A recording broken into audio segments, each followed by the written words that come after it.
los italianos siempre han sido los imbatibles. Abbiamo giocato un mondiale in casa e non lo abbiamo neanche vinto. Questa cosa non esiste, non esiste. Fare la Coppa del Mondo in Italia e vincerla? La Kings World Cup Nation sarà in casa mia. Allora si fa. Le damos la bienvenida a la Kings World Cup Nation. Here in Juventus Stadium. Y ojalá que se juegue contra España y ganemos nosotros. ¡Vamos a España! ¡A domar a los argentinos! Si no podemos chocar la mano, esto va a estar muy jodido. The Kings League is the place for the biggest stars. Esto es histórico, ¿eh? Es una barbaridad. Qué locura es esta, tío. Bem-vindos à Kings League.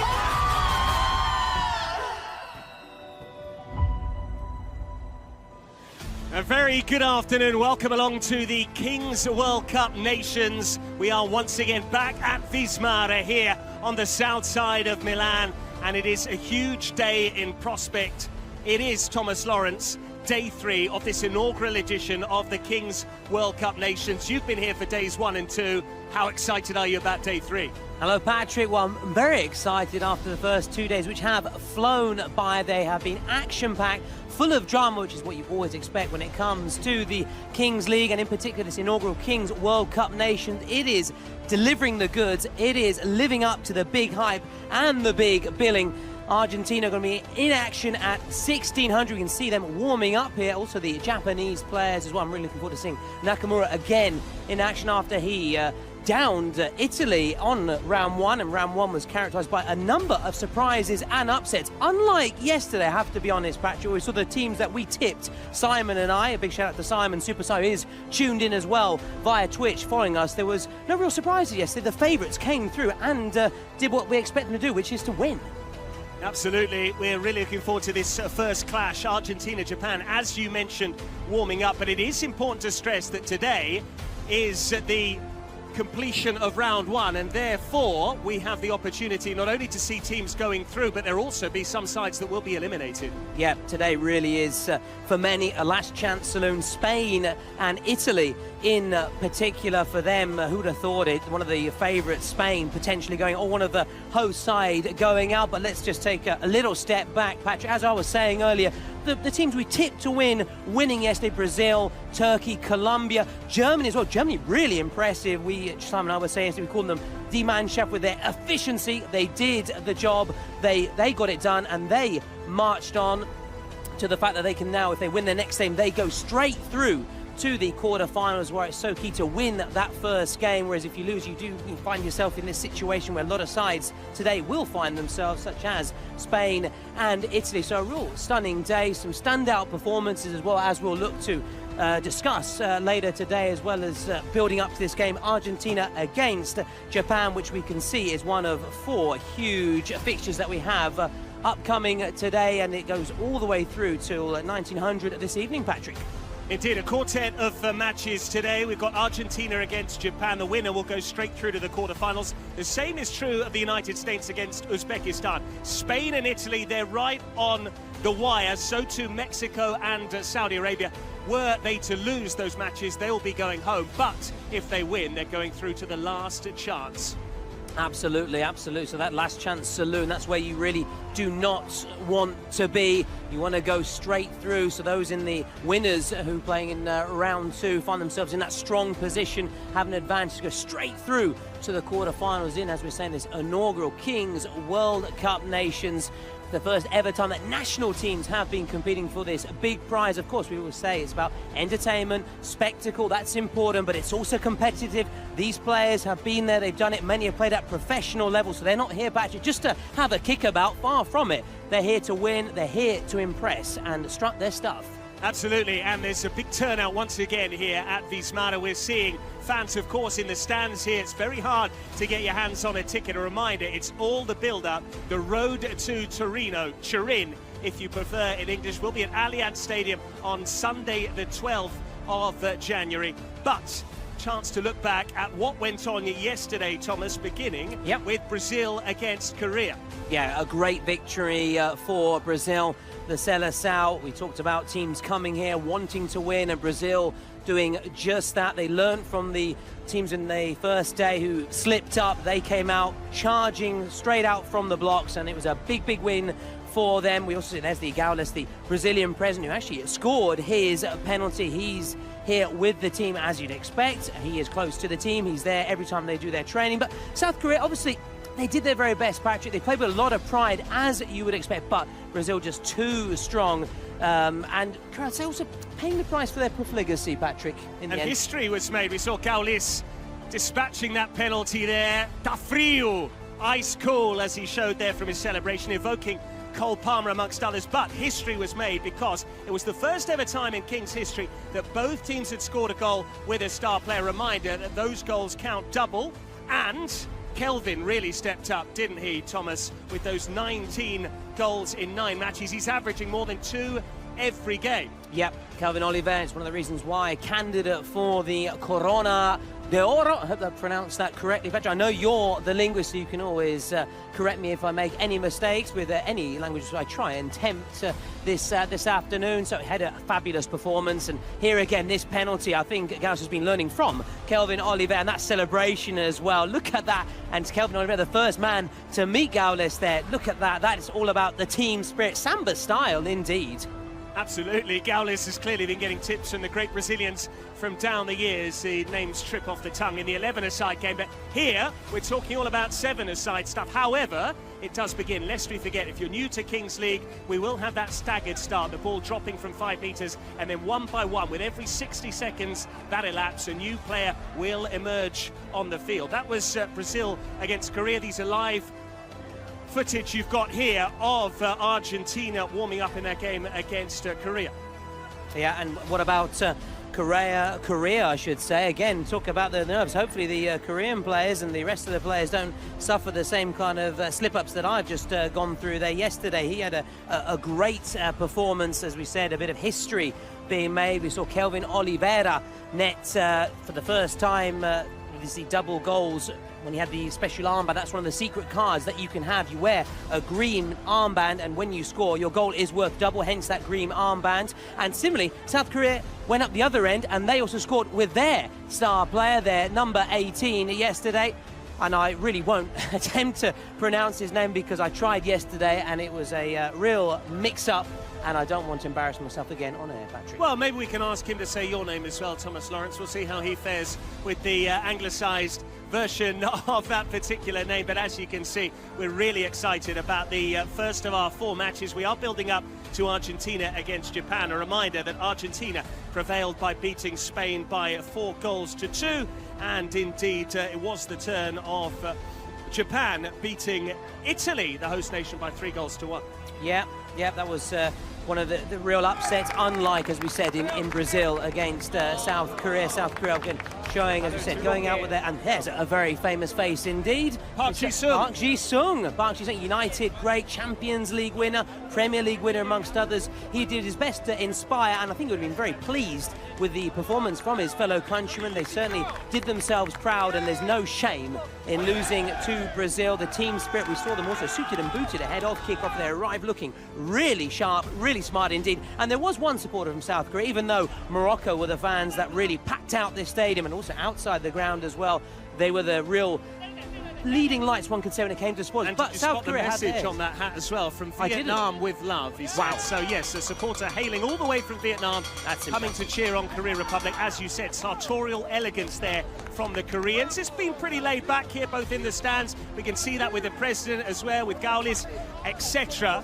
We're also in short sleeves ourselves. It's absolutely baking inside the Vismara, not only in terms of the temperature with all of the fungi, as they call them here in Italy, those very warm red hot lights, but also because the atmosphere is starting to sizzle, Thomas. Absolutely. It may be very cold outside, but here inside, the atmosphere, as you said, is being cranked up a notch with each second that passes by. And those players out on the pitch that are warm up, they know it because they can feel the heat here, but they can also feel the tension that is being cranked up with every second ahead of the match. And there was tension between Turkey and Ukraine out on the pitch, of course, ahead of kickoff. We're talking about the competitive side because both teams wanted to win, but it was, and they can only beat one winner, as we know. No draws in the Kings League. Ukraine, plenty of possession, but very much like South Korea, paying the price for And just like that cutting edge, Patrick, in the final third. Turkey, meanwhile, were clinical. They saw less of the ball, but this man here, the number 61, Swad Ak, he scored 4 goals, his 4th coming in the final 2 minutes, which means, as our Kings League aficionados know, is worth double. So Turkey winning that 5-0, the biggest win so far that we had, and the only team yet to keep a clean sheet, which so I we know could say, absolutely, Turkey 5, Ukraine 0. We could also say Swad 5, Ukraine 0, because he scored all 4 goals, as you said, that latter strike being worth double, and a clean sheet to boot. So Turkey perhaps installing themselves as a potential early favourite. We are going to see them in action a little bit later on in the competition, lest we forget today is all about the teams that took part in day 1, today day 3. Absolutely. So it's about those teams, but it's good to have a recap and remind everybody, a refresh for those that were with us, who know what it's going about. But it's always good to look back and enjoy what we saw yesterday, because it was a real spectacle. And if you weren't with us again, as I say, where were you? But don't worry, we're going to continue our recap of yesterday, looking at Colombia against Morocco. And again, Patrick, here, 2 big favourites, but Morocco really disappointed, and I was surprised by it. I really was. And they were cheered on to the rafters. This place was absolutely packed. Strong Moroccan contingent in many parts of Europe, and in particular here in Italy as well. And even those that didn't necessarily make it inside to the Vismara, they were outside making themselves heard. I was watching via streaming on YouTube, and I'm sure plenty of those supporters as well. They're probably outside hearing the atmosphere and then had it on their smartphones as well if they couldn't get in. Yeah, and they were, and you, Patrick, one of 1 million viewers worldwide for that match. And that just, again, a massive thank you to everybody who tuned in. It just shows the Kings League, which just goes from strength to strength. So that was, as I said, the atmosphere side of it. Out on the pitch, meanwhile, because let's not focus just what happened off the pitch and all across the world, not just here in Vismara, also you streaming and following all across the world. But on the pitch, as we said, Colombia really disappointed. It was Colombia who stormed to the victory. This was a wonderful goal, just going round the keeper there and slotting it into the empty net. Again, Colombia just was so clinical, Patrick. They were so clinical, they were so fast, they took their chances. They didn't have as many chances as Morocco, which is the surprising thing. But again, it's a simple rule. It's a bit of a cliche. You just got to take your chances, Patrick. You do, and I know that some of our Spanish colleagues, because as you know, Kings League was created in Spain. There was a little bit of schadenfreude there, because they know that both Fuad and Nadir Loua both defected from Spain. They could have represented Spain. They opted for Morocco, and in the end, they're on the losing side against Colombia. Rather surprising. Yeah, Fuad, though, did manage to get his shootout goal just in the nick of time, as you can see. They're right on the gong. But then Nadir missed a penalty, last gasp moment. It could have reopened the contest instead of a grandstand finale, but that Colombia keeper Camilo yesterday, I think it's Camilo double L's if I'm not mistaken, or Camilo, either way, he was outstanding, and he won the Man of the Match award thanks also to that penalty save. Very impressive then from Colombia, keeping Morocco quiet with those 2 star players, Fuad and Nadir in particular, the latter being the reigning Corona d'Oro. Yeah, exactly. And we mentioned, and we saw Fuad earlier with this, and this said this was right on the gong. You had to actually go to the VAR. A reminder, Kingsley does have VAR, assistant VAR, so he managed to put his penalty shootout away. As for Nadir, we saw a few moments ago, he didn't manage to convert it. And that's where the players have 5 seconds to score the penalty, is that right? That is correct, Patrick. When it comes to the shootout, very much like ice hockey style. Also, I think the MLS in the 90s experimented with something similar. And of course, this was a traditional penalty, which Nadir, again, surprising. It wasn't his day. It wasn't Morocco's. I don't know, Patrick, whether all that support went against them. I don't know, but it should have maybe given them a boost. It didn't. It didn't work out. It's a double-edged sword, yes. You can both feed off that support. You can also then start to feel the pressure. And maybe there were a few nerves jangling, lest we forget. These are predominantly amateur players. They have come here by coming through tryouts.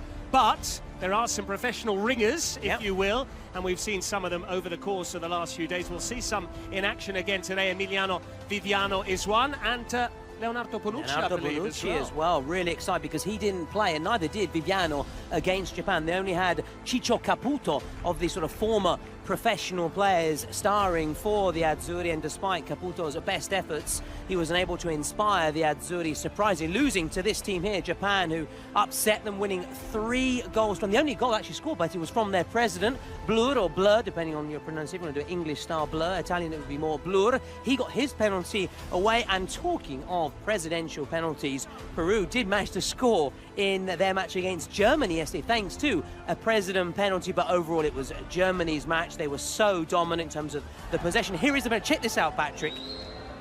Not the best, but they do say if the goalkeeper commits himself, then you're well within your rights to go straight down the middle. It's often the best place you can go. I would have suggested him lifting it slightly because a trailing leg could have easily kept it out. But in the end, Germany, that's what's true about Kings League. Yes, there are some emerging nations, there are some surprise packages as well, but you also get those traditional dominant forces in the 11-a-side game. Germany are one, and they're showing it as well here in this particular format itself. Absolutely, and Leitner inspiring Germany, the Die Mannschaft with the number 10 jersey. Simon, I yes, speaking about the famous German number 10s down through his Lothar Matthäus comes to mind for me. Here in Milan. Exactly. For Inter, really starred with them in the trio of Germans with the late Bremer and Jürgen Klinsmann, for example. This was a wonderful shootout shot yesterday from Portilla. There was some moments and glimpses of Peru, but Germany were just far too strong.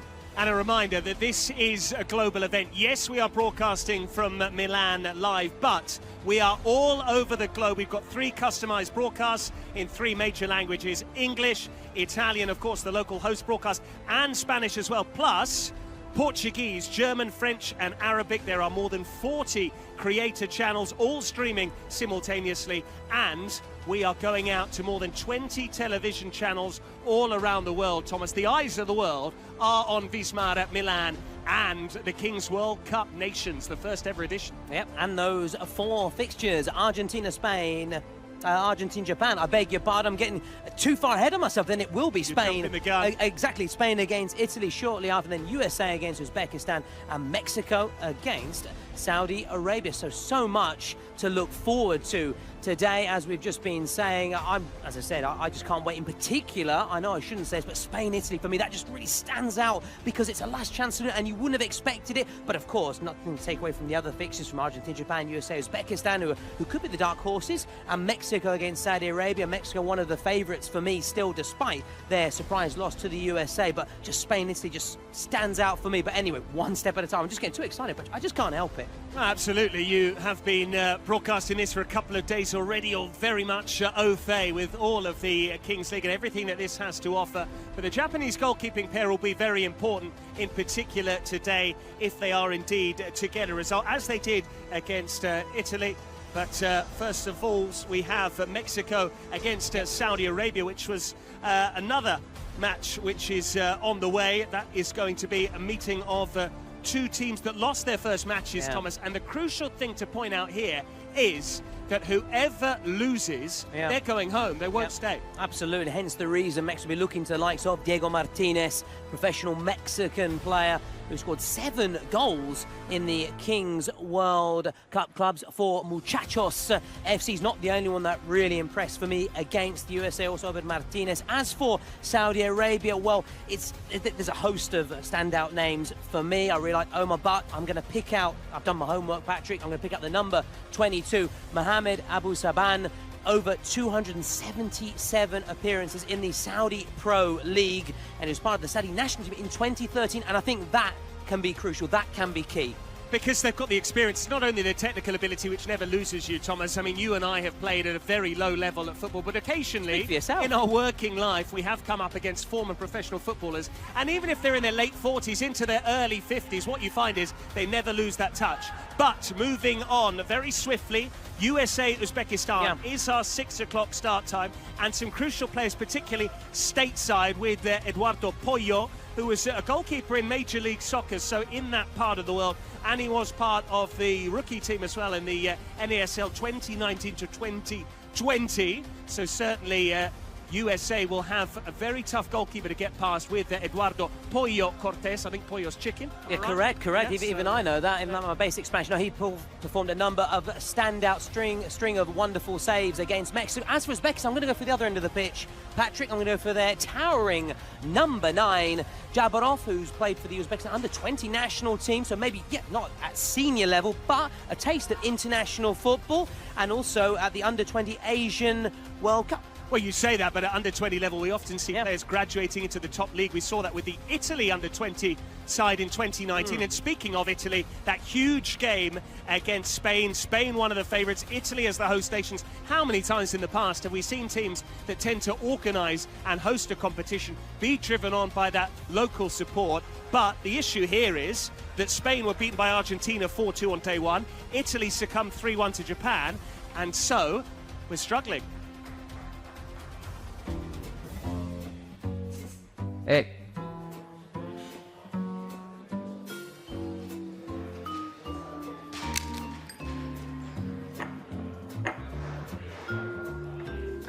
Cosa fa?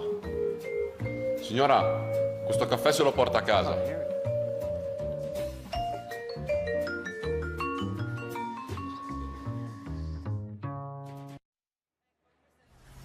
Oh, there you have it. That's you should never do that to an Italian.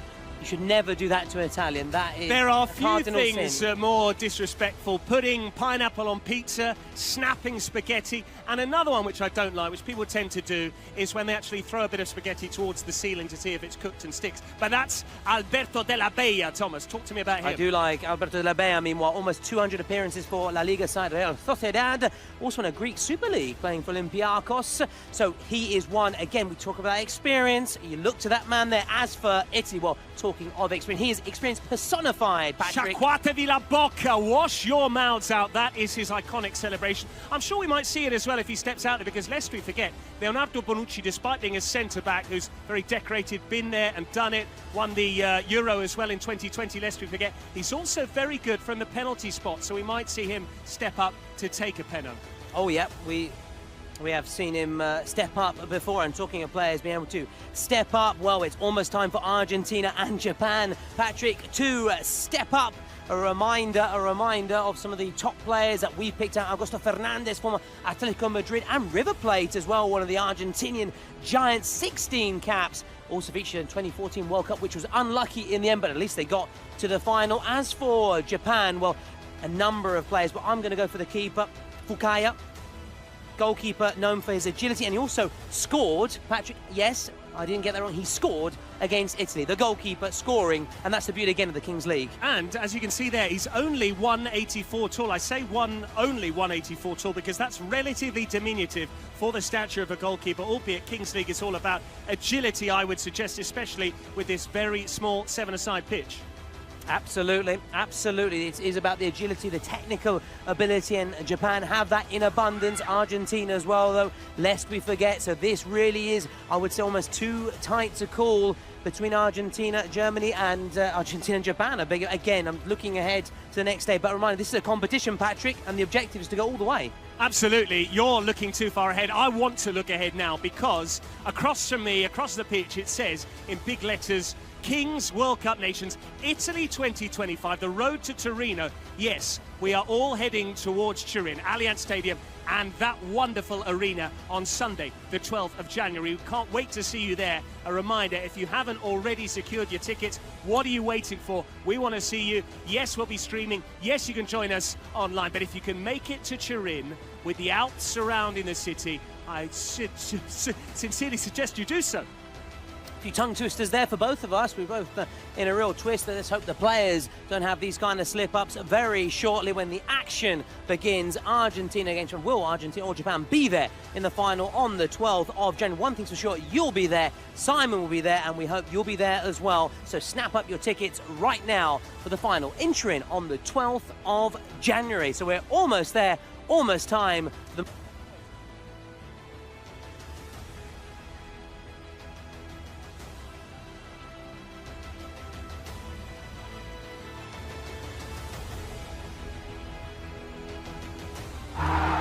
Argentina, the land where the gods of football reside.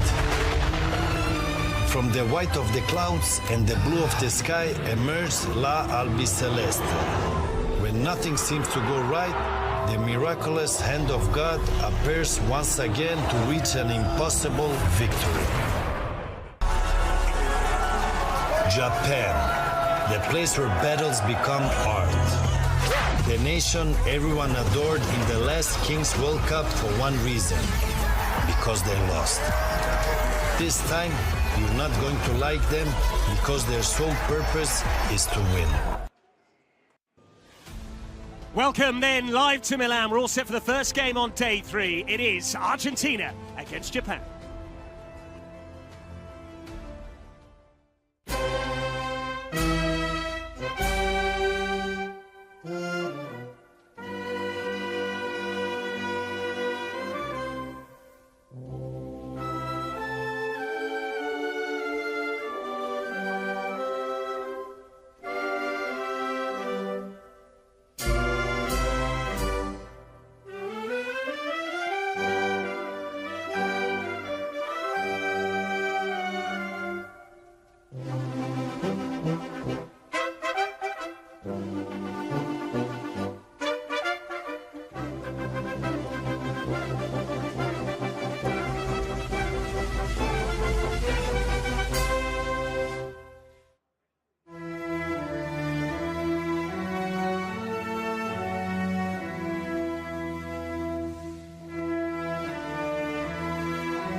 Well, 2 rousing anthems then to build us up for Argentina against Japan. Japan, a reminder, getting the better of Italy on the first day. Argentina getting the better of Spain in what is an international classic, Patrick. Indeed, and both with a couple of goal cushions as well. Japan 3, Italy 1 on day 1, and Argentina 4, Spain 2. And a reminder, much of these scorelines is down to the fact that in the last couple of minutes those goals are worth double. And if we go into the last 2 minutes with the scorelines level, then what we have is a golden goal. First to score wins. I'm not sure if you've necessarily had that come to pass yet in the first 2 days, Thomas. If so, want to keep an eye on today. Oh, absolutely. We had it in Uzbekistan against Saudi Arabia. It was some late drama. On Twitch, Patrick, they're saying that Japan are the slight favourites, so that's interesting. Maybe the fact they've already beaten an international giant on the first day, they can do it again as the Spotify secret card is being picked. Okay, so this can be one of several secret weapons which can be used in the second half, only in the second half until the 38th minute, and we'll talk about those as they develop over the course of the match. They're the Japan starting lineup, the squad ready for this big match. Nakamura, for me, Patrick, that my eyes immediately go towards him. As for Argentina, any stand-up players? There's no Aguero today, a reminder. No, there's not, but I'm sure he will have been able to impart some of his advice to the rest of the team, and we know that Argentina, they have such a talent pool, whatever it is, be it futsal, be it 7-a-side, be it 11-a-side.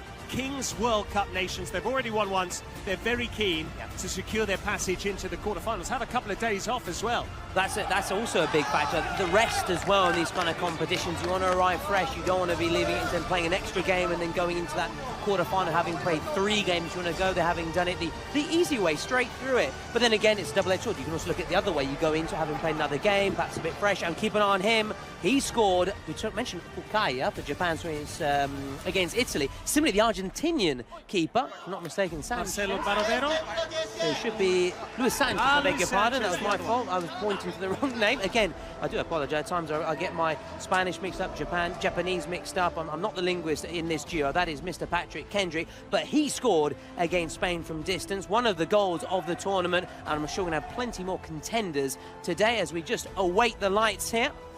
And we are a very new sport as well. We also like to accommodate people that are getting in touch with Kings League for the first time. And as such, a reminder, there's the Argentina squad. But lest we forget, we will start with 1v1 for the first 60 seconds of this contest, with goalkeepers, of course. Otherwise, it would be a case of simply just pinging the ball into an empty net. And then with every minute that elapses until the 5-minute mark, a further player will be introduced. Keisuke Fukaya there, wearing one. There he is, yep. He is the very agile goalkeeper you spoke about earlier on. Yep. And Shunsuke Nakamura wearing 74, a name that will be familiar to football fans all over the world.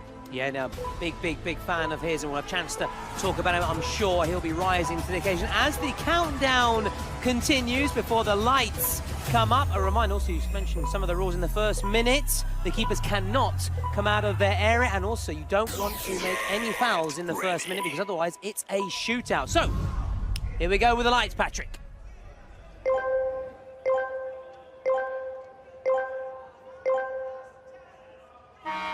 And we are off and underway. And we've got Itsuki of Japan, who's first to the loose ball, but then nearly lost it. Needed his goalkeeper to get there, Thomas, because otherwise Rafael João might have picked his pocket. Absolutely, you've got to be careful in this first minute. As I mentioned, you don't want to give away a fight, you don't want to give away an early goal either. And it's interesting what kind of tactic the teams approach. We've seen some just try and just keep the ball away and just run down the clock so they have teammates come on so they can then play alongside someone. Otherwise, you try and go for that one-on-one right away. Well, the rationale is interesting as well, isn't it? Just trying to get an insight into what the coaches might be thinking as Argentina come forward here in search of the opening goal. Spaced in to finish. Wonderful work, though, from Itsuki off the line. It is interesting. Do you go for that technical, dynamic player who can get round the keeper as he did there? Or do you go for a defensive specialist like Itsuki showed for Japan? Oh, what a block. Wonderful block, Patrick. Great teamwork. Great teamwork. They keep obviously taking it around the long way around, trying to keep that angle almost impossible. As Argentina try again, this could be it, Patrick.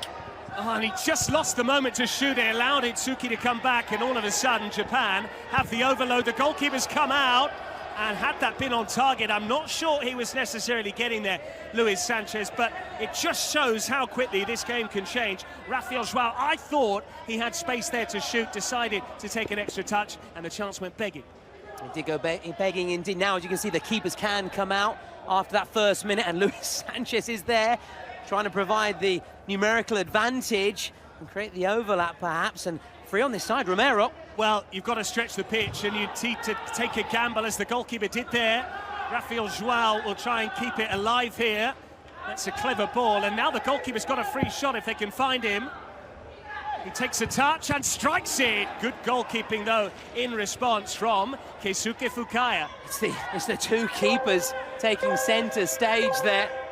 And that's, again, the beautiful thing about the Kings League. You have the keepers involved, everybody's... It really is total football. And these tend to be, these first 5 minutes, perhaps one of the many exciting moments there. It's all exciting, of course, over the course of the 40 minutes, the 2 20-minute halves. But this particular moment when there's lots of space as well to be exploited, when the keepers can come out and join in as well, as we see. Let's see whether Fukaya will adopt a similar approach to his colleague, and it looks like he will. And indeed, we've got Franco Romero, and we've got the two Romeros. Facu is as well there, part of the squad, wearing 17, but it's 16. It is Franco Romero who's on part of that Argentina side, but space down the near side. That was an easy save for the goalkeeper. Japan trying to claim a corner, but now Argentina will have the next passage of play. And another look at that shot there, or he aborted, because you show replays at your peril in Kings League. It's breathless stuff, Patrick. It's breathless, Patrick. It is breathless. It is a non-stop. You just have to keep your eyes glued all the time to the screen if you're following from home, or to the pitch if you're here with us at the Vismada, Centro of Vismada, as Argentina take a shot from distance. It might fall kindly for the keeper. That caught him right in the back of the head. I tell you what, he has not flinched at all. It could have easily gone down there and, you know, might have required some treatment. But credit to these warriors, Yamada, Itsuki, there, just standing firm in the face of that absolutely huge, powerful shot, and the ball did just stray out of play, hence why Japan have got it back. I certainly feel that one right now, but especially tomorrow morning. Might need a nice pack later, but for now, only focused on trying to get the better of Argentina. Japan in the all-blue and in possession against the, is it the Albiceleste Selección? I think it's one of their several nicknames for Argentina. Now more and more players coming onto the pitch. It's 5v5. Still a bit of a space, but we're now getting more and more to what one could say traditional football, and that's 7v7 when we go beyond the 5th minute mark. And that's when we enter into the sort of cagey phase of the game, isn't it? That's when it becomes a bit more tactical and technical, because early on here, it's almost like a hybrid sport. It's a bit like when you go to an American playground and you see the basketball hoops and you've got people doing a 1v1, and it's something similar here in Kings League in those early minutes, but now it starts to resemble a bit more futsal, albeit it is on a 7-a-side pitch. You've got those bigger goals, so you can see spectacular strikes. And personally, Thomas, I'd like to see one of these teams really try their luck from distance. Maybe now inside the box, they might get a chance here, Argentina. And now an opportunity on the break, Japan, but they're just running into trouble there. Argentina, would you say, just slightly the better team so far? I know it's very early to say. They've certainly had more of the territory, but the goalkeeper was equal to that early effort, but they've spurned possession here in their own defensive third. Opportunity knocked. The angle was against him. He'll still try again here. If he can stand it up, and the goalkeeper flicks it behind. He could have easily pushed that into his own net. Yeah, that would have been a disastrous start for Japan. They still have to soak up the pressure here. They're very much still on the back foot as the corner comes in. And nodded away. And Japan now get Nakamura on the ball. Thomas, as you know, I'm new to Kings League. I want you to talk to me about all of the various phases of the game. How does it work? Who's playing which card? When does a certain factor come into play? Try and put yourself in the shoes of the two presidents here. So we've got Junichi Kato on the one side, and we've got Kun Agüero, who's the Argentina president, with the guest president as well, Marquito Navaja. What are they thinking? What are they trying to achieve here? Well, the first thing, we've just seen one of the first phases of the Kings, which was those first 5 minutes with each player coming on with each passing minute. We are now 7v7. At the minute, the presence, all they could do is they could call a presidential penalty, but we tend to see them more in the second half, Patrick. Second half is also when we can see those secret cards used by the coaches and the presidents. Reminding the final 2 minutes of the first half, we also have the role, as we see, Junichi, mentioned him earlier. He's watching on, and he could be taking a penalty at some stage in this match. Final 2 minutes, the roll of the dice. And depending on what number comes out, that's the number of players that played the final 2 minutes. So it could be 1v1, 2v2, 3v3, but we'll see that shortly. So that's a throwback to the early minutes of the game, and we see that repeated in the last two matches. Top scorers so far, Swad of Turkey with 4 goals, albeit I think that second one, that fourth one rather, counted double. So where's your cut-off point? Is it 4 goals or is it 5? It's technically 4 goals, but the final score obviously was Turkey 5-0 against Ukraine. Call it a ghost goal, shall we? Don't mention that. Be careful when we are in Milan as well. And we know Milan ghost goal is controversial as Japan find themselves on the back foot here. And who's there doing the sliding challenge again? Every single time. Him, Itsuki Yamada. Loves it, absolutely loves to go to ground. Putting his body on the line there. Well, as well, because you can graze your knee, but another look at that particular challenge, which might have been a bit controversial, but there you have it. And coming back to those secret cards, you've not yet become a president of Kings League. I know it is a burning it's an ambition of mine, absolutely. Going forward. Wouldn't want to be in for your England. Personal life, your professional life, etc. I think you need to get hold of a bit more money first to be able to invest in the in that team, case, I'll just be a player then. Or a fan. If you were to be a president, what would be your preferred secret card? If you could choose one and you had the deck uncovered, what would you select? What's your favourite? I would always, as a thinking tactically, I would always go for a penalty. And I don't mean a shootout because you have a shootout or a penalty. I mean a traditional penalty, 12 yards, because you've got that opportunity one-on-one with the keeper, where, of course, the striker always starts with the advantage. But I'm a big fan of the shootout because it's so exciting when the player starts from the centre circle as Japan try and come forward here. And then after all that, he just got it wrong there, Enkin. It was a shame because the initial passage of play was wonderful to drop the shoulder and get away down the line. So, yes, the important distinction there in terms of the terminology. A penalty is your traditional penalty, and then the shootout, as you said, when they dribble up from inside that centre circle, so that's where they have 5 seconds to score. Exactly, and you're basically trying to do a Ronaldo phenomenal, the old-school Ronaldo, not to be considered by his potential physique. Lovely ball in, what a goal that is from Augusto Fernandez, wandering in, timing his run to perfection. And the flag, I think, has gone up. It won't count. Was he offside? Well, Patrick caught everybody by surprise, caught the Japanese defence by surprise as he caught out everybody here inside the ground as well. It's a close call. Was he marginally offside? I think he might have been, Patrick. Very good decision there from the officials immediately as the assistant raising the alarm, the referee giving the indirect free kick. And we also cut away to our Argentina president there, and he was immediately questioning the call. VAR, the goal stands. Well, there you have it was an officiating mistake.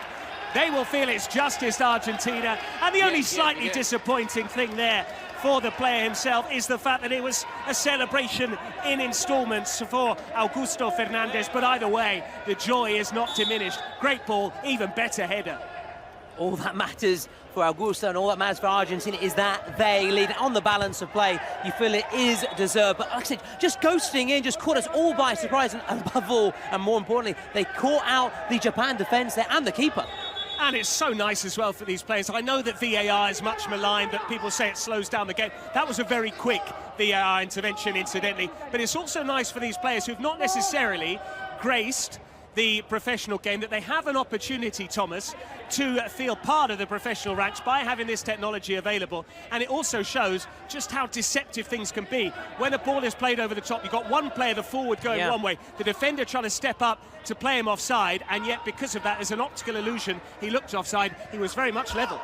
Oh, that's, again, the beauty again of the Kings League, wanting to have that sportsmanship, wanting to make sure as fair as possible, to make sure there is no real controversy. We can look back at the footage, take our time as we saw there, and you get to the right decision, and that's important. And then there's no complaints from either side because it's there, the evidence is clear as Japan try their very best, but so far it really hasn't been their afternoon. No, it hasn't, and I don't know if you've ever been to Argentina or Japan.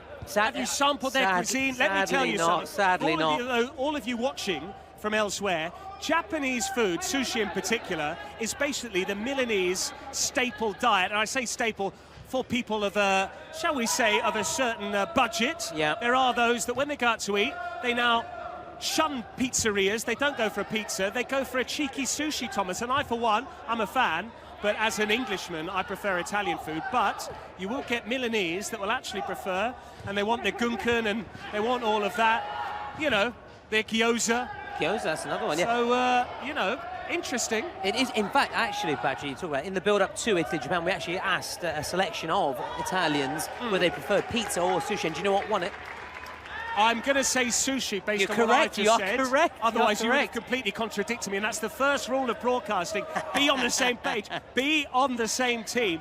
But we also know that Argentine cuisine is very big in Milan as well, in particular in the professional ranks, and Inter in particular, where they have an Argentine vice president, Javier Pupi-Zanetti, and they also have Joaquin Correa, who is the adepti, the aficionado of the asado. Asado, that's it, yeah. Often you'll see him grilling away at Piano Gentile, the club's training ground. A bit like I was grilling you on the rules of Kings League in the lead up to this particular day 3, because I do feel, I have to say, a little bit like the Johnny-come-lately, last in, maybe first out, a bit like some of those teams that we'll see later on with their last chance saloon. But you and Simon just doing such a great job in day 1 and 2, allow me to say that. I know you're a modest man. And I thought I've got a lot to live up to. Superstar was super, well, every sense of the word. Step up in his big shoes. Opportunity knocks potentially here with Argentina using every last inch of the playing surface. Yeah, passing around really nicely, and you can tell that goal has given them that extra boost. They're already very much, as we said, on the ascendancy, starting brightly. You feel for Japan, is this perhaps one step too far for them, having surprised Italy, now trying to get there over Argentina? Is it too much for them so far? Yes, but of course, in the Kings League, you just expect the unexpected. Anything can happen. Come on, you've watched enough Kings League to know that trying to suggest Argentina are going to go on and win this game after just 13 minutes, that's a good point, courtesy of a 1-goal lead, when in the last 2 minutes, goals count double. Yeah. I mean, that's a little bit naive. I don't expect it of you. What a ball through. That is round the keeper. The angle was against him. It's still there, Patrick, still alive. He can hit that first time. He scuffed it into the ground, and you can tell by his reaction. Yeah. He knows what a big chance that was. Martin Mantovani. Yeah, who's got lots of experience having playing in the Kings League in Spain, Patrick. And so, yeah, one of those key players for them. You expect him to do a bit better, at least hit the target, because he came onto it on the burst, unmarked, you know, a lot of space, a lot of time. Expect a little bit better from him, and it really should have been a second goal. Then again, first rule of Kings League is, not there are no rules, there are plenty of rules. Expect the unexpected. Absolutely, expect the unexpected indeed. So, which is the reason why me talking about Argentina going on now and winning it is absurd. Well, we'll see. You might well be right. Tell us on Twitch whether you think Tolo has gone loco or indeed whether some of what he's saying has a bit of sound logic behind it. But again, Argentina just squeezing Japan here defensively, trying to twist the knife and turn the screw. Thought that was Papu Gomez then. It's P. Gomez, not to be confused with the former Monza player, Atalanta as well. Oh, and the Papu dance. If we get a goal from Argentina, I will be doing the Papu dance, or a goal from Japan. Well, maybe we need to get one of these cameras to spin around and see you in your white tee and your tight blue jeans. Yeah, no, I am very much dressed like a fat dad right now. So what a hit! Comes in. What a goal that is! Goal, goal, goal, goal, goal, goal, goal! Facu Mahalas Sanchez!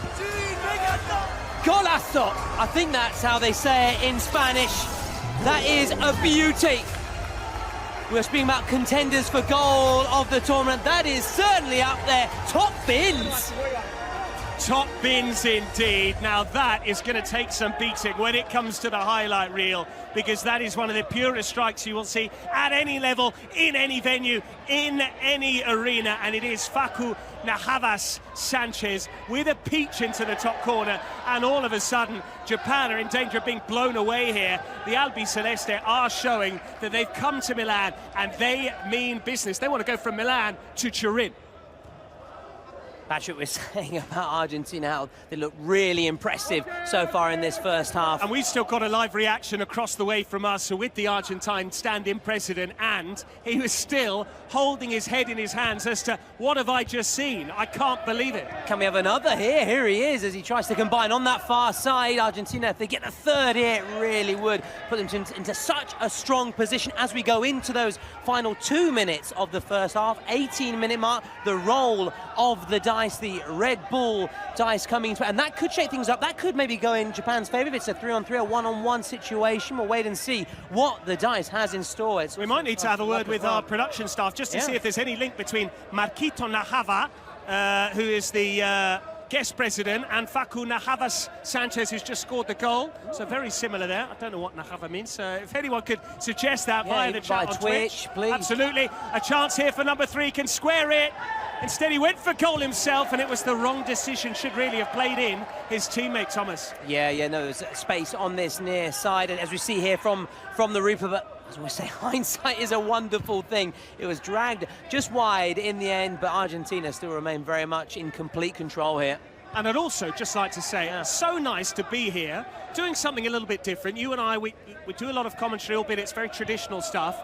How nice to really let rip and give it a goal, goal, goal, goal, goal, goal, goal, goal. I mean, I shouldn't do it now because we're in live play, but I've always dreamt of doing it. I've never been allowed to do it. Now I've got free reign, and I look forward. It has to be done on the right occasion. I don't think any banal, generic goal, but when there is a golazo that merits it, I will be going full South American style. Just watch. Patrick, I'm likewise. In fact, I've been told at times I've got to try and keep it down, but today I don't have to. Now I really can let myself go as well, and jumping up with joy, arms flailing as if we were supporters out there, because we are supporters of football, we are football fans as well, and this is a new form of football which is taking the world and taking over really by storm here, and Argentina are taking over here, and as they look for a third goal. And they're not far off getting a third goal, if you ask me. Japan are chasing shadows, Argentina shifting it. They have that 2-goal cushion.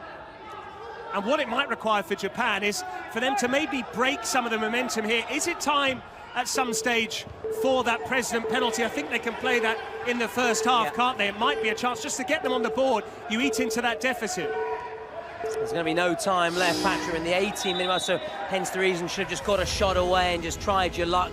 Now, for those who are new to the sport, as we see a quick recap of the first half, the opening goal coming in, and then the second was a storm. We'd hopefully see that shortly. Now it's going to be the roll of the dice. Patrick, the Red Bull dice, this energy break, energized by Red Bull. And it is ZW Jackson of Italy with the roll of the dice. What have we got here? Oh, this is a very interesting one, Patrick. It is a Red Bull, so it means it's going to be a 1v1, but with keepers. 1v1 with keepers. The Red Bull dice has spoken, and we saw that dice fly. Lest we forget, Red Bull gives you wings. And hopefully for Japan, it will give them goals because they are trailing here. Thank you very much. I would say you're here all week, but you've been here all week already. Sadly for you, I'm also here He's next been week as sleeping well. here at Vismara, Thomas Lawrence, believe it or not. Those are the rumours, but they are to be scotched or not. Here we go then, 1v1 plus keepers. God, it's like Formula One, isn't it? We're not far from Monza. Go, go, go, go, go, go, go! Infringement, unfortunately, on the Japanese side. Infringement from me as well, saying go. They probably heard me and decided to go. So I apologise to the Japanese player if I did trigger that false start. Patrick. We know it in Spanish, lo siento, if I'm not mistaken, but perdón or disculpe. Lots of different options. Lots of different options. Lots of different options. Not always the same. Like Italian as well. Yeah. Yeah. So with this, we can see here the one-on-one situation where he goes around the outside and really goes for it. Well, it looked like he wanted to get it on his left side there, didn't he, Facu Romero? In the end, he had to go on his weaker foot, and it showed whilst he hit the target straight at the goalkeeper. Now an opportunity, though, for Japan with Enken, who's taken a tumble. And that was foolish. That was foolish because, you know, if you commit a foul in that first minute, you give away a shootout when it comes to one-on-one situation. So that's the difficult thing about these one-on-ones. You've got to be really attentive, disciplinary matters, and that now gives Japan a chance, a lifeline back into the game. Absolutely a foothold here, provided Enken can go forward and score here. Real name, Kensuke Enjo. And Enken knows that the pressure is on here. The 5 seconds begin. He's got to be quick. He dashes, he scores, shoots straight at the keeper. In the end, it's fine work from your boy, Luis Sanchez. Luis Sanchez, again, for those who've been thinking, why didn't he go on the rebound? You can't go on the rebound. You have one go at it, one shot at it. Patrick, as Argentina, can they get one shot away and another goal? They might be able to here, but he was so tricky that he tumbled himself. Yeah. And it was the player we saw right at the start, wasn't it? Rafael Joao, who's clearly the 1v1 specialist, but now Enken looking to expose his seeming lack of pace. He's managed it. Enken is through here, and it's another save. This time he could take the rebound, but Luis Sanchez just cannot be beaten. And you see also just another one for those in this situation, the keepers cannot come out of it, hence the reason why they're staying in their penalty area. And how do you train for this, Thomas? This is 120 seconds of just end-to-end action. You need good stamina as much as anything else. Yeah, it's all... I just thought he might give away a penalty there. He stayed on his feet. Rafael Joao nearly losing out. Enken, again, he's so good defensively. We have seen those limitations at the other end of the pitch with that shootout, and then afterwards when he was actually 1v1. Yeah, no, it is a tricky situation as Argentina go for it again. I thought I was going to be shouting goal, goal, goal, goal, goal, goal, but unfortunately not. I'm going to say save, save, save, save. It doesn't have the same ring to it. No, it doesn't, but fine work again. Once more from Keisuke Fukaya, because he was at full stretch there to keep it out. And a reminder, we are getting close to the end of proceedings. Rafael Joao strikes it over. We're into a minute of added time, aren't we? So we've got just over 20 seconds remaining. Perhaps one last attack here for the Japanese. How they would love to halve the deficit before we go in for half-time. Big moment here. Can he open up the shooting angle and get the shot away? He can, but it's another save from Luis Sanchez. And are we looking at a potential MVP of the tournament? Oh, Patrick, you are not wrong there. Luis Sanchez has been fantastic. Left his mark against Spain when it came to the goals. He is doing his primary job, though, which is keeping goals out. He has helped Argentina preserve their 2-goal cushion, if I'm not mistaken. Indeed, and who did he keep out there? Not just anyone. This is not just someone that they've brought in off the street here in Vismara. No, far from it. That is the great Shunsuke Nakamura, a former professional, and it showed there for his technical ability, but we'll allow you now to listen in to these halftime team talks. Salimos con Chelo, sí, Manto Augusto, Cese, Franco, Facu, sí, Facu Gamarra, y Sambu. ¿Vale? Sí, estamos bien, en defensa estamos bien. Cuando estamos ordenaditos y vemos la posibilidad de los 3 de arriba de ir a presionar, vamos todos juntos, organizamos desde atrás, le metemos ahí y vamos, encima para robar. ¿Está claro? Mientras estamos ordenados, estamos bien. De momento estamos... Explícanos por si vienen altos. Sí, si nos vienen a presionar alto, ya sabemos, tenemos que saltar la línea, estamos los 3, ¿sí? Acá, alto, y jugamos el cajón y en campo contrario. ¿Está claro? En ataque, importante sobre todo. Movilidad, ¿sí? Cuando estamos acumulando, sacarla rápido y a partir de ahí tomar decisión.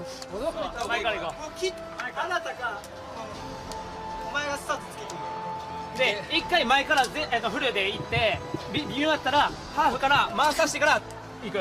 でいい最初は行きたい。最初行ってみて、それがハマるんやったらそれでいいし、ハマらんのやったら一回下げてからはめていく。ではめ方やねんけど、相手が自分たちがこういった時にここでさらされた時にもうこいつ行ってもっていいよ。この前の選手が行ってもっていい。でこの裏のスペース狙ってるから、このライン下げてもいいから、今めっちゃ綺麗にこのライン取ってるから、一回下げてもいいから、下げたら後ろも反応する。こっちが下げたら3番反応する。 OK、 行こ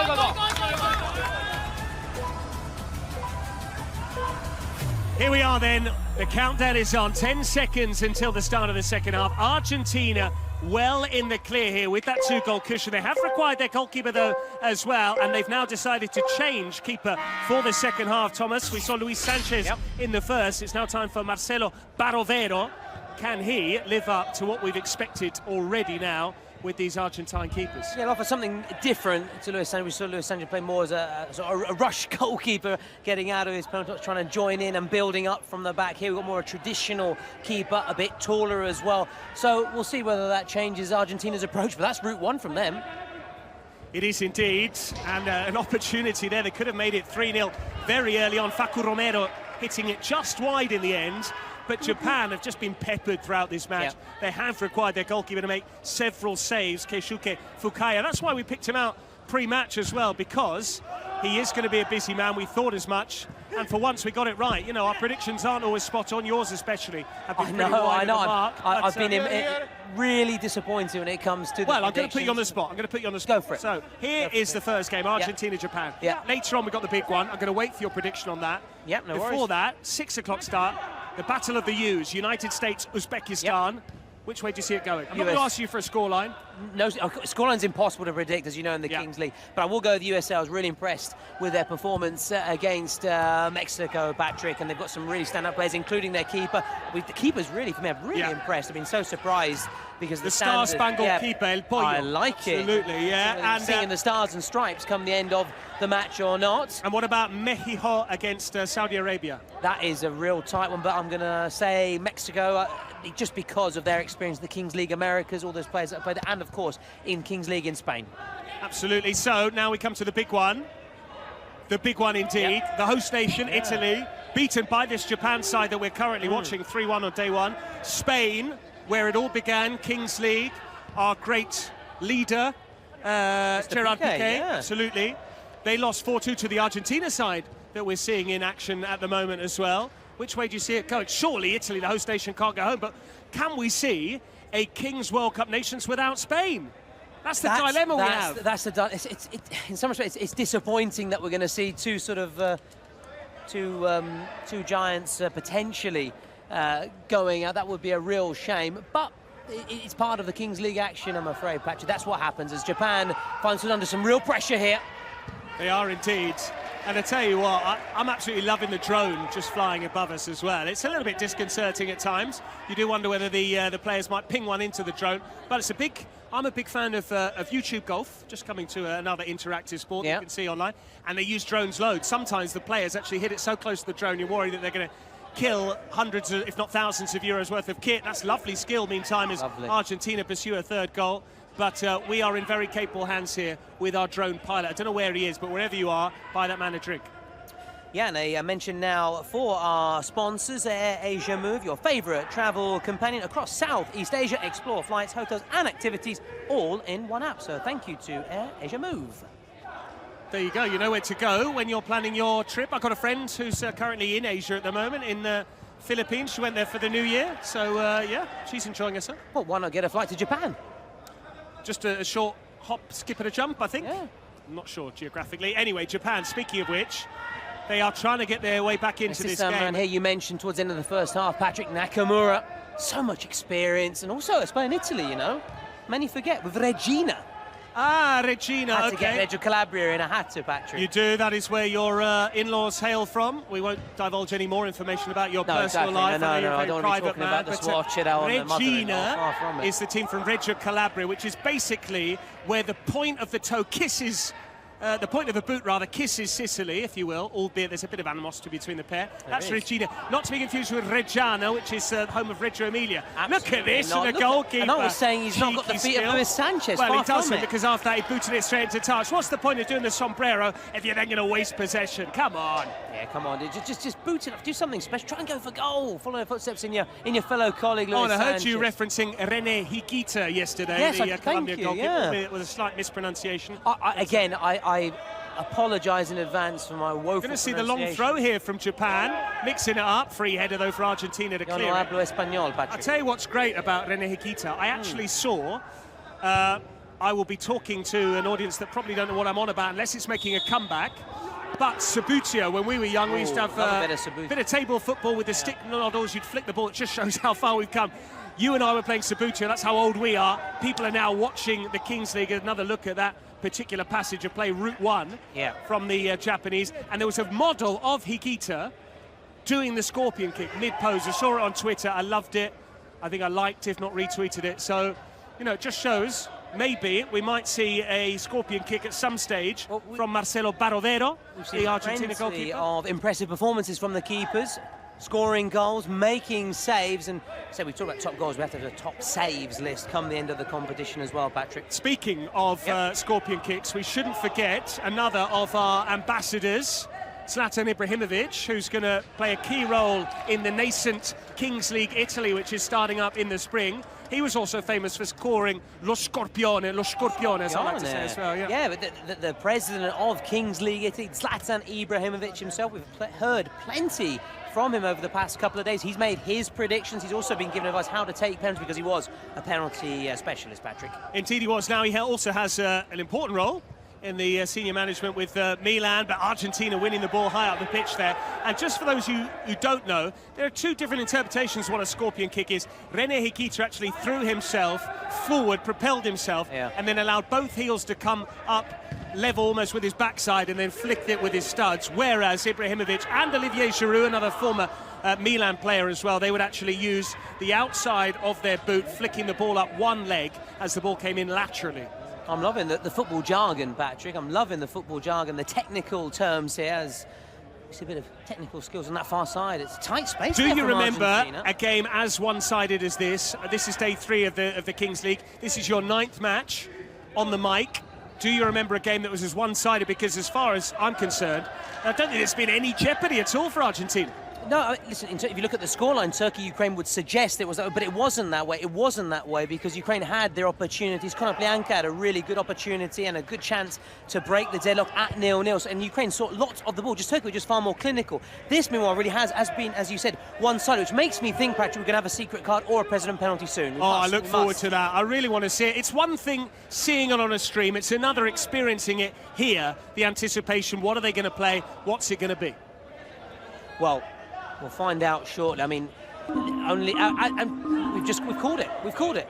They've been listening in. We're going to have a president penalty. Tommy, I mean, credit to you. You have now got a sixth sense for the Kings League. You know when the game is slipping away from a side. So president penalty, presumably the next time the ball goes out of play.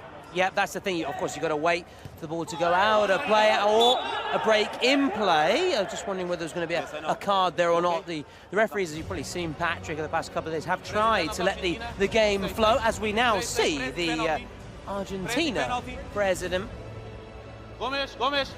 step up.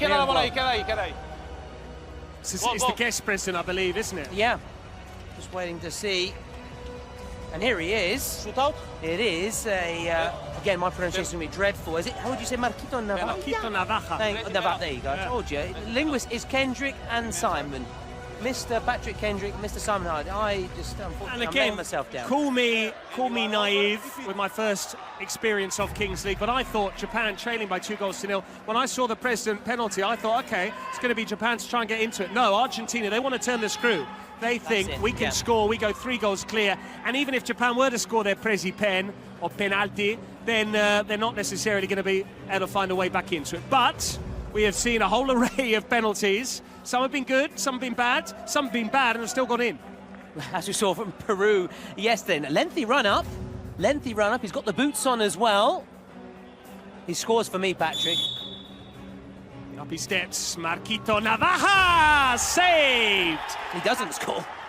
And he drops to his knees in disappointment. He knows how big that could have been. We've got the Japanese streamers alongside us who are absolutely cock-a-hoop. They are delighted with that outcome because the keeper has come good once again. And but for Keisuke Fukaya, Japan might have already been blown away. Disappointment for Marquito Navaja. Personally, I didn't think it was a bad penalty, but they do say any time a penalty is saved, it therefore, by rights, becomes a bad spot kick. Yeah, I should not have doubted Fukaya. I should not have doubted him. He was fabulous against Italy. He has really kept his side in it on more than one occasion. Disappointment for Argentina, and Japan have a present penalty, plus their secret card as well. So now, I don't want to say momentum with them, but they've got a bit of advantage. It will certainly give them a lift, because any time there's a penalty, the odds are stacked against the team that are on the receiving end of it. You only need to look at XG, and I know expected goals are huge in Kings League as well.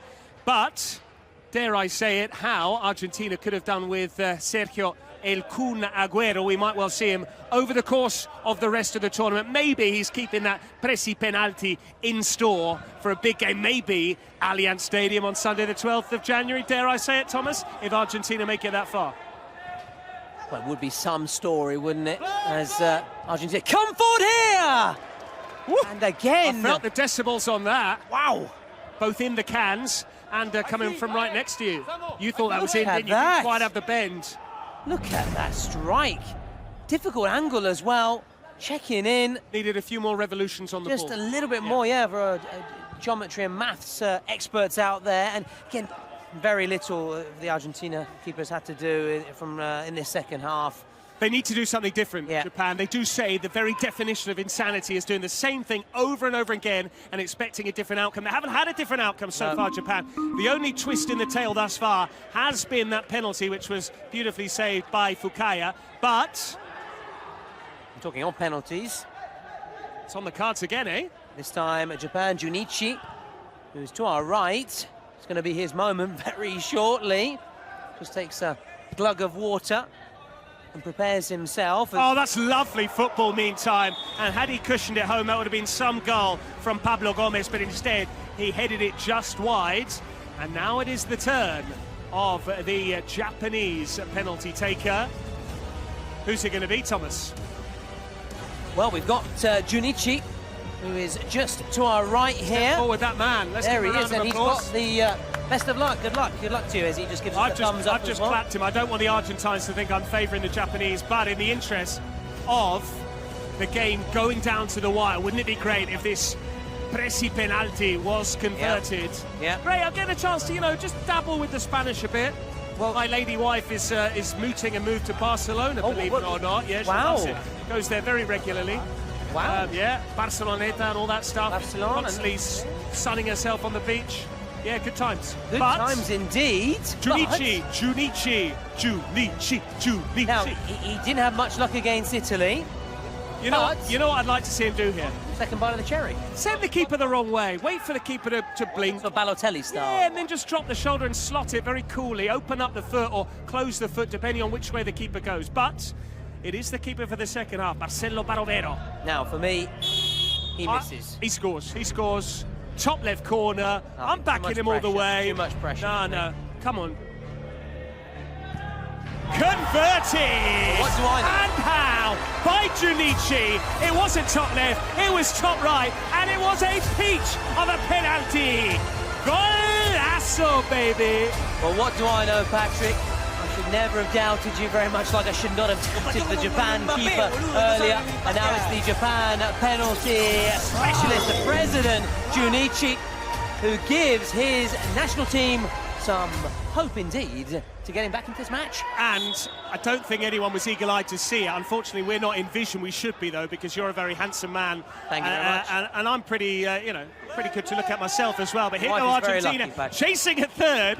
For what I was doing there, Thomas, was I was actually bowing down to Junichi, just as I used to on the terraces of the Dell and St Mary's Stadium when I used to watch my beloved Matthew Letizia himself, a penalty specialist. I think it was 48 from 49 across his career. You'll be able to tell me who saved his only penalty. Of course. Your neck of the woods. Mr. Mark Crossley for Nottingham Forest. How about that? Yes.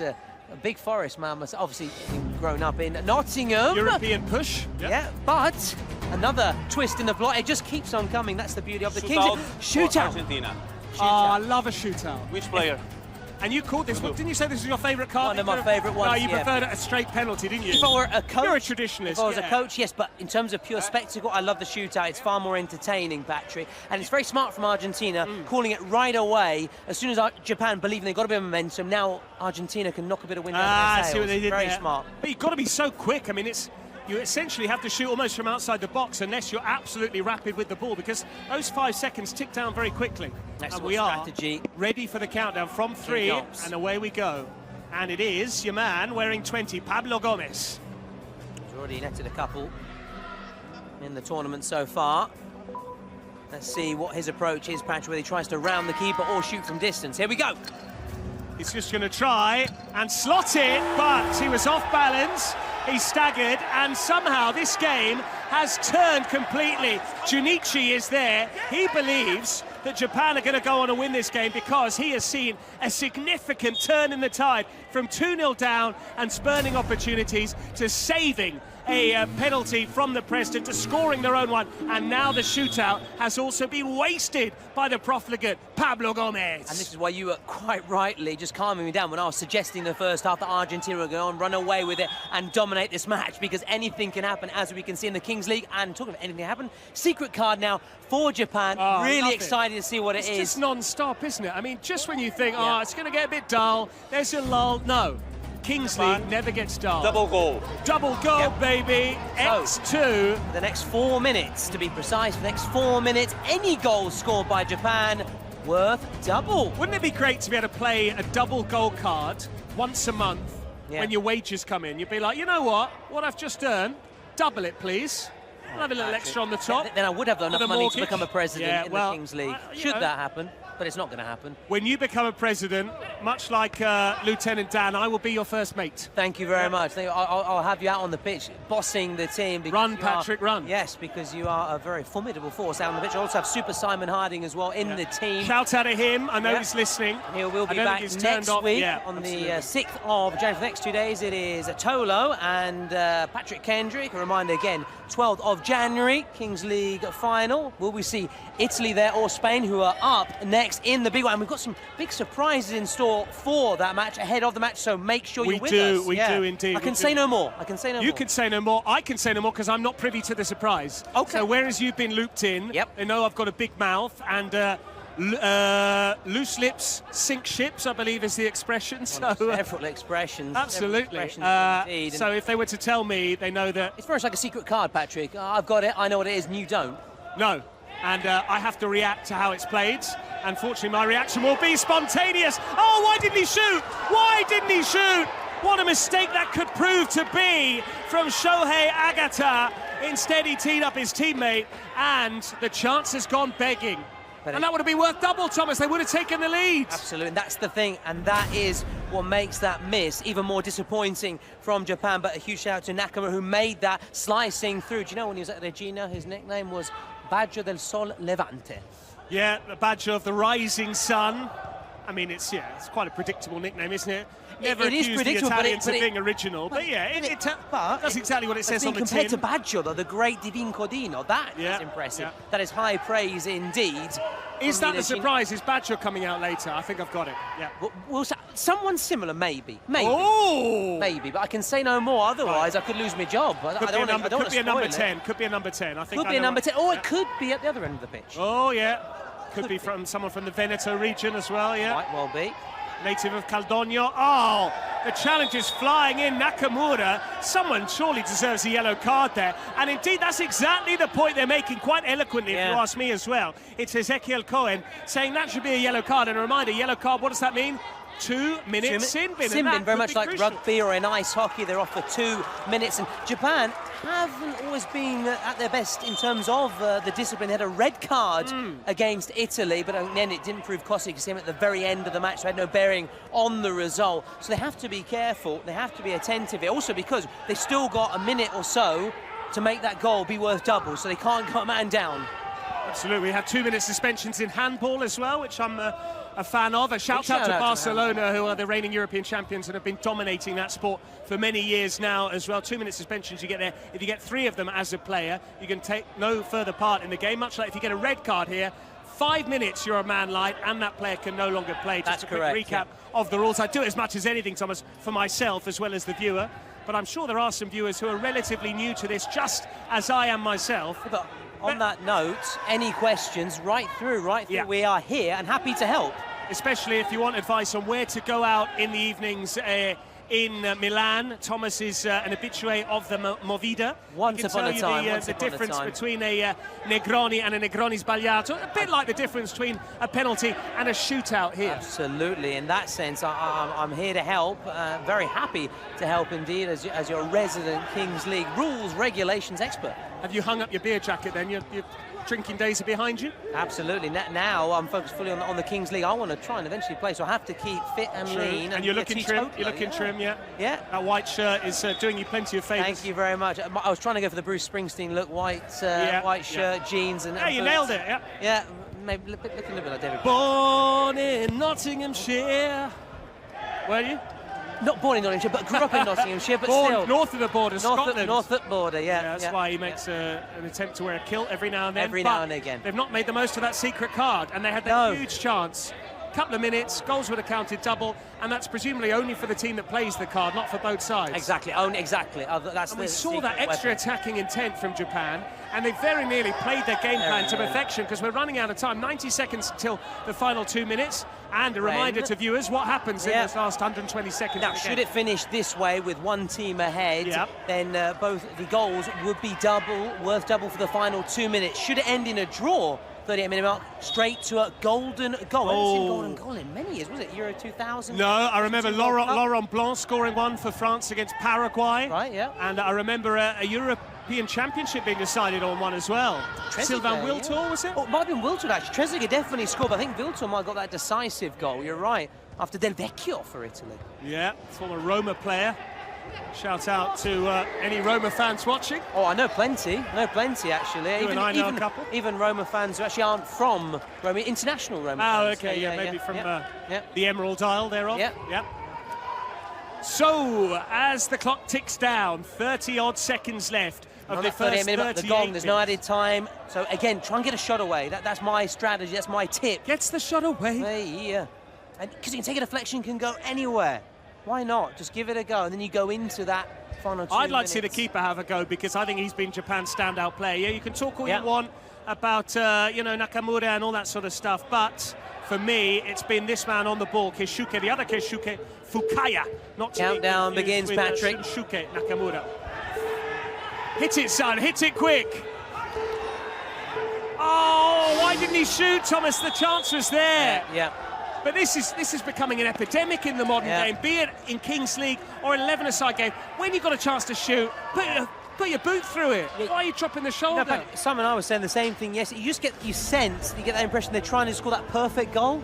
Just want. I know this is about entertainment and spectacle, but sometimes you just need to go direct. Well, I guess if there is a time to try and score the perfect goal, it is between two teams that have won their first match. So they know even if they lose today, they are still through to the last chance saloon, aren't they? Indeed. Whereas, however, who wins today, straight through to the quarterfinals, get that bye. Yeah. And now we tick down to the culmination of this terrific match between Argentina and Japan, where goals will count for double. If Argentina were to score one, it's pretty much game over. If Japan were to find the net, they would go 3-2 up, and if they could shut out the Argentines, then they would go on to win this game. Are you ready, Tolo? Go, go, go, go, go! Game on! Luke Littler, shout out to him in the final of the World Darts final again. 17 years of age, precocious. Oh, they just keep getting younger and younger, don't they? Littler by name, big by nature. Big bursting onto the scene. Just keep it light. Also now back, just a reminder for our fans all across the world, they can vote for the MVP via Twitch. All you need to do is just write the name of who you think should be the MVP. I'm surprised we don't see the Japan keeper there, personally, but... Well, he might yet emerge, you never know. Yeah, true. Anything Comes can down change. to our Twitch viewers. Now, if you're Argentina, what do you do here? Do you go gung-ho, knowing that a goal pretty much kills off the contest, puts you into a 4-1 lead, or are you more cautious and thinking, let's wait and see what happens if they score, we'll back ourselves to go up the other end and score to win the game? But the onus is very much on the team in possession, Japan, because yes, it's 2 minutes. One of those has already gone by. Yeah, we've been waffling on as usual. That's also my fault as well. You know, Mr. Chatterbox here as Japan. Not to be confused with Mr. Toad. Mr. Toad, no, exactly, certainly not. Mr. Toad. Similar outfits to Mr. Toad. Actually, Mr. Toad. So yeah, you're right. I think Japan, they're the ones that have to really go for it. They have to start taking risks now, even leaving gaps. And talking of risks, it's risky for Spain against Italy shortly because the loser goes out of the competition. And I really like that segue that you had there. I was actually going with Toad to leapfrog because that's what Japan would do here if they were to score. They trailed by 2-1. If they were to score, they would leapfrog over Argentina, but there's only 30 seconds remaining. And as you can see, bottom right of our picture, coming next, España against Italia. And Thomas, I know that your heart will be with Italy. Of course. I'm going to play devil's advocate and cheer on Spain. Well, I was actually going to say, you asked me earlier who I thought was going to be favourite, and I'm going to say Italy. I'm going to say, for me, Italy win it, home advantage. They've learnt from their first game. And there will be some added time, which is why Japan are taking their time in midfield. A bit of a tussle off the ball there. Exactly, and he's really hurt there. Ezekiel Cohen, he's also quite chippy. You've seen that. So Japan knew that actually, whilst it is 2 minutes on paper, they've still got another 2 minutes. They've doubled their time because they've got added time now. Yeah. And this goal still count for double. Nice build-up play here. But again, Argentina doing enough defensively. There's going to be a huge roar from those Albiceleste supporters if and when they can close this game out. But they are very much in the box seat. Oh, very much in the driving seat with the first minute of added time almost up, and hence the reason Japan were taking it quite slowly there. They obviously clearly realised there was going to be added time, otherwise it just made no sense at all. I just looked up, Facu Navas Sanchez, who we saw score that golazo earlier, wearing I looked up and very briefly I thought, is that Javier Mascherano? It looks exactly like him, similar build, similar hairstyle, back in the day, roaming that midfield. Oh, big call there, big call. Had the whistle not gone, Japan were in the clear. Yeah, huge call, another Speaking of which, Facu is leading the way, 48% in terms of MVP. Why? Because he scored that golazo, lest we forget, away to our right in the first half, pinging it into the top corner. It was a real Bosch moment, and Argentina have bossed this game. They have bossed it. For me, they still deserve it. They still deserve it. That's a free kick now, a platform that was clearly bumped into the back of him. Bit naive because it will allow Japan to either toss it into the mixer, then again they don't necessarily have a big man from which to latch onto to try and get that aerial threat. Unlike or Italy, do you give it to Nakamura and say score? No, they've taken it short. And they're running out of time. Doesn't surprise me. Unlike Italy, do have a big target man in the form of Trombetta. 25 seconds, Nakamura, his touch was heavy, his boot was high, and I think we can safely say Argentina are going to march on to the quarterfinals of Kings World Cup Nations, the road to Torino. They are the first team to progress, Patrick, then to the quarterfinals, to the final 8 of the competition, because it's over now. We can see from the clock, all eyes on the referee. Thumbs up as well. He's just saying to the Argentinian players, that is that. Wait for Marcelo Barovero to clear, and Argentina get the job done. It was harder than it needed to be, but in the end, their greater class has told in the end. Japan made a fight of it in the second period, but in the end, despite Japan saving a penalty from the president, despite them scoring their own for their penalty from 12 yards, in the end it's Argentina who march on, and in particular, they have one man to thank, Facu Navas Sanchez. Stunning performance, and there he is. Clearly, you're our MVP for that match. Japan beaten, the right result in terms of what we've seen. Argentina richly deserving that win. They are the first team in this inaugural, this historic Kings World Cup Nations to march on. In the meantime, Spain are already out on the pitch. They're beginning their warm-up, as are Italy. A reminder, we have some big and special announcements and surprises ahead of Spain-Italy, Patrick. There are indeed. I'm going to leave you to go through all of those various surprises, because I heard all this talk about pequeño sorpresita earlier on, which I really enjoyed, because, it's nice to pick up the odd expression, but there is the team of the tournament so far, by virtue of the fact that 2 wins from 2. Correct. On day 1, they beat Spain by 4-2. We're about to see La Roja very shortly, and here they won by 2-1, and the stats bear out their dominance. Absolutely. Although Japan had their moments, they had their opportunities, they just didn't make them count. So they will be going out of this match with a few regrets, but they know they have another opportunity in the last chance saloon. So that was Argentina getting the better of Japan. They have an extra day's rest, Argentina, ahead of their game in the quarterfinals.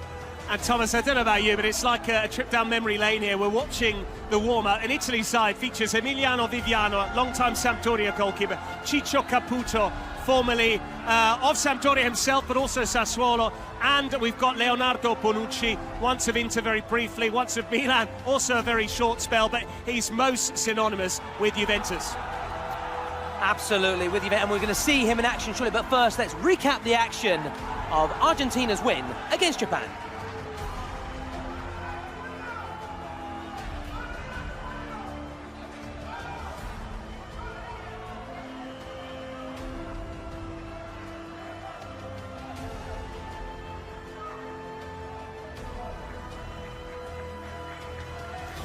So, the action will soon continue, Patrick, with Spain taking on Italy. La Roja are just waiting there, pitch side. They also congratulate a few of the Argentinian players as Italy go to their supporters here. They do, with the iconic tricolour as well, the green, white and red. And that's what's coming next, Spain against Italy. And some special surprises, so stick with us for Spain against Italy.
The Big Bang of Kings, where it all began.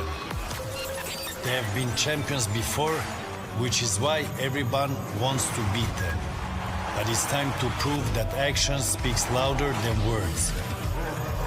It's a matter of honor.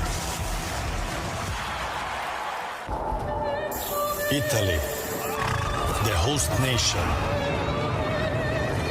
The place where football is engraved in marble. Italians have united to crown their team on January the 12th at the Juventus Stadium. The team needs your support. Don't let them down. It is Spain taking on Italy, this eagerly awaited clash, but hang on, I can just see someone the touchlines there for Spain. Looks like DJ Mario, and he's got a big announcement. Steady, what's going to happen here? Ya sabemos lo que es empezar perdiendo y ganar un mundial. Confiamos en vosotros. Toda vuestra gente os está viendo desde casa, amigos, familiares. Y además, tenemos una sorpresa. Un campeón del mundo que os va a decir algo.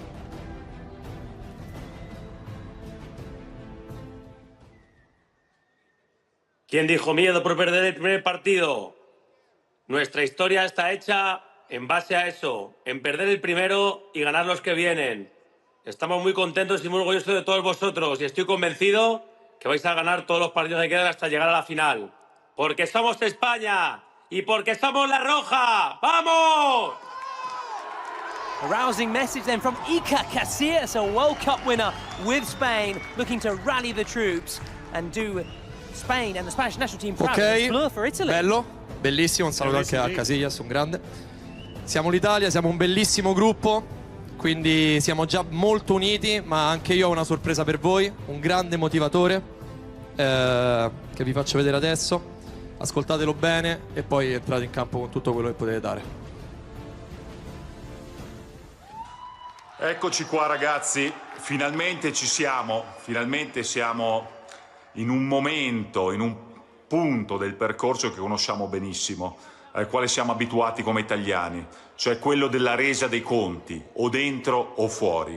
La prima non è andata come volevamo, eppure sono convinto che questa seconda partita, che è la più difficile in assoluto, ci darà modo di poter sorprendere tutti coloro che ci danno già per sconfitti, perché è la nostra storia che dice questo, e quindi io credo fermamente in quelle che sono le nostre caratteristiche da sempre. Nel momento in cui non c'è più fiducia nei nostri confronti, nel momento in cui tutto intorno a noi trema, noi troviamo quella forza, quella compattezza, quell'unità, quel desiderio di capovolgere ogni pronostico e andarci a prendere veramente il bello della vittoria. Quindi volevo lasciarvi solo questo messaggio.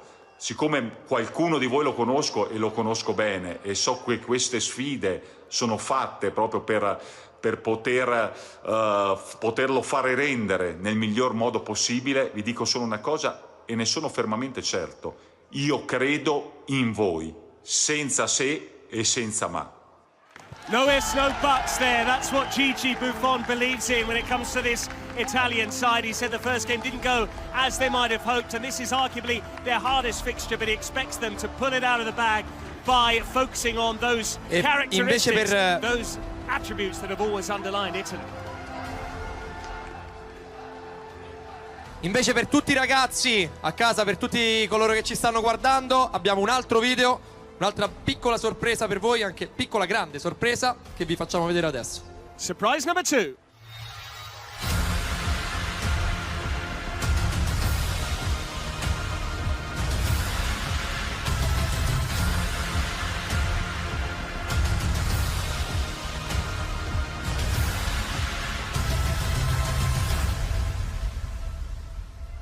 How about that for a surprise, Thomas? Legends against streamers. We saw them there. Iker Casillas, a World Cup winner with Spain. Gigi Buffon, a World Cup winner with Italy. Two of the greatest goalkeepers, not just of their generation, but of all time as well. And quite interesting to see, Gigi Buffon was characterised by his longevity in the game, and you can see why.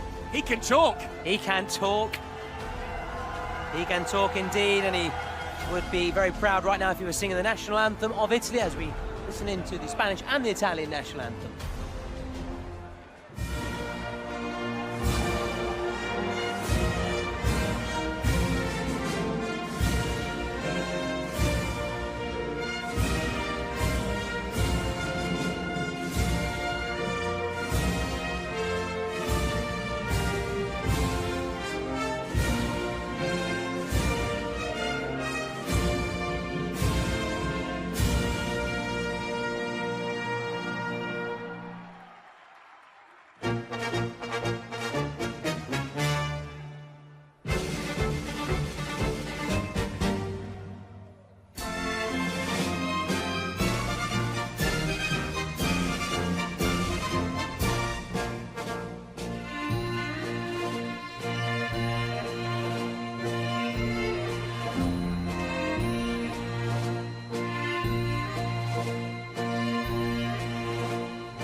The Italian supporters are continuing with the national anthem. There are, of course, shortened versions here at the King's World Cup Nations. A rousing rendition of the Italian national, their Fratelli d'Italia, brothers of Italy.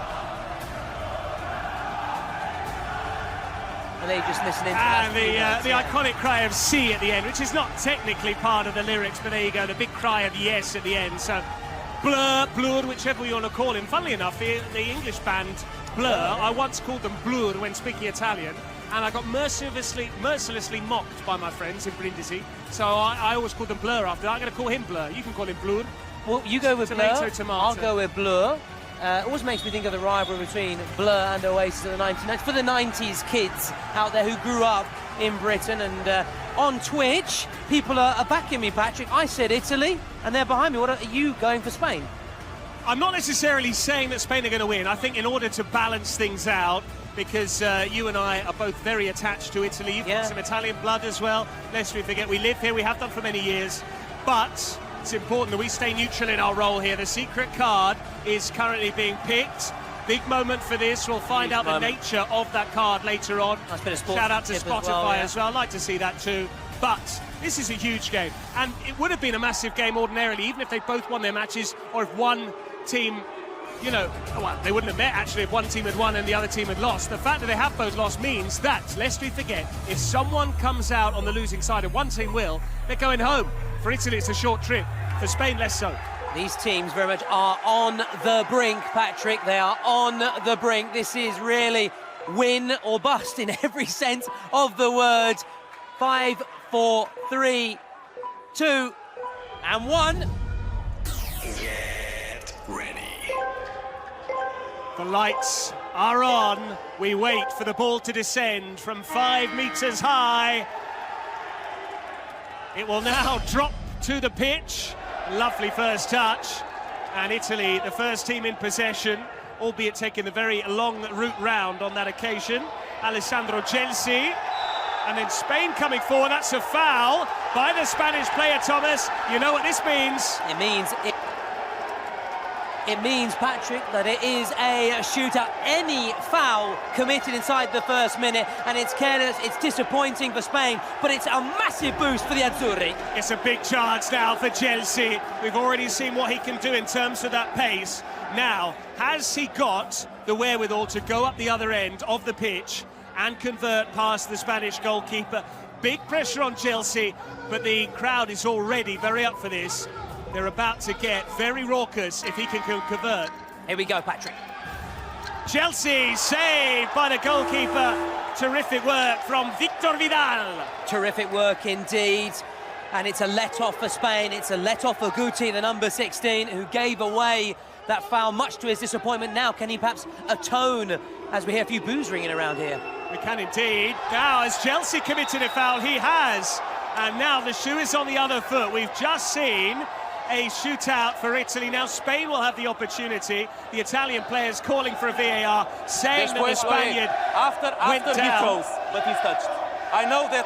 Comprendo que se después hacia tiro. They should go to VAR. They want it to be checked, but they're unhappy. Guti's going to have a shootout opportunity here. Yeah, the initial decision stands, and he does, in some respect, atone for his initial, but now can he really make amends, Patrick, by getting the opening goal? And Guti plays for Porcinos, who we know are the gold standard in the Kings League, so he's been there and done it, but he's up against a former professional goalkeeper in the shape of Emiliano Viviano. It is Guti to finish, slotted home, and the host nation trail.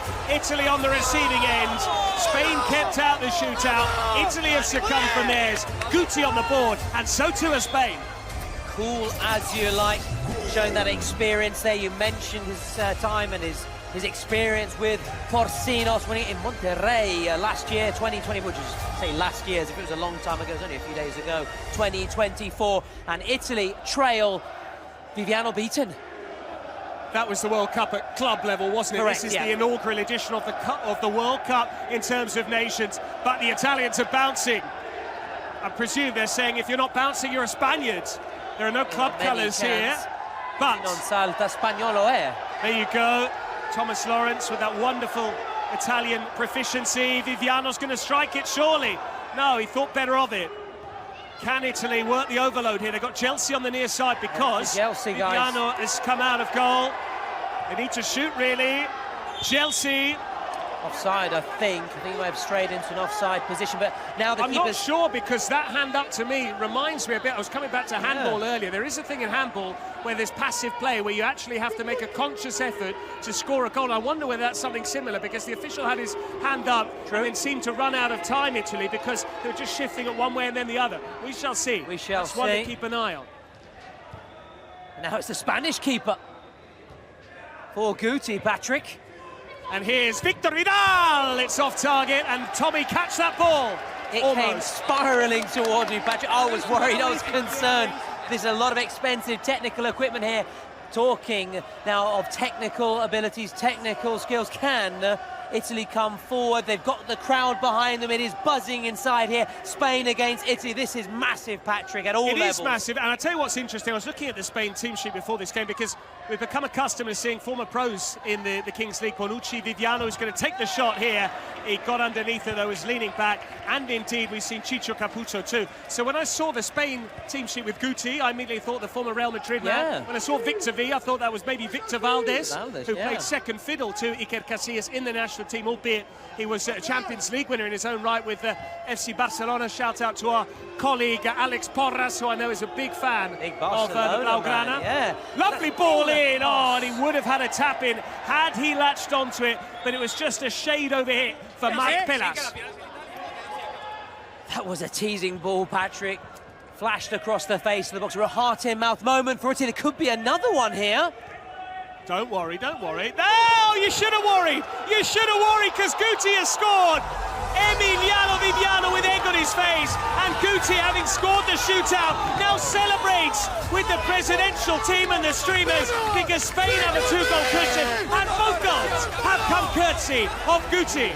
A mix up the back from Italy. Spain capitalising. Spain, who had a real slow start, but they have come roaring back into this match. Viviano, a player, a keeper of his experience, capped at national team level by Italy, has egg very much uovo on his face. He does indeed, and that's really going to hurt him because the problem is when you're an ex-pro coming into this level, there are such high expectations on you. I do wonder whether it's a case of, I'm not saying the former pros don't take it seriously, but deep down, are they thinking, oh, we're better than these? And did Viviano just switch off a touch, something he very rarely did throughout the course of his long playing career? But that was not a mistake we're expecting from him because amongst goalkeepers, even of his generation, he was very good with his feet. But Spain are going to pursue a third. Guti is away to the left. He wanted the ball for the hat-trick. Instead, it was his teammate Marc Pelas again looking to make it 3-0, and we barely played 4.5 minutes here. Yeah, well, we said in that first match, those first 5 minutes can be frantic, and very nearly another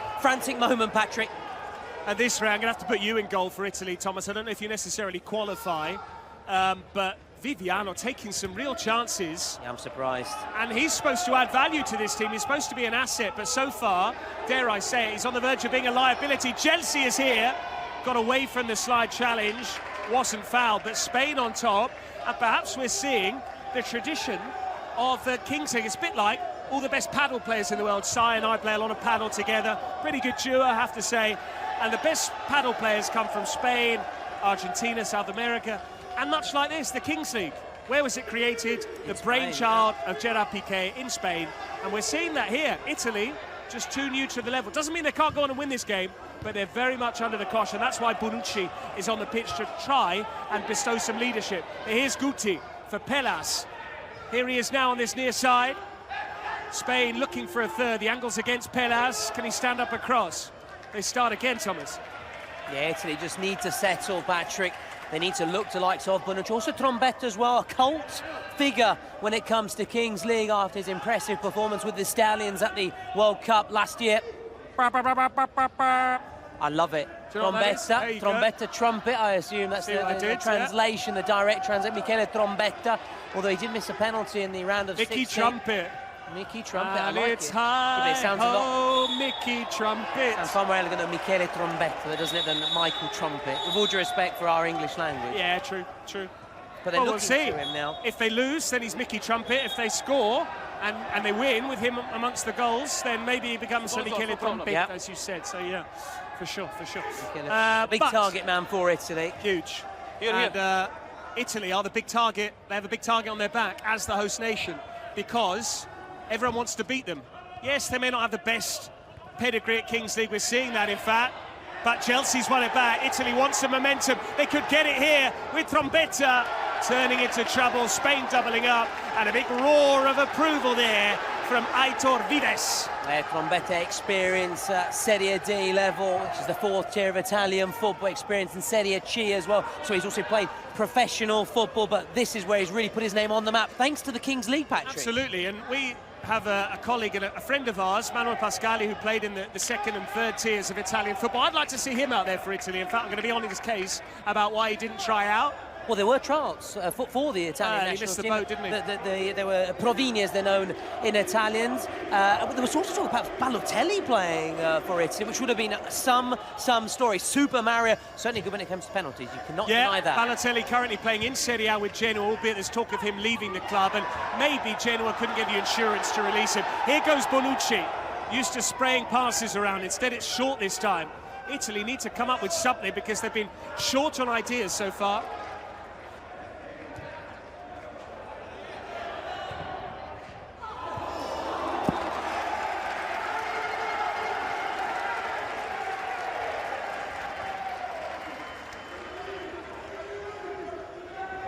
Okay, so Spain then to get us back underway as Italy have made another change. It looks like Ciccio Caputo, Patrick. I haven't got as good eyesight as you. In fact, I'm struggling with contact lenses today. It is Cheech wearing 10, and what I love about this player is not only was he a prolific goal scorer at top-level football in Serie A, also in the 2nd tier in Serie B, but he has an iconic celebration, which I hope we'll be able to witness. He is a keen amateur brewer, Ciccio Caputo. He makes his own beer, which is why, if and when he celebrates, he sticks out his pinky, his little finger, he sticks out his thumb, closes down all his other fingers, and then points basically upwards, as if to say, let's have a cheeky pint. And have a cheeky drink. Maybe Italy will be able to have one if and when Caputo can score. Free. Chelsea on that leading the charge. Chelsea was caught. Italy want a yellow card at least, as well as a free kick. It's not even a foul. And Spain have the chance to work the overload here. Well, there's going to be a riot here unless something changes with the officiating. Have a mutiny on his hands here, Patrick. And the crowd are not happy.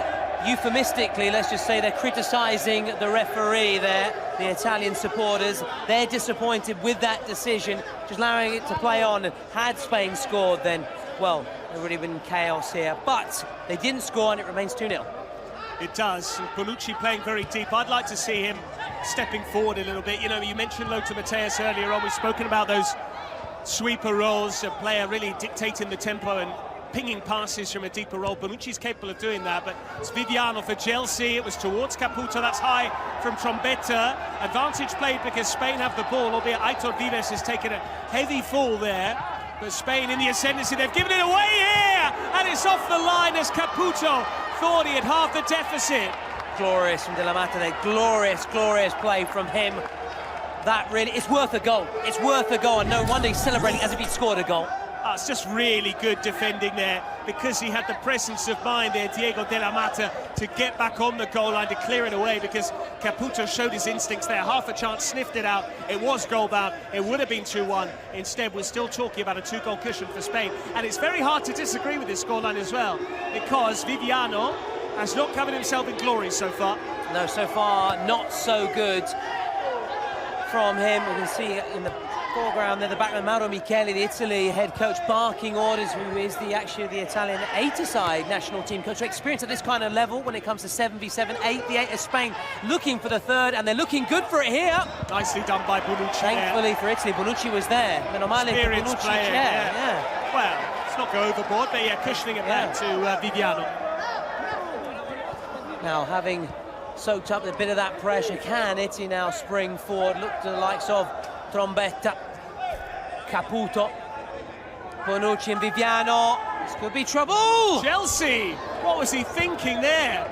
That could have been a real mess. It was very nearly an own goal. I don't know if you've seen any over the course of the first couple of days, Thomas, here in the Kings League. We nearly had an autogol. It was very nearly an embarrassing moment, and after Viviano's disappointing start, very nearly a disappointing moment there.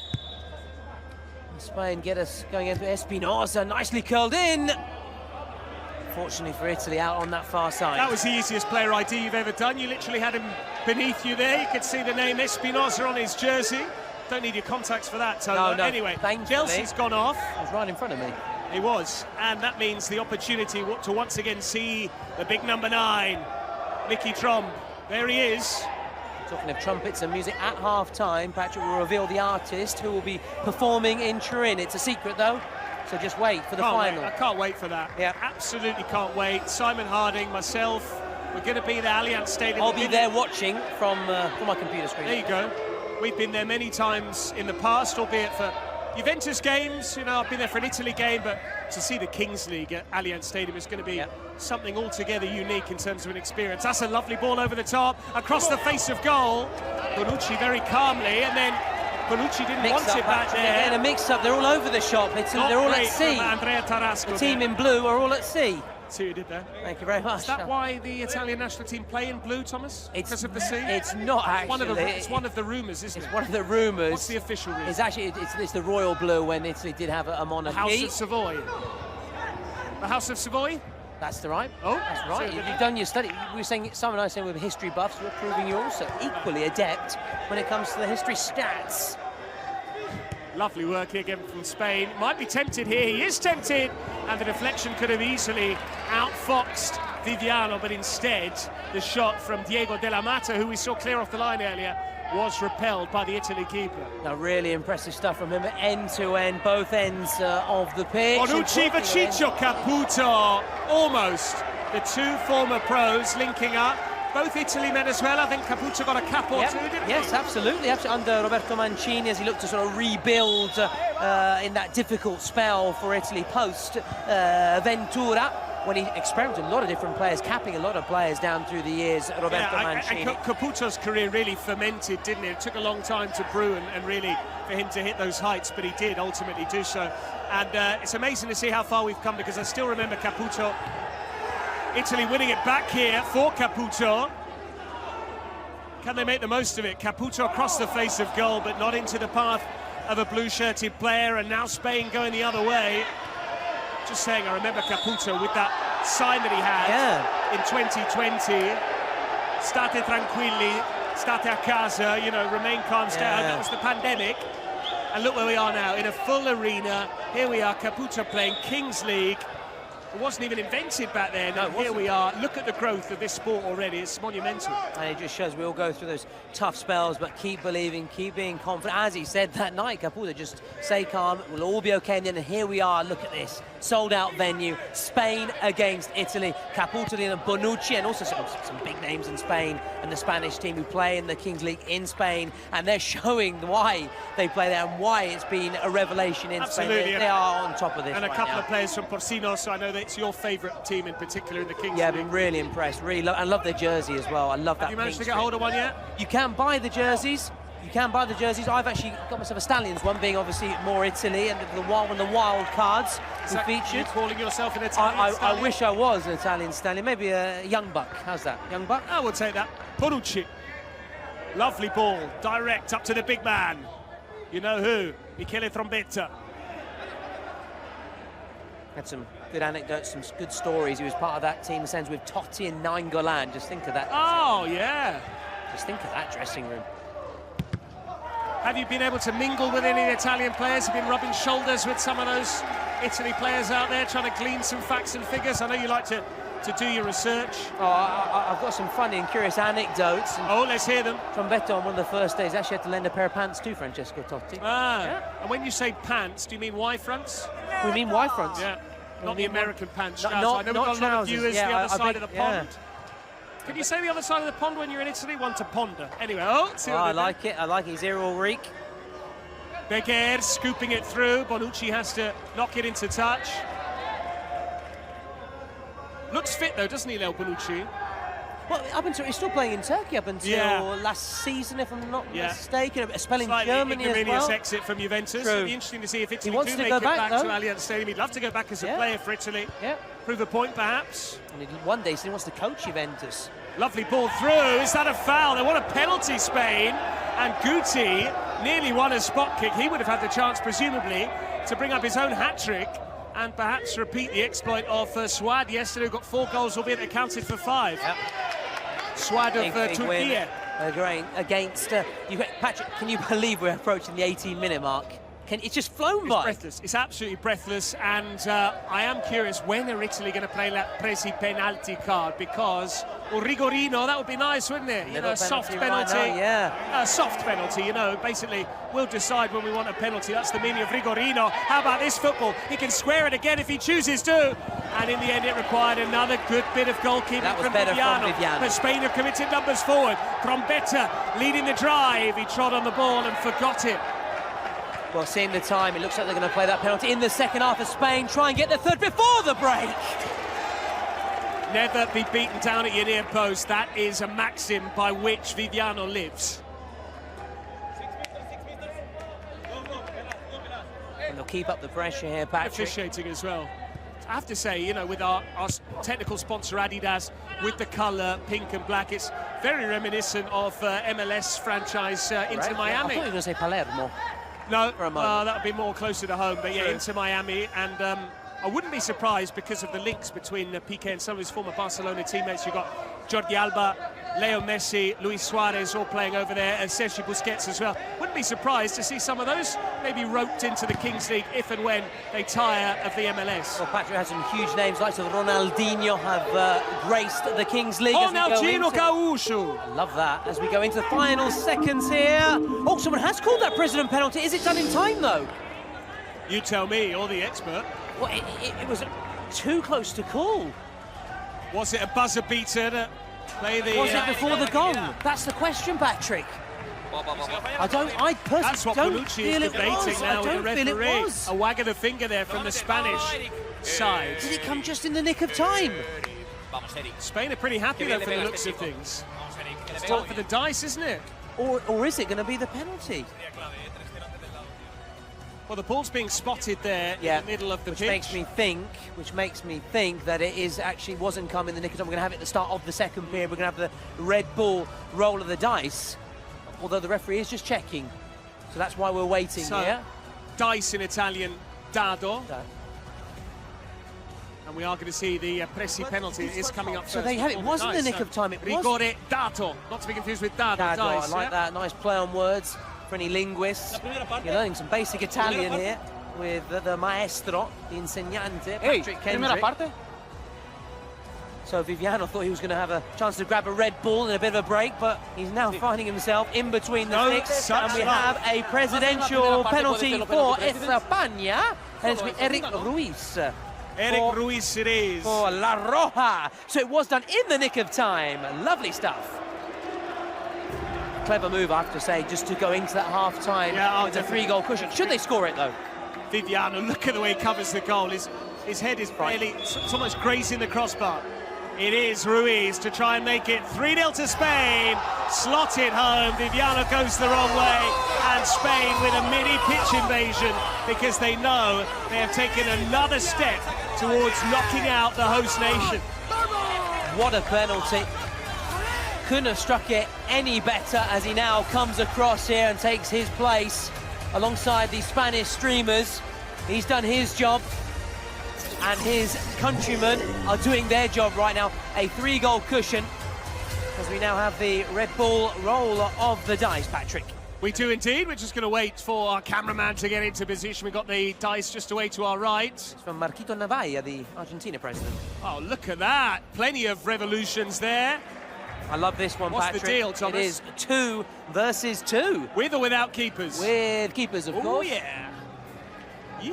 So Viviano will look to try and make amends. Italy do have another goalkeeper, by the way, Justin Di Polito, I think that's how you say it. Yeah, correct, yeah. I was saying Di Polito yesterday and I was quickly corrected by my wife. Yeah. Oh. Yeah.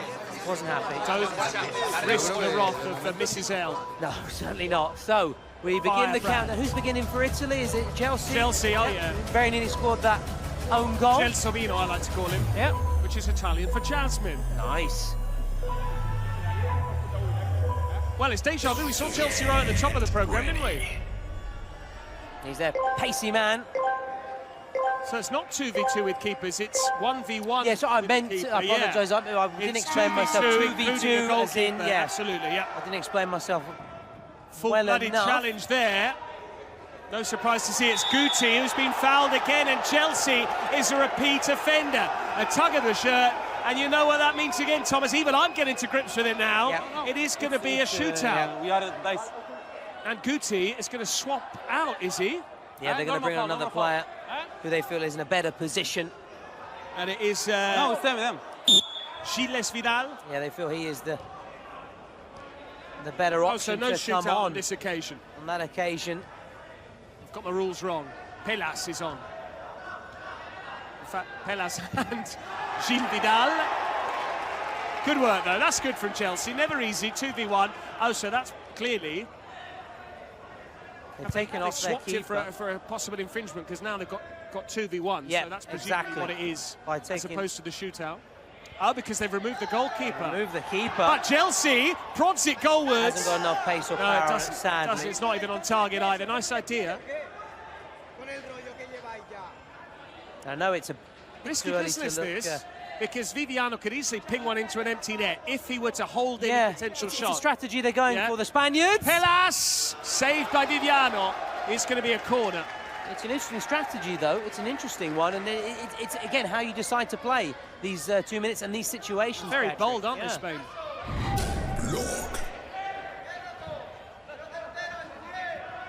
I know it's still early days, but if Spain were to bring home this one, they'd face Colombia or Turkey, the loser from that match from Colombia and Turkey. Spain, Colombia would be good. He can square it here. It's going to be 4-0. It's that easy. It is that easy for Spain, and they are running away with it here. Nicely worked for Gilles Vidal. I beg your pardon. You forgot the penalty. Well, again, I was just thinking too far ahead. Mesmerised. I was just thinking too far ahead. I apologise. And now Italy are following suit, and you start to think Italy, having trailed 3-0, would they have not have been better off? But the problem was they didn't have possession to begin with. That's why that foul from Chelsea was so costly, because it ceded the ball to Spain, and they were able to make the 2v1, as Italy will try and do now. Spain keep it out by virtue of the post, just when Italy thought they were on the board, but Caputo beaten to the ball. It's not Caputo, in fact, it's a lookalike, but Guti gets his hat-trick, Spain's 5th goal, and Italy, dare I say it, Thomas, are being humiliated. Spain are running away with it. It's all happened here in these closing stages of the first half. It all happened at the very beginning of the first half, and I know we tend to say it's never over until it's over, but it feels like it is over. This is when you need to really play your cards properly. They need to score here first and foremost, and they might just do that. They will surely do it. Italy finally on the board, something to cheer about, because it's put away by Domenico Rossi, and Italy march the ball back to the centre circle.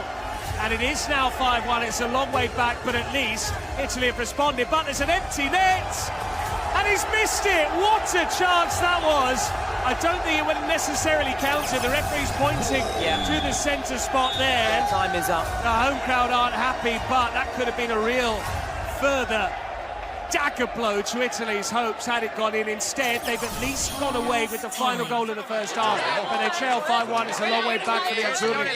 Wow, blink and you'll miss it, as we now listen in to the half-time team talks. Big one for Italy. Okay? Let's give a good example for the league. A good example for the league, okay? Ascolta. Allora, adesso riprendiamo. Loro hanno un buon vantaggio. Come hanno abbozzato negli ultimi minuti, facile che si abbassano, ok? Noi ricominciamo con... Allora, questo è Leo, questo è sempre Tarasco. Di qua ricomincia Gelsi, qua incomincia Sergio, ok? Davanti stiamo sempre con Caputo e Trombetta. L'importante è che uno di due mi fa un play finto, mi viene corto, ok? Now the countdown for the artist reveal, who will be performing in Turin at the Allianz on the 12th of January for the final. It is...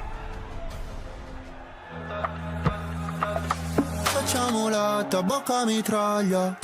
Fuori fa solo ta vedo bimbi col balaclava senza mamma.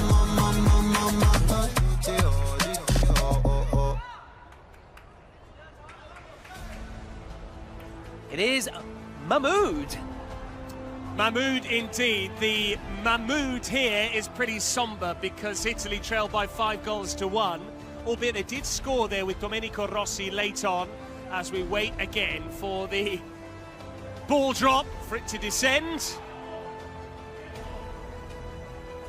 And we are ready for the second half, but fair to say, Thomas, that the first 20 minutes belong to Spain. They're in complete control. Guti in particular, very potent in front of goal. Viviano not offering a great deal in terms of what he's supposed to do for Italy, which is keep them out. But the ball has, the crate has descended, the ball has been deposited. Our McDonald's crate will now be wheeled up into the sky 5 meters above our heads. And how good does Wismar look, by the way? Oh, this... resplendent. This is a historic place. We were talking about it yesterday with Simon. Just think of the players, the talents Hashim Mastur that have come through here. Yeah. Hashim Mastur, just one of several that have arisen through the Rossoneri youth ranks. Certainly very talented player, technical player. As the countdown continues to the drop of the ball, it's of course looking to their big man, Patrick Michele Trombetta. 1-0, go! It's very similar. I know it's been compared to water polo. It's very similar to the way they grapple with one another beneath the surface when it comes to water polo, with that corkscrew kick as well, which I don't know if you've ever tried it as a way of treading water. It's almost impossible. But something's happened off the ball here. You and I have been distracted ball watching. And is there going to be a card? There is. It's a yellow card.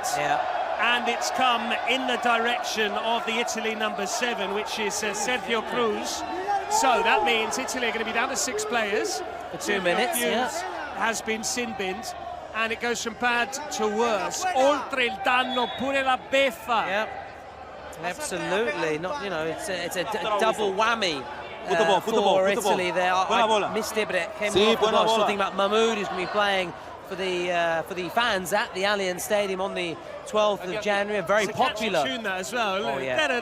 Very popular artist in Italy, really impressed at Sanremo. One of his songs, Brividi, and could there be brividi, goosebumps and chills here for Italy have to brace themselves. Oh, see what he did there? Aitor Vives. They're looking good, Spain. They really are, and they will back themselves to win this game even more handsomely than the current scoreline suggests. There'll be no change in tack from them, because the way they've been playing has been absolutely spot on so far.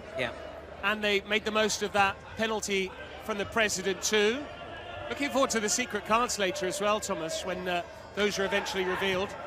But here's a chance, there's another goal, and it's just that easy for Spain. It is put away by Nico Santos. Patrick, it's got to be game over now. Italy immediately looking to their president penalty to give them a little bit of hope to get back in the game. But Spain have been outstanding. They've been superlative. A tale of 2 number 7s there. We saw the Italy at number 7, Sergio Cruz, going off with that 2-minute suspension. And now the Spain equivalent has scored. Nico Santos makes it Spain 6, Italy 1. And dare I say it, I'm getting horrible, traumatic memories of the final of Euro 2012. Spain 4, Italy 0, when Italy will try and cling to the fact that they had less recovery time. That was Leo Bonucci putting his boot through it, and that would have been special. That would have been a golazo to top what we saw earlier on. I would have been stunning. Italy needs something like that right now. I was hoping we're going to see a repeat of Euro 2016 when Italy got the better of Spain in the round of 16 stage, narrowly getting through and seeing a bit of a catenaccio performance and decisiveness. It's not to be. Now, though, will it be from the penalty spot from Blur? You call him Blur, I call him Blur. It has been a blur so far for Italy. They're not very lucid at the moment. They need to keep their eyes on the prize. 2020 vision now, as you said, Thomas. Hindsight is easy after the fact, but now they need a bit of foresight. They need to score first and foremost here.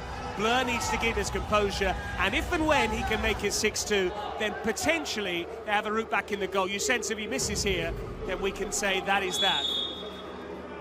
And here he goes, huge moment. Can he give Italy a lifeline here? He can! Talk about Balotelli earlier on. He really channeled Super Mario there. Lovely side foot slot into the corner. Let's watch that again from Blur. Patrick, he is 2 from 2, or due da due, as the Italians would say when it comes to penalties in this competition. Due su due, I beg your pardon. I was trying to imitate a colleague of mine. Yeah, you're right, yeah. That's what will allow you to make a mistake, maybe. Thank you very much. But it's 2 from 2 for him, and now with the secret card, who knows, anything can happen. It could, but Spain again on the offensive. Don't forget Spain's have got their secret card as well. Aitor Vives from distance, snatching at the shot. Thomas, tell me, I've seen that there's a card that allows goal to be worth twice as much. Yep. Is there an X3 card for goals? No, sadly, that's what Italy need now. But the rules have been voted in the past by the fans, by supporters, so you never know in the future. There may be some kind of introduction in the future, because they're always looking to freshen things up. Get in touch via Twitch. Tell us whether or not you're in favour of the X3 card. I certainly am, but then again, I'm slightly biased. I said I was cheering on Spain, but clearly I've contradicted myself, because I'd love to see Italy make a fight of this. Yeah, as the home side as well, you'd love to see the hosts do well, but full marks to Spain. They are deserving this. They're running away with this. They have been so impressive. And now a shout out also to our sponsors. A final that will be played at the Allianz Stadium in Turin, as a card is flashed. And this is thanks to the support of the Regione Piemonte, the Comune di Torino, Città Metropolitana di Torino, and the Fondazione per la Cultura Torino and Irene. Absolutely. Good to see those sponsors there. Now, Italy have a chance. It's 7v6 for the moment with that Spanish sin bin. And the shot goes through at the near post. And all of a sudden, Italy have momentum. 7v6, but the deficit is down to 3. And it is that man who gets the praise. I believe it's Domenico Rossi with the all-important finish. And talk about all-important finish. What a finish.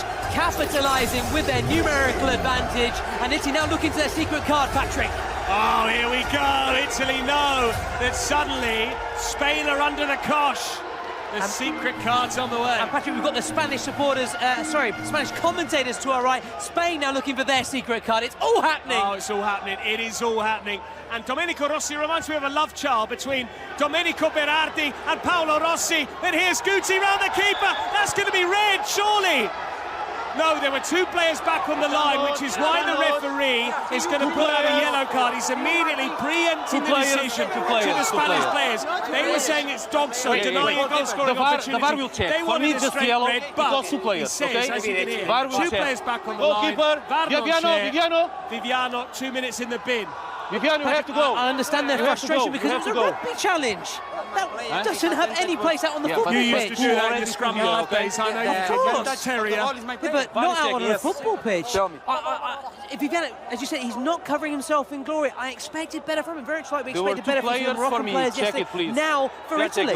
Dare I say, it looked like he had a very Merry Christmas. Let's go. There too. Yeah, I think. Well, he's checking, okay? Carrying a bit of a Christmas hangover. I don't know, Patrick, but it's not been the Viviano we've known and seen over the past 10-15 years. Sorry. And it does mean that Italy are forced to change their goalkeeper. Who knows whether we'll see Viviano again, because if Justin D'Ippolito were to impress now... Check complete. Good, thank you. Check complete. VAR. Okay. It stands as the decision. Good decision. Yellow card. I understand the Spanish players, they're frustrated, but after the laws of the game are clear. I think you were saying it's more the nature of the challenge. There was more of an argument actually for violent conduct as opposed to, or serious foul play as opposed to denying a goal-scoring opportunity. But Spain can turn the knife here by scoring.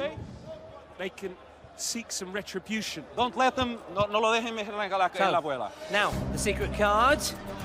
Shootout for Italy. As I said, this is so exciting, and a big chance then for Italy. We almost hear a bit of mood music here, don't we? Oh yeah, oh yes. Shootout on the way. One of his many songs, Tuta Gold, can they... Suspension for Italian player, who will it be? Bonucci. Oh, they're taking out Leo.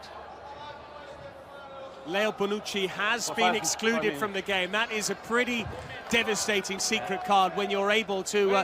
actually, it's often a question they ask in a press conference, isn't it? If you could take one player out of the opposition side, normally they're saying to play for you, but on this occasion it's actually, you know, because you have coaches saying, oh, I want them to be at their best. I don't want to wish injury upon anyone else. Well, Spain have wished this particular absence on Leo Bonucci, and it's double the length of the time that Italy will be deprived of Viviano. So they've gone from 3 ex-pros, Bonucci, Caputo and Viviano in alphabetical order, to just the one, Cheech. He's going to have to hold the fort. He's not played much either. And he really has struggled. Now then, can his fellow striker score? Michele Trombetta. He hasn't scored yet in this competition. This is his moment, Patrick. Here we go. Are we going to be playing the trumpet out loud? I will if he scores. That'll be my celebration. Here we go. Let's hope we can hear it. It is trombetta, and there's the save. We only hear the gong. Making those stops. Victor Vidal. We only hear the gong. No trumpet at all. That was a bum note. Wait, after the whistle. Certainly was from Michele Trombetta. Now Spain have their free kick from that foul, going back to Viviano's rugby challenge. Of course, yeah. And I'm a big fan of the man stood over this as well, Nico Santos, but in the end they played it short, so a little bit disappointed. Aitor Vives, he can hit them. So too can this man wearing the armband. And that's the traditional armband, isn't it? That's just for the captain. That's not Correct, the green one, which is where you have the player who can score double goals. Guti, what a star he's been, and they're going to score from there. No, they're not. Got ahead of myself. For once you've been proved wrong, Patrick. For once you have been proved wrong. Maybe they're intimidated by Justin Dipolito, who is 13 years the junior of Viviano, so maybe a bit more sprightly, much more agile. It's the Spanish keeper that's been the better to Victor Vidal, one of the last 3 nominees for the Corona de Oro this year. I don't know if you knew that, and you could also see that at the World Soccer Awards. Spain just taking the sting out of the game now, quite rightly, because they still have that 3-goal lead. It was a massive lead, lest we forget. It was 5-0 at least. Was it 6-0 or 6-1? Yeah, I know it's 6-1 now, but 6-3 now. But did they at any stage have a 6-goal cushion, or did it go 5-1? Always 5. Always 5. 5-0. There goes Spain again.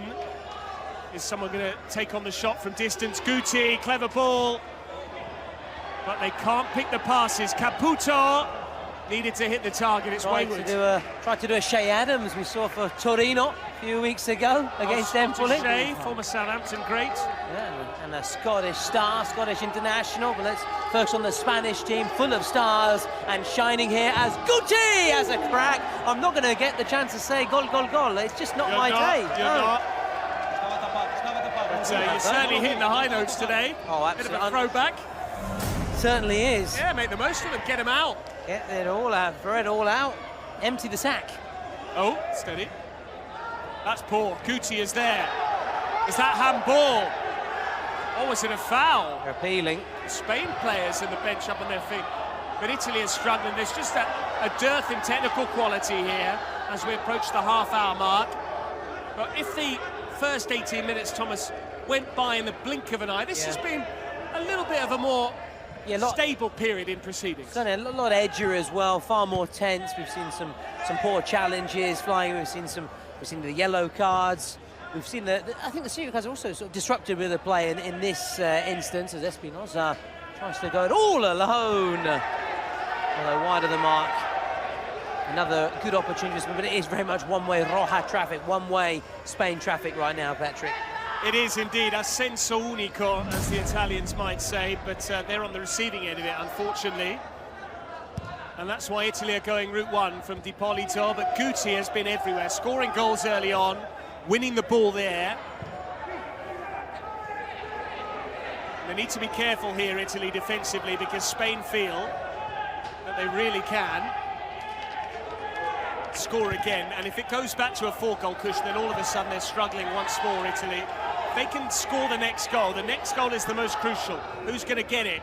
Could well be Spain, because it looks the more likely at the moment. And had he kept that down, we were talking about Spain 7, Italy 3. Yeah, and a similar scoreline to what we saw in Brazil's game against Korea yesterday. That was Aridai Cabrera. And there still is time for Cabrera and company to get that 7th. We're going towards that 30-minute mark. Bonucci, though, is going to be back on the pitch very shortly, and Italy need him right now. They do. He's bent over double on the far side of the pitch, waiting to come on, but so many loose touches from the Italians. Not being anywhere near as neat and tight as it needs to be. Bonucci is back on, and his colleague there, Andrea Tarasco, is more than willing to dash off and make way for the experienced former Italy man. multiple champion with Juventus as well. Didn't win all 9 in a row because he was away with Milan for a season. For a season, I said there. Yeah. Very, channeling one of our former iconic commentator influences. International in our world early feed, days. For Serie A. Across the years for almost a decade. Dominating the airwaves. There's a yellow card shown towards the Spain technical staff right now.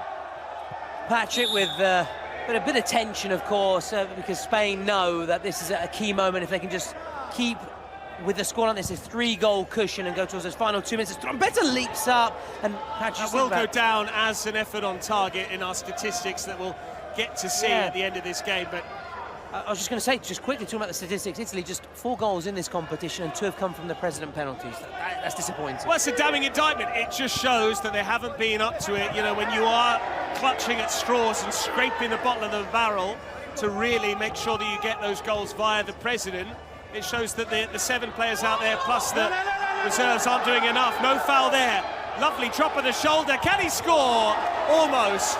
But I tell you what, Domenico Rossi, I mentioned it before, the love child of Mimmo, Domenico Berardi and Paolo Rossi. I thought you were going to say Giuseppe Rossi, but Paolo, obviously the late Paolo, the late great Paolo Rossi, icon. In comes the corner, free header, it's over the top. The whistle already gone, foul off the ball by Mickey Trombone. And I know why you would have said, obviously, Paolo Rossi, because obviously he really shot to fame. You can say, put his name on the Ad España, 82, 82, Spain 82.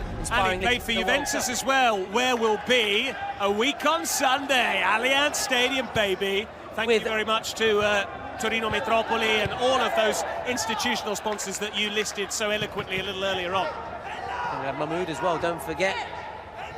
Singing away, singing his heart out for the lads. And will Italy be there? Doesn't look like it at this stage. Spain, meanwhile, showing their credentials to go all the way. Referee looks to give the advantage. It's a good one. I like that. Spaniards away to our left. They wanted the whistle to go, presumably because they thought it would prompt another yellow card. And we can see there from the replay, it might have been in danger there of Trombetta off getting a caution. And those are so costly at this level. We've already seen it. 2 minutes suspension. What a ball that is for Guti. His first touch was heavy. Still found a shot. And in the end, the goalkeeper just about gathers it. But Di Polito, dare I say it, has looked more solid than his more illustrious colleague in the shape of Viviano. That's not a shot on target, that's just overhit. But Italy, again, they're lacking ideas out there. If they're having to launch the ball onto Trombetta, it means they're not making the most of the ability of Caputo, of Bonucci, et al. There was a sort of reminiscent of Peter Schmeichel long throw there from Di Polito. And he may be caught into action here. Fortunately for him, he wasn't. Should really have scored. I can't believe he's put that wide, Aridai Cabrera, because that was a huge opportunity. But Spain have played some lovely stuff. They are really in the mood tonight. The goalkeeper probably would have kept that out. He guessed the right way, but it's the ease with which Spain get into shooting positions. And Thomas, I know you and I started to talk about other things during that first game when we saw Argentina come out on top against Japan. We've had no opportunity to do so here, partly because we're a bit more familiar with these big names from Italian football of yesteryear, but also because it's just been end-to-end stuff where there hasn't been a goal or a president penalty. We've seen a sin bin, and here's Guti searching down this near side. In fact, that was just proving your point. There's no time to talk about tapas or aperitivi, pasta, paella. No time at all as Trombetta now comes forward. Trombetta! Tell you what, Trombetta absolutely hammered that. He hit it with a banjo. Here we go. Spain looking for another goal. Bonucci with the challenge. Guti forced wide. He's found the cross. No one on the end of it. Spain look to keep it alive, though, Patrick, on that far side. Aridai Cabrera wearing 77. Losing the ball. Trombetta trying to shepherd it behind. Who got the last touch? Goal kick. Well, that gives us a chance to catch our breath as well, because we're also struggling at times, even though we're not playing. Buckets. Even though we're not playing. Caputo now, Patrick. Ciccio Caputo, my boy, what can he do? He's prodded it into touch. He saw a phantom teammate. Yeah. The phantom of the Italy is not there. Out the pitch side. Inside this matter. Oh. See what I did? We'll leave the singing to Mahmoud. Anthony Lloyd-Webber. And leave the singing to Mahmoud.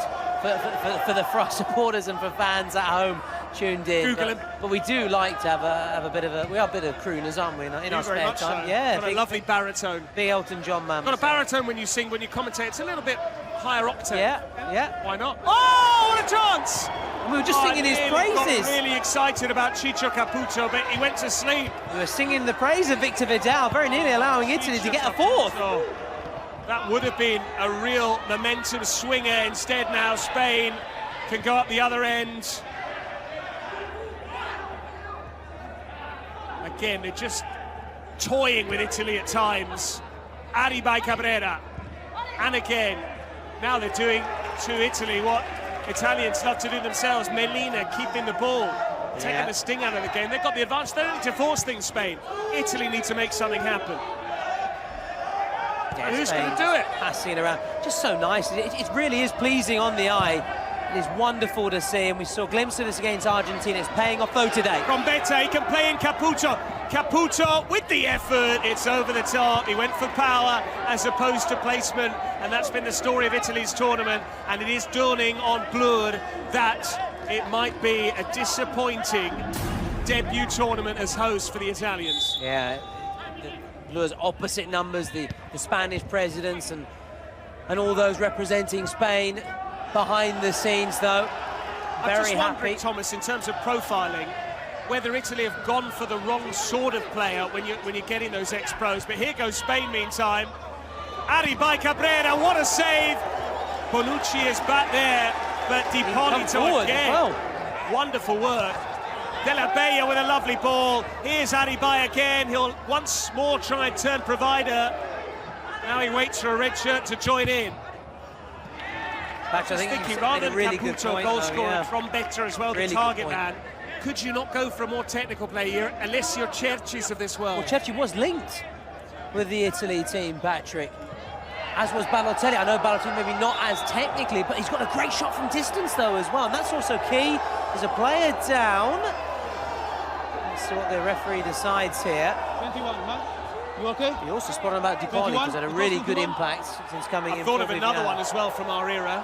He's second. Alino Diamanti. Wow, yeah, Bologna great. We've got a yellow card. Oh, it's a red card! And this is going to change everything, because what remains of this match will see Spain play with a player light. He can play no further part in this game. He's getting plenty of abuse now from the fans. It's Diego de la Mata who's been given his marching orders. That means Spain are down to 6 for 5 minutes, which is basically what remains here, because we'll probably have a couple of minutes of added time. We're a minute shy of the 38-minute mark when we will get those big That's going to be a penalty from Fares. Fares has won a penalty, surely. The referee says no. Wow.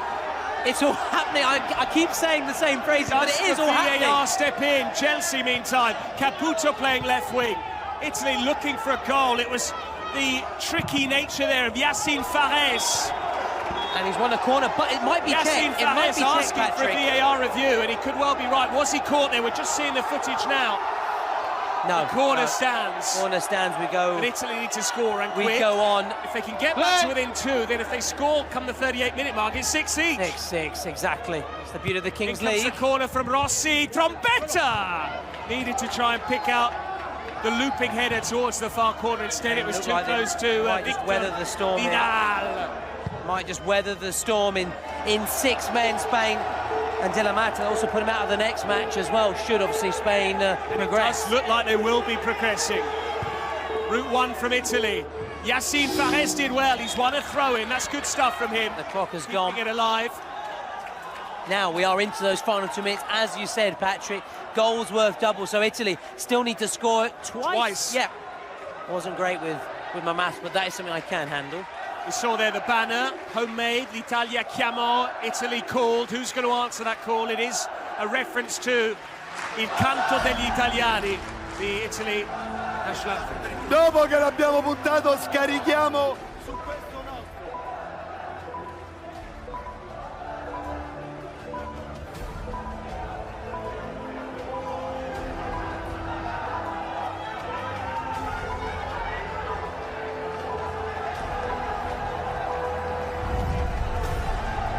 And we are back then. You couldn't have set up a more thrilling and tense finale, could you? It all comes down to this. 2 minutes plus added time. Italy trail by 3. Spain with 1 goal will surely make sure of their passage into the next round, which is the last chance saloon. These two teams, it would be a last chance saloon because they lost their first match. You can now vote for your MVP, but let's get back to the pitch, Patrick. Chelsea's cross after Yacine Fares played him in on the overlap. Trombetta calling for the long throw, wants to win the flick on. Instead, he gets there, and there's a goal! What a start! It's Domenico Rossi again! And Italy, all of a sudden, are back to within 1! It's the amazing thing about the Kings League, Patrick. It's what you were saying. Italy appeared down and out, but there's always hope. There's always an opportunity in Kings League. As Rocky would say, ain't over till it's over. Another film reference, I like that. Domenico Rossi, what a beauty. And our Spanish colleagues to our right do not look happy. They're giving us a few daggers of evil. Are you not entertained? Check that out. Another lovely reference there. The Italian fans are bouncing up and down with joy. But hang on, a cruel change here with a Spain goal, and they might get a goal. In the end, the Scot just squirms wide, and all of a sudden we have a preposterous scenario whereby if Italy score the next goal, they win 7-6, and they were trailing 6-3 just a minute ago. But Spain have possession, and they may get that goal, and that would put them, surely, Patrick, over the line. But they have to put it in the back of the net. Surely you have to go and try and score that goal. They can't try and sit on this 1-goal cushion now. Because they're a man down. They are indeed. That red card becoming crucial because Italy had an overload at the back stick there. Caputo holding it up, finding Bonucci. It's up towards Trombetta. Suddenly, Spain have forgotten how to defend. Caputo with the ability to bring it down. Caputo for Trombetta. It's back towards Chicho. And here goes Spain as we move towards added time. Guti, the angle's against him. He holds it in the corner. No, he doesn't. He loses the ball. How much added time, Thomas Lawrence? I think 3. I think 4. But that does mean that Spain will have a player who can come back on. It won't be De La Matra, of course, but they've got to hang in then for a couple of minutes. A couple of minutes still left to elapse of that. And here's Fares. Yacine Fares losing out. And the free kick is given the way of Spain, despite the fact the official who was much closer to the challenge was unmoved. Big call that, big call, it was the assistant. A big call, and who knows what our audience thinks right now about that call. Over 1 million people, Patrick, are tuning in for Spain. It's a huge shout out. I hope you're enjoying the show this spring for the night, so thank you very much. We are enjoying it. It's almost impossible not to be entertained. Kings League is delivering, and that's why these rules of the game that the fans helped create and voted for have made it so exciting. You think Italy are out of it, they're not out of it, they're right in it, and if they score, they're going to basically win this on the buzzer. Bonucci. And the roof will come down here at Vismara. Here's Trombetta, still Trombetta! Was he caught? No, it's a fair challenge. He didn't even appeal to his credit. He could have easily taken a tumble. No, it wasn't a foul. We could clearly see the referee, well, but even Trombetta not really complaining. Victor Vidal, well in there. Guess who? Domenico Rossi is just overhit though for Fares. And Italy are now short of time. Spain have got just under 30 seconds before they'll be back to 7v7, and then they might be able to just keep the ball, but that requires strong nerves of steel. Do they have them? Italy have the ball. They've got the nous, they've got the experience. It's have momentum and believe, and the home support, which is why I always tip them, and you can't write them off. And they have possession with Chelsea. This is Caputo, who gets the shot away. Was he caught late? He wants a free kick. The referee has not responded, and Italy are short-handed. Spain are surely going to score. They will win it here in controversial circumstances. Not that they necessarily care. That will be that, I'm sure, thanks to Javi Espinosa. And it is Vamos España! It is not Forza Azzurri, it is Vamos España. Our Spanish colleagues to our right celebrating. It is Spain who will be marching on. And give them their unless there is a VAR review. Italy feel that Caputo was caught late as he got the shot away. Italy won the free kick. They were still appealing for a foul. That left them short-handed defensively, allowed Spain to score. So we have to give it. If no foul, play.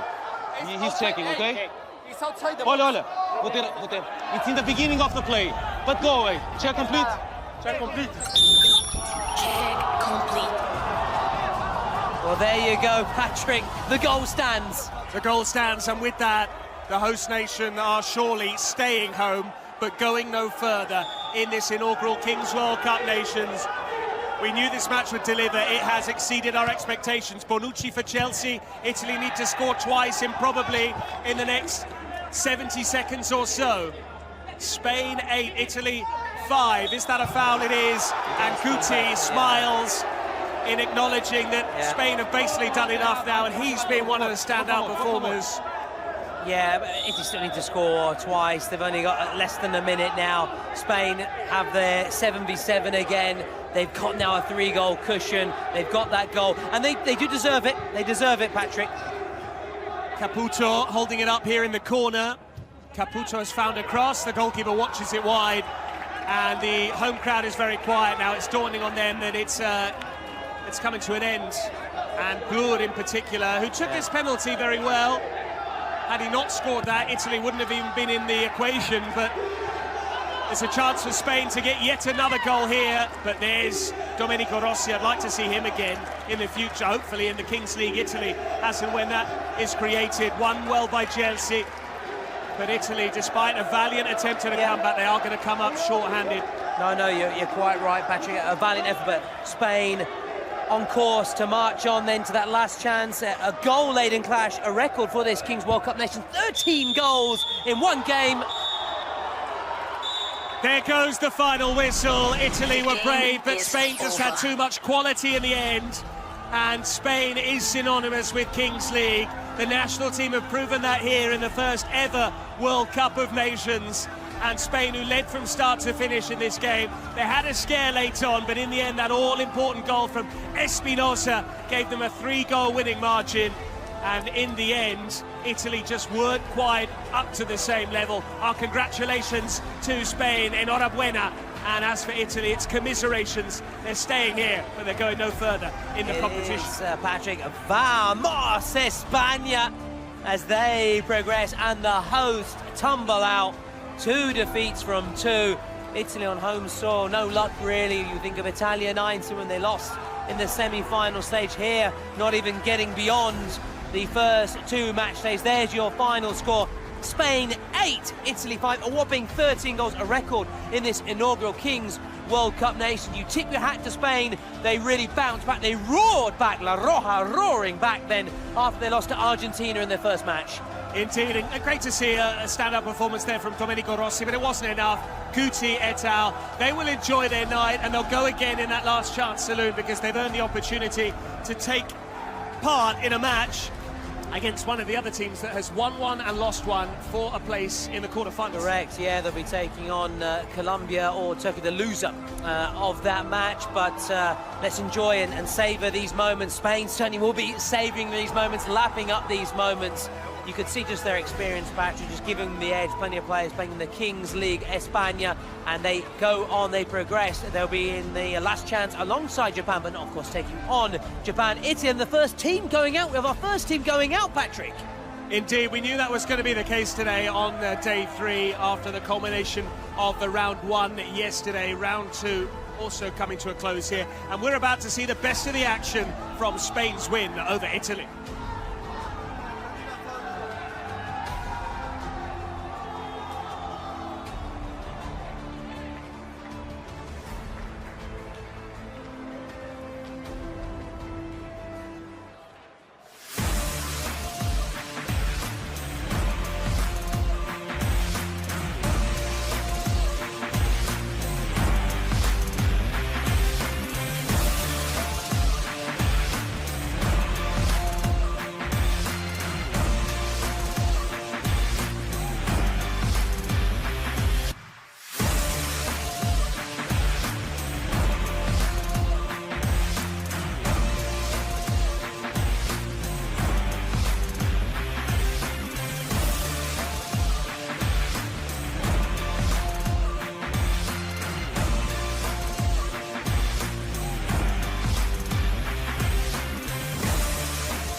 USA, the masters of showtime.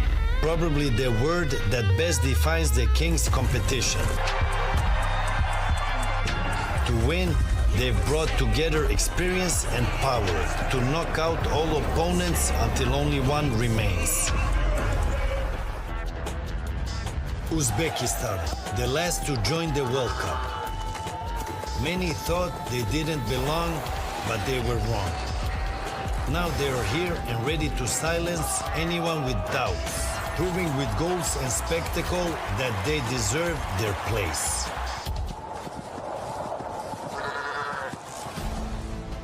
Here we go then, it is the battle of the U's, the United States against Uzbekistan. Zlatan quite eloquently there saying that Uzbekistan have beaten the odds to be here. Can they beat the Americans?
USA then against Uzbekistan.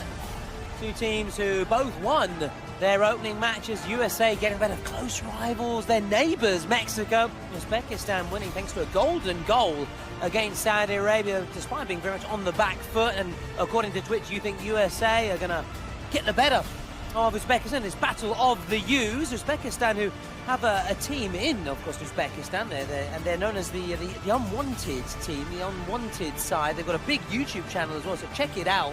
Uzbekistan so big on social media, but not big with you right now via Twitch. You think the stars and stripes are going to be shining bright. Star-Spangled Banner, which we heard a few moments ago. Haven't got many USA fans here, but we do have their president inside the ground, of course, and he'll be looking to play his part, as he did very much against Mexico when he scored his penalty.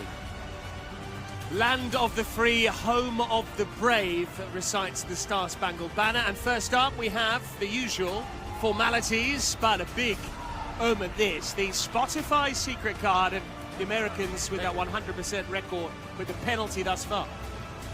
Yeah, and they're hoping to continue that here against Uzbekistan. Can they be the dark horses? Many were, I wouldn't say deriding them or ridiculing Uzbekistan, but Saudi Arabia, when they got that draw, were actually really happy to have got Uzbekistan. They thought they were going to win, but Uzbekistan having the last laugh. Uzbekistan are a good footballing nation as well. I watched them at Paris 2024. They qualified for the Olympics with their talisman. The Roma striker Eldor Shomorodov, of course, Genoa as well, plays his club football in Italy. Very impressive player indeed. Would have loved to have seen him be here, especially as he's not getting too much playing time with the Claudio Ranieri's Giallorossi side. Well, Gerard Piqué or Zlatan Ibrahimovic, are you listening? Why not? Why not? Just get him involved. Get them involved. They do call him the Uzbek Messi. I call him the man from Uzbekistan, a sort of play on the man from Uncle. I like it. I like it. Countdown is on.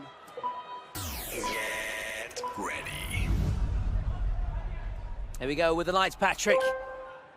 Final nerve-jangling moments, and they'll be washed away. Away we go then. And it's immediately Uzbekistan who get to the bounce of the ball first. I don't know how much he knew about it, to be fair. Yeah, it just seemed to catch him on the chest, but in the end he has... taking it flat in the face, you know. Well, you know, taking one for the team, it's your boy as well. It's Shakhriyar Jabarov. Big fan, big fan. Towering presence, got that golden goal against Saudi Arabia. And he's up against Devin Vega, who wears 98. You can probably guess why, Thomas. Born in 1998. Correct, World Cup year as well. Oh, you mentioned France Jabarov, earlier. Space here. He's got away from Devin, who are now is 1v1. Here he is, Patrick. What a chance this is going to be for Devin Vega. And the goalkeeper is equal to the stop. Nicely kept out there by Kitobchi. And he's got a yellow, Patrick. He's got a yellow. What's he done there? What's his Para el tiempo, chicos. Listening to the referee, what he has to say. But you can see here, this is the initial shot, Patrick. Is he outside the 6-yard box, or as does he come charges out the penalty here, area? you can see, yep, he'd gone out. And in that first minute, as you know, you can't come out of your penalty. The keepers, anyway. He will know that. The problem is, it's one thing knowing the rules beforehand. It's another when you're out there. Kitobchi, as he wears on his on the back of his shirt, alias Radion Nanjirov, is now going to have to be replaced by Mansurov, who's much younger. And obviously with it, as we said earlier, and we've said time and time again, a reminder, a foul then inside that first minute. And if there's any team that's going to be good at the shootout, it should be the Americans, having basically devised it, coined it for Major League Soccer in the early days. Reminds me of ice hockey as well, similar format. So here he goes now. He scored a beauty against Mexico, and I think he could score another one here. My money's on him. The Eagle of USA, that American Eagle, will it soar here? I think it will, in my opinion, anyway, Patrick. Here he goes, Devin Vega with the fake, but he misses the shot. The dummy was delicate and delicious. The shot was pretty shabby. Well, just did all that initial part so well, and just that final product. I am surprised. I say he's technically so gifted. He's got a beauty against Mexico. If you haven't seen it, go and check it out. You can see all the highlights on YouTube, Patrick. Now Jabarov. Countdown is on. It's going to be 2v2 in terms of outfield players. Jabarov. But here go the USA. A chance to take an early lead, and they do just that. Put away fairly easily by Juanito Ramirez. What an impact. Talk about coming off the bench and putting your name on the score sheet. An instant impact from him, and a cool finish. And after USA spurning the chance to break the deadlock and get an early lead from the shootout, they do get the lead, and they put themselves in the driving seat early here. And it was a really smart finish. It was indeed. A reminder, this is a second round match between two sides that won their first games in the competition. Uzbekistan getting the better of the Saudis, the US winning that rivalry against Mexico, and US have a man over on the near side here. Didn't spot Devin Vega, but the keeper can shoot, and the keeper can score. He curiously wears 0 on his back, but Eduardo Pollo Cortés makes it US Uzbekistan 0. It's exactly why, Patrick, we tipped him and we picked him out as one of the star players. He was so impressive against Mexico. It's thanks to him that they actually, in my opinion, beat Mexico. And that goalkeeping mistake now from Kitobchi is looking so costly, because with that sin bin, 2 minutes, at this early stage, you lose a man. All of a sudden, that overload is very apparent indeed. And we've already seen it. The US twice exploiting the situation, all the while still having a goalkeeper on the pitch. And again, they'll now go and pursue a third. And plus, you've already got this space which you're afforded in the early first 5 minutes before it gets to 7v7. This is Mijatovic, who's a big physical presence. Big unit indeed. Here's El Pollo. Mijatovic has Ramirez on the near side. Still Juanito Ramirez. The angle was against him, but not a bad try at all. Yeah, often, you know, the cliches are a whisker wide, just wide. And it really was a whisker wide. It was close, and he was close to getting his second. Mijatovic in the first game wearing long johns, Patrick. Yeah, you've got your whiskers. You could do with a shave to be fair. So could I. But there we go. But we're off it. We're not in front of the camera. Not in vision. Not today. Maybe come the final. If you're listening to us, our bosses out there, put me and Simon Harding. Give us a bit of airtime. Well, I got airtime, but just give a bit of on-screen time. Yeah, That'd be lovely. they are two good-looking chaps. Well, I always want a bit of material as well for the show reel. That's Why not? Being updated. And these players have got some great stuff for the highlights reel. It must be said, USA so far. It is now 5v5. Mijatovic deflected, and that was very nearly 3-0 to the States. Well, should Uzbekistan lose, I know it's still very late, we're talking about winning, losing, they wouldn't go out of the competition, they would go through to that last chance of having won their first match. And do we know who they play yet? We're still waiting just to check out, and we'll look shortly, and we'll ask her away. Just give me a sec to bring up my schedule here, Patrick, because I've got it saved here amongst my many files. Try and find out who. You are a file fiend. Oh, absolutely, absolutely. But so far they're not really living up to this reputation as the dark horses, Uzbekistan. Real slow and sluggish start. USA just so far so good, but it came capitalising on that mistake from the keeper early on. Here's Morales. Reminds me of Maxi Morales of Atalanta. Who did go and play in Major League Soccer with New York City FC. El Frasquito, no foul by Jabarov. He's picked the pocket here, but the toe-poke finish was kept out by El Pollo, who's shown great distribution. But he's up on his own here, Morales. He'll have to go himself. He does go himself! And he finds the space under the goalkeeper.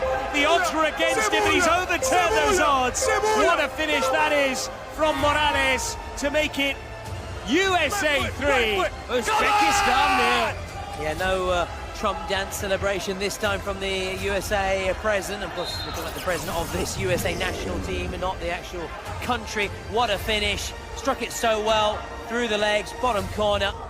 And it is USA 3, Uzbekistan 0. Not even 6 minutes on the clock. I wonder whether Zlatan Ibrahimovic might be able to actually arrange that. And we saw President-elect Donald Trump at the draw for the 2026 Club World Cup. World Cup. Well, the 2025 Club World Cup, indeed. Absolutely, the Men's World Cup will take place in US, Mexico and Canada as Uzbekistan have a shot. And Donald Trump showed his affinity with Gianni Infantino, the FIFA president, but I would love to see him as a keen golfer. I'd love to see a president-elect penalty, Donald Trump stepping up from 12 yards with his suit and all, whether he could convert. Now listen, by his own admission, he hasn't played a lot of golf recently, but in terms of accepting your chance taking a penalty, he's a confident man. I think it's an understatement. His boy Barron is apparently a handy player as well. He even name-checked him. Well, there you go. So I think Mr. Zlatan Ibrahimovic, if you're listening, or Gerard Piqué, or even Claudio Marquise, who's head of competition for the Kings League, attached some big names. We saw Luca Toni, Andrea Pirlo, all when it came to be unveiled on the draw for this competition. If you are listening, please make our wish come true. The Americans in complete control here. Uzbekistan have been blown away, certainly weren't helped by that early mistake from their goalkeeper, a lack of discipline which saw him get sin-binned, and the USA really made the most of that in terms of numbers. And it's crazy, isn't it, the Kings League, when you think ordinarily 11 v 11, okay, you get a player sent off early on, it's 11 v 10, but here it was 3 v 2, 4 v 3, and that makes a big difference in terms of all the space, Patrick. Proportion. With all the space, the keepers obviously can come off from that when we go beyond that first minute mark and give that extra man at the bench. Edo Cortez putting his name on the score sheet. What a player is, and this could be an opportunity. That was a lovely run. He didn't spot him there, did he? You know, you and I can obviously, we've got a bird's eye view of everything, but Stefan Mijatovic there could have played that killer pass. Didn't see the run through. But they really don't need to force things. That was a clever run forward there from deep from Ortiz. And what we're seeing here is a lot of Hispanic players from the United States, which used to be the way of things, but the game has really grown in recent times because of the development of MLS as well, where Pollo also played. Jabarov from distance, the goalkeeper, a little bit lucky then that the spin, as it ricocheted off his chest, then broke the way back to him. But we are seeing as well that they've got doing some fabulous work in American academies. I've been to plenty myself, and up and down the continental United States and in Canada as well. Lest we forget 3 Canadian franchises in MLS, Toronto FC, Vancouver Whitecaps and Montreal Impact. But you actually gifted me with a new Red Bull jersey, if I'm not mistaken. Thank you very much. I really appreciated that. My pleasure. I'm going to throw you a curveball and ask you to step up to the plate, even though I know some prefer step up to the mark as an expression. Could USA go and actually win this and go to the final? And of course, this event itself is powered by Red Bull, lest we forget. We've seen that with the dice being thrown every match, with different presidents from different teams then throwing that dice for the final 2 minutes, deciding how the game will end up in terms of numbers, in terms of personnel. And yes, we'll also have the secret cards, Thomas, and so far we've seen a nice variety in terms of what cards are being played. We haven't seen the Joker card yet. We haven't seen that, but I think barring that... That is the mother of all cards, isn't it? Yeah. Barring that, free reign to play whatever you want. Exactly. I think we've seen almost everything, you know. Can Uzbekistan get away back into this match? It's the keeper's back on now after serving his two-match sin bin. And understandably, they're trying to get him in a more advanced position because they realise that they're 3 goals behind and they need to try and at least have a numbers up situation somewhere on the pitch, which they haven't really enjoyed. And it's been far too easy for the US so far. And the only other team that's won both matches thus far, Argentina. The US looking to do likewise. Yeah, and they're looking good for that and trying to take a step towards that final. Reminder, 12th of January, Inter in the Allianz Stadium. Now, the Kings League has played also at the Camp Nou in the past, so it's no surprise to see it go to such a big venue, a prestigious venue, a great stadium, really modern stadium. USA want to be there. Indeed they do. The US moving the ball really nicely, very technical. Mijatovic, that was a clever dummy there, but all of a sudden, Mijatovic had to chase back. Otherwise, there might have been an opportunity possibly for Kush Nudbek Rakhmonov, who goes by Kush on his shirt name, which is nice. Yeah. Jared Kushner coming back to Trump. Exactly, they're all coming back here as the shot comes in from distance, and it's what would I've gone with had he scored there? I don't know. Mighty from Nunez, I'm not sure. I don't know, but maybe I've just gone with it didn't go in because that was underwhelming, wasn't it? Yeah, it was a little bit. Might have gone for something. Mighty Nunez, I don't know. Either way, it didn't go in, so it didn't matter. But it doesn't look like I'm going to have a chance to shout gole, gole, gole, gole. Ah, yes, you could certainly channel our Italian brethren over here. Some broadcasting royalty in the shape of the aforementioned Roberto Scarpini. Yeah, Marasuma for Milan. Oh, yeah, big time. Although I'm more of a Carlo Pellegatti fan myself. I thought you were going to say the Roma one. Was it Carlo Zampa? Zampa, yeah. Lex Luthor for Michael Bradley, American, speaking of which. Yeah, it all ties back in. We're not just rambling Musa up. As well, I'm just saying Yunus names Musa, currently playing in Milan, yeah. Christian Pulisic has celebrated with the Trump dance as well, controversially on international duty.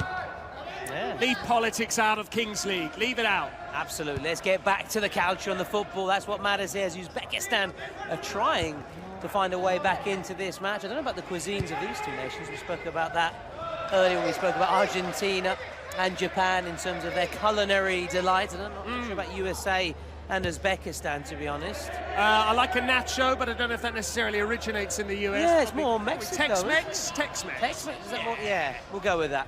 We'll go. Texas, Mexican Uzbekistan, fusion. have you been there yet, Patrick? I know you've Not travelled yet, across the globe. Not yet, but yeah, I do know that they had an expo there, Universal Exposition a few years ago.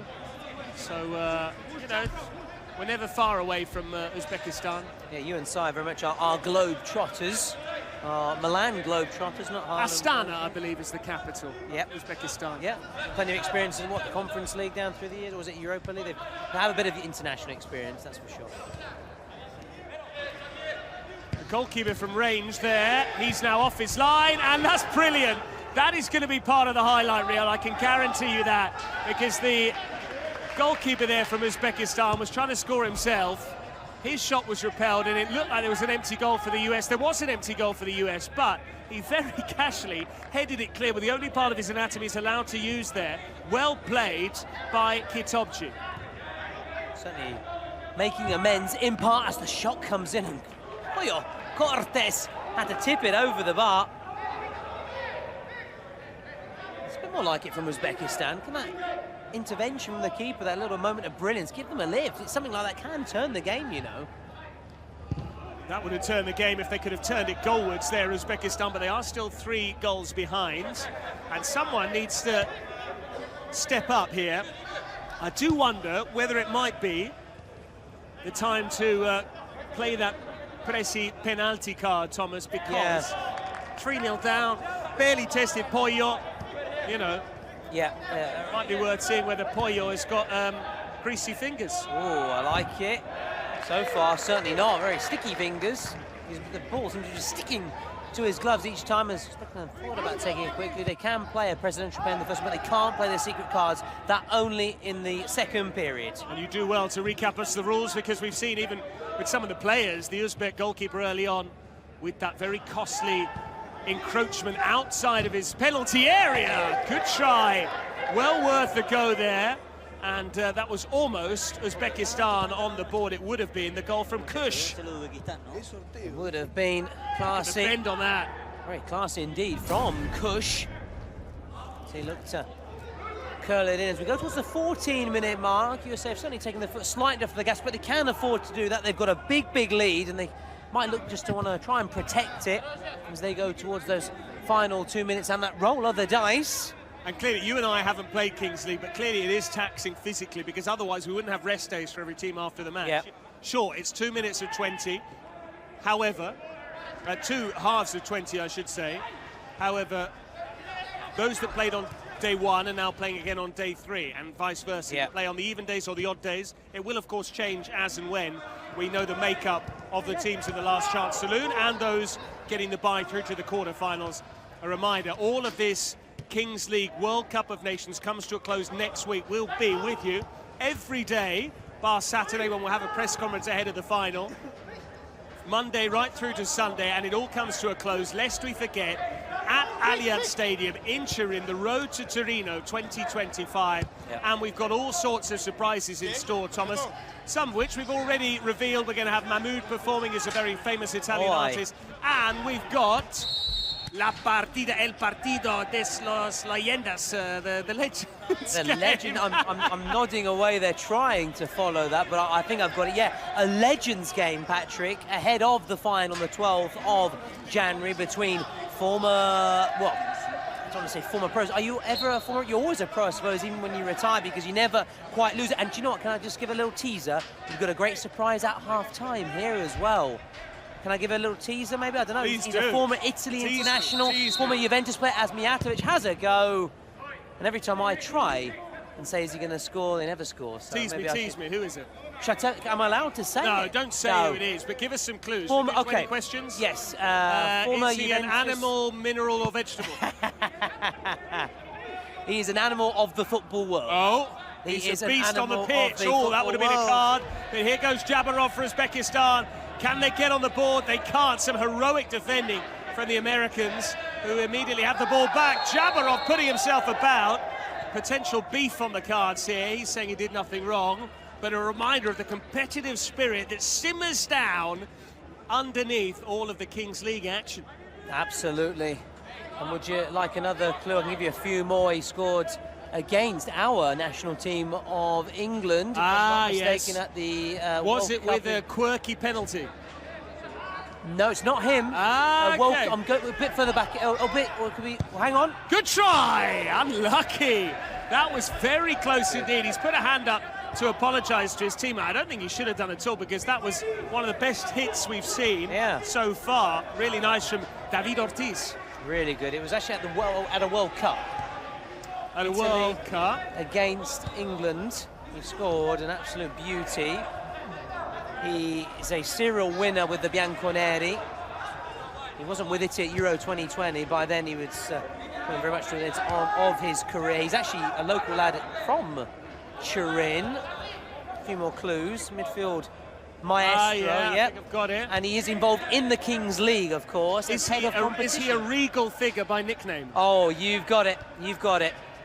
How about that? Good try, deflected. I don't know if you at home have got that. Who's going to be rolling the dice then? A former Italy and Juventus midfield, a serial winner from Turin, midfield maestro. Regista as the keeper has a go. And that wasn't going to trouble Eduardo Poyo Cortes, who's leading the way when it comes to saves, Patrick, at this competition. 16! Wow, that is impressive. And I tell you what, the man who is going to do that later on, the man you're talking about, the mystery man, as we tick down to the final few seconds, the 18-minute mark, it is interesting because he, compared with the current Juventus side, would really be a prince amongst paupers.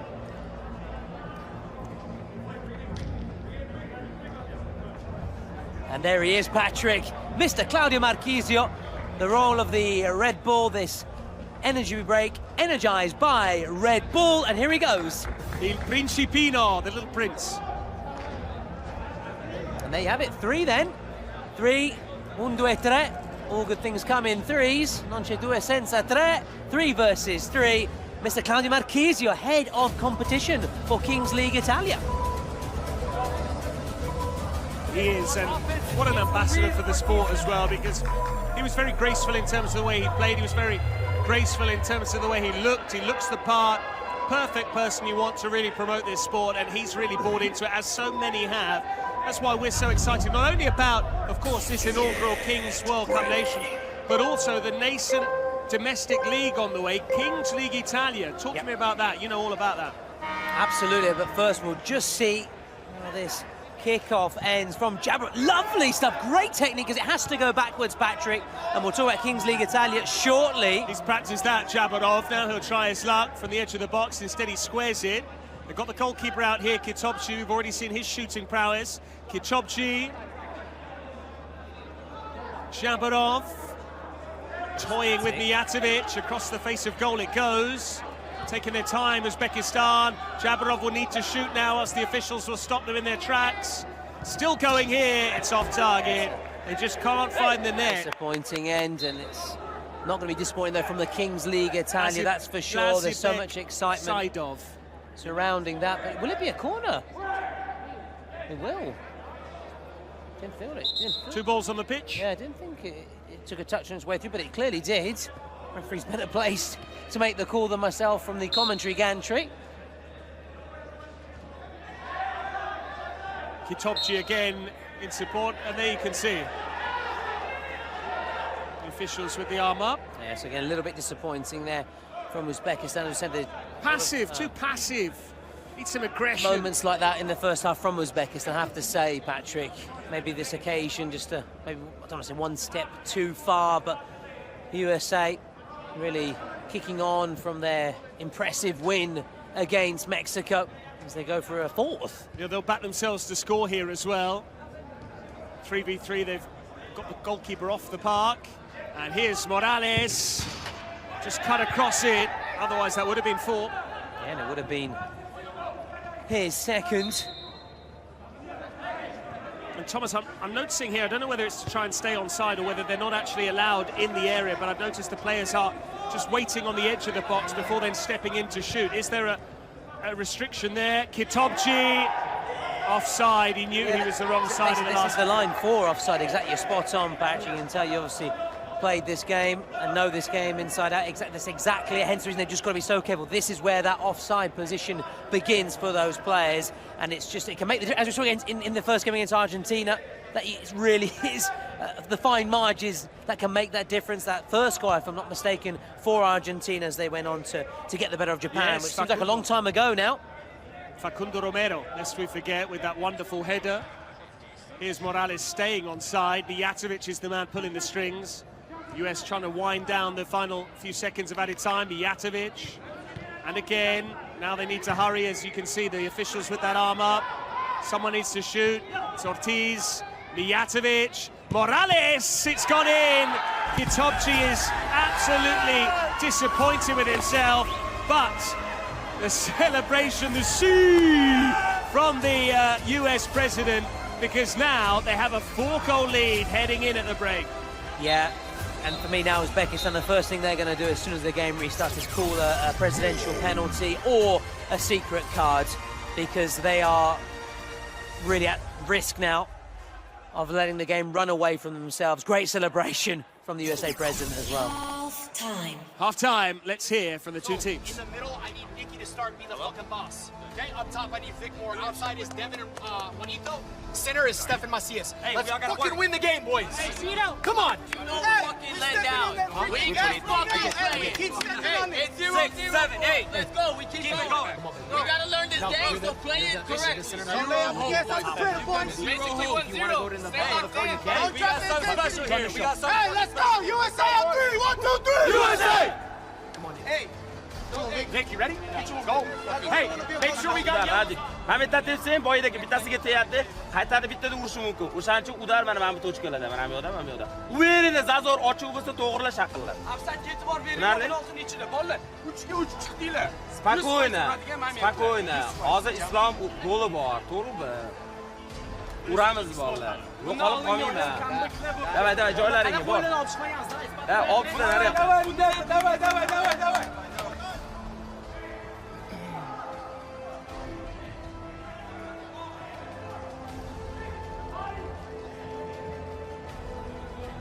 Do you remember a first half as one-sided as that so far? Thomas Lawrence in the first 2.5 days of the Kings World Cup Nations. That's a really good question. That's maybe a little bit in some stages. Spain, Italy looked a little bit like that.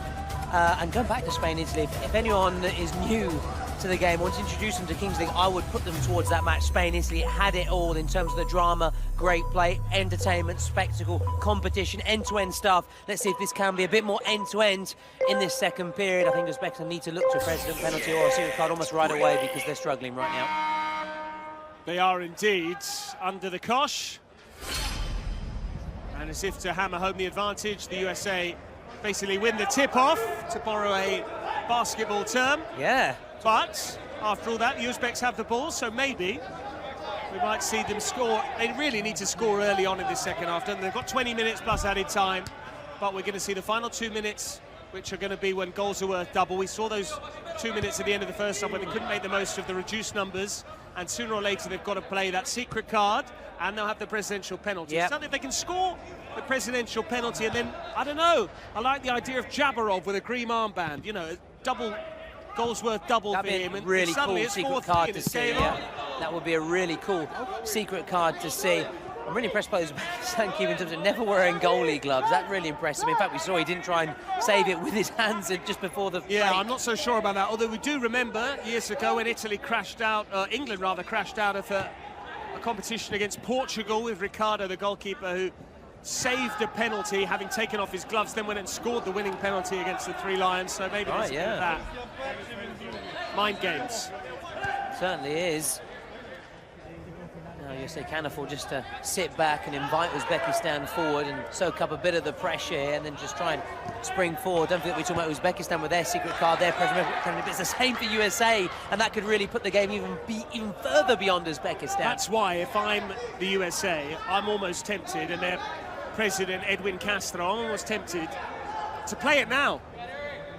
Take that presidential penalty, and then maybe then try and play the card and really turn the screw. Yeah, that's a really good point as well. That's the great. That's the strategy side of this game and the Kings League, Patrick. Just showing it's not just about entertainment, spectacle. It's also a strategy. It's about when you play it, thinking about it, when to play that card, Patrick. You've got to be really smart when it comes to these kind of things. So it's not just about that competitive side and the entertainment. This is not purely about that. It's not wrestling, if that makes sense. No, it's not. There is a sporting dimension, as you said, a very prominent one here. And we're seeing it, the athleticism. We've seen that they are out there to entertain as well. That's what the rules tend to do. It's fostering entertainment. But first and foremost, there's that desire to win. And that's why former pros and even current ones have been so intrigued by this. They want to be a part of it, not just because it's created by PK, not just because Ibrahimovic says, do me a favor. No, they actually want to get out there. They want to win silverware. They still want to entertain and impress, even in the latter years of their careers. Absolutely. That's what it is all about. USA in a foul on this near side, really showing they're having soaked up that little bit of pressure. They're looking to hit forward, as we see. Yeah, it was clearly a foul. No complaints to the referee. Well placed to make that call for in favour of the Americans as they try and come forward again.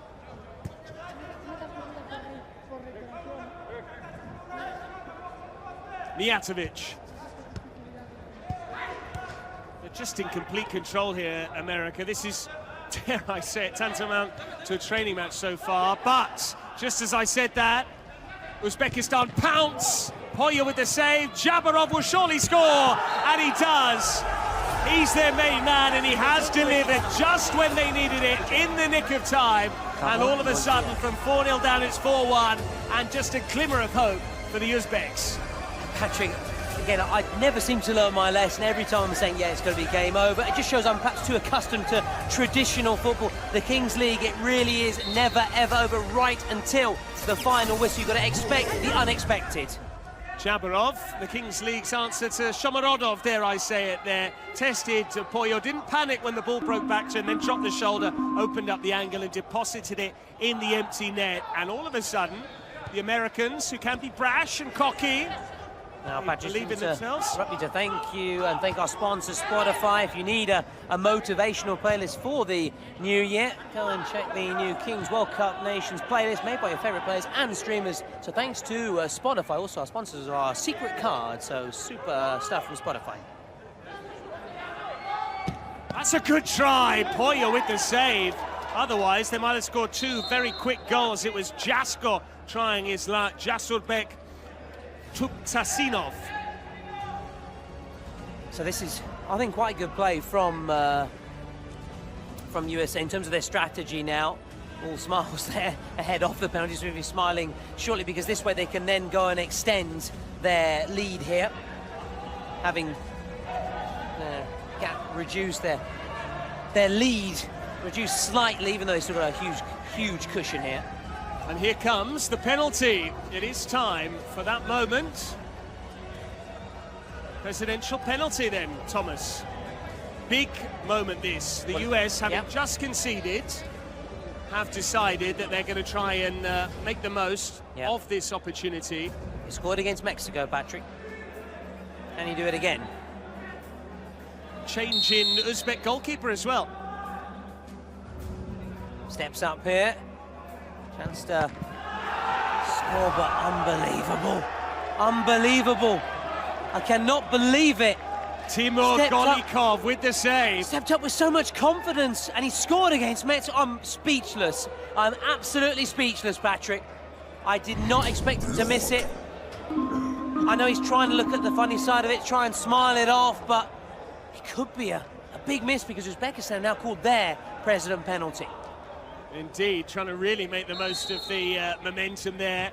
Having saved one, can they score theirs? Can they first find the net from open play here? They've taken the corner short, and he can't control, but now the ball's gone out of play. It's the moment then for Islam Abdul-Jabbarov. And he's just getting ready here to our right, Patrick, if I'm not mistaken. There he is. He's currently got trainers on, not boots. We've seen different presidents opt for different kind of footwear, you know. We also saw, I think it was the Spanish president perhaps maybe come with his Crocs. The other day, for example, and there he is. So interesting footwear, no studs, no moldies for him. Quirky apparel then from Islam Abushadorev. And can he score? Big moment this. They trail by 4 goals to 2. This can 4 goals to 1. This can make it 4-2.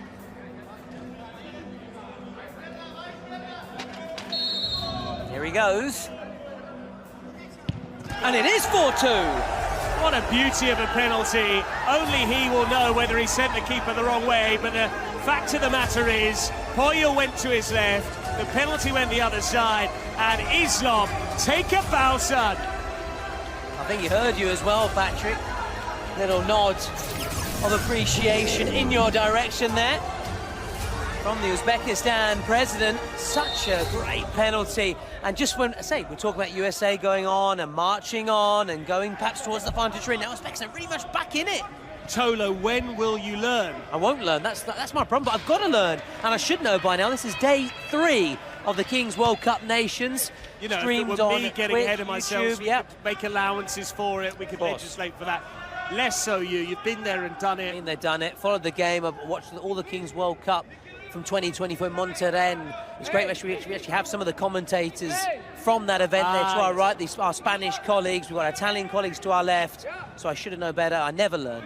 The US need to score here. Mijatovic rising high. I'd say they need to score, they'd like to, just to open up a bit more of a cushion, because from 4-0 up, it's now 4-2, and that was 4-0, wasn't it? Very early on by the break, I think. Was it 3-0 at half-time? Very comfortable for them. But here comes Uzbekistan again. That could have easily broken the way of a white shirt. Chabarov's taking a breather meantime. Can't see him out there. And oh, there he is.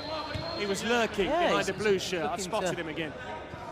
To ask a question, but this is exactly why I think what was behind the reasoning of this competition when Jarapika was chatting away and think how they can perhaps make football a bit more exciting. Moments when you think it's over, it never is over. That's a clever ball, lovely touch as well. Surely it goes in, what a save, and twice! That is going to be on the highlight reel. I think he's hurt himself in the process, but Kichobchi has shown both some very casual goalkeeping when he tried to save it with his foot. This was fabulous work from the shot stopper. Not once, but twice. Keeping it out. And I think he may have hurt himself in the process indeed. He may have taken one in the lower region. No need to express exactly where. Well, exactly. You only need to look at where exactly he's massaging on his anatomy, but thankfully we've cut away from those pictures. If you are in the arena, then you'll be able to see it, but if you're not at the arena, why aren't you here? Make sure you get tickets for our final at Allianz Stadium. You can still get tickets for that, Patrick. You can still get tickets for that, even though here in Vismata as well, it's very tricky now to find a ticket. But for the final, still available. As you can see, and remind you got Mahmoud, who will be singing ahead of the final, a Legends game as well, so much to look forward to. It won't just be the Kings World Cup nations on the line, some legends putting their pride on the line. Get your tickets at kingsley.pro, that's where to head in order to try and purchase what should be a very special night, tickets for that particular event. Live from Allianz Stadium in Turin. Seen to many league title wins for Juventus. 9 in a row, lest we forget. Not for a few years now. Yeah, Tagobotta trying to bring back the good old days. It's Kush. That's correct. Shabarov won the title. Tried the flip-flap there, the elastico. He should really have gone for goal there, Ortiz. Not sure he realised that Kichopchi was off his line. Hotly contested throw in there, but again, Mijatovic is that stapling presence at the back. Neither secret card has been played yet by USA or Uzbekistan. We wait on and see what they can be. See, the coaches know. Hence the reason why they have that time to decide when to play it and when's the best time. Who knows what it will be. Nice to see a joker would be a nice one, or a goals worth double from a star player. We'd like to say, as we saw yesterday in Brazil for Kelvin Oliveira and for the South Korean number 18. We'll see. He has to quickly track back here. Personally, I would love to see either one of those two cards you mentioned, just because I'm being exposed to this for the first time, so I've only been privy to the cards that have been revealed so far today. So the Joker one is one that really interests me, because then I'd like to see, surely, if a Joker is played, there has to be one, or maybe it depends on the match situation that every president would turn to. And then latterly, that green armband, who do you give it to? Do you give it to the most obvious player, your goal scorer, or do you try and sneak it on someone else who might be, you know, making late runs from the back, perhaps, or a threat from set pieces? If you can toss in a corner, we shall see. Yeah, if it's Uzbekistan, you feel it'll be Jabarov, obviously. If it's USA, that's an interesting one. If it's USA, because they've got lots of different options. That's probably is helpful as well for the USA coach. But again, we're speculating right now. We don't know. Only the coaches know, and that's what again adds to the beauty of it and makes it so exciting. Sometimes you can maybe guess what it might be as you go towards, you know, if you're coming towards a 36, 37, it can't be a double goal, because you only have 4 minutes to do that. You would have played that a lot earlier to give yourself the time, for example, and you think it might be something like a penalty or a shootout. But we'll wait and see as we go towards that 30-minute mark. Much more even this second period after USA so dominant in the first. We've seen it's very much a game of two halves at times as they try and get another goal and make it 5-2. He took a chance there because he was out of his goal. Jabarov holding up, losing the ball, and it's come back in off the goal. It has gone in.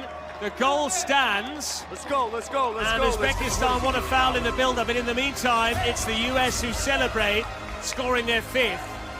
USA dancing their way to the quarterfinals of the competition. I think this is going to be disallowed, Thomas. I think there's a clear foul in the build-up there. I fully expect the video assistant referee to award a free kick for Uzbekistan. I thought that was a clear clothesline in the build-up. I don't think this goal should stand. He continues to celebrate, though. Let's hear what they're saying. Yeah, let's listen in.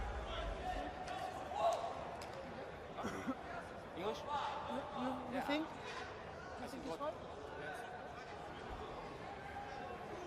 Wait. Take the action, huh? Because face, no? Okay. Possible fall here. Okay. See.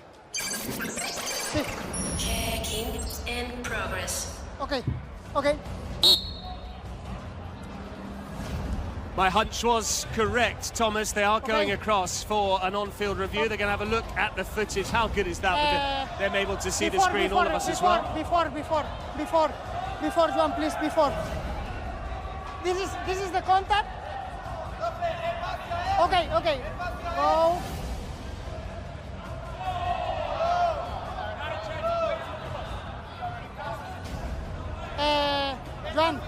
stop in the contact, please. I don't see, I don't watch fall, eh? Why? Wait, another, please. See. The old camera. The other, please. The other. Please, thanks, John. Está cayendo. Nothing. For me, it's no fault, it's goal. The goal stands. It is a VAR review, but the goal stands. Essentially, what it was Jabarov got a very minor push from one opponent, which sent him into then the hands of another opponent. The second contact appeared to be a foul, but he went into that second challenge far too easily in the view of the referee. So despite his colleagues in the VAR room referring it for review, in the end he has stuck to his own decision. I have to say I agree with him. It was the first camera angle which really showed that in fact there wasn't too much of an infringement, and Jabarov made a meal of the second contact. Yeah, and most times when they go across the monitor, you feel that then they're going to change their initial decision. Not on that case. The referee doing really well there, looking at, as you said, just more. Because that initial contact was a little push, but it wasn't much really, was it, to warrant the goal being disallowed? No, and I think it's now is the time to give praise to the goal scorer, Ortiz, I believe, who struck it really well. And the celebration, Patrick, and the celebration. Absolutely, I missed that myself, but it was a little bit confusing because the ball didn't remain in the netting and it almost looked like it had caught the post, when in actual fact it struck the that metal pole inside the netting itself. So his celebration told you the ball had gone in. Uzbekistan were hoping for a reprieve from the officials, but instead they now trail by 3 goals, and that is why a secret card is on the way. Which way is it going to be played, Thomas? Well, Uzbekistan now, we'll see what this is going to be for them. They need something after that goal from the USA, the United States.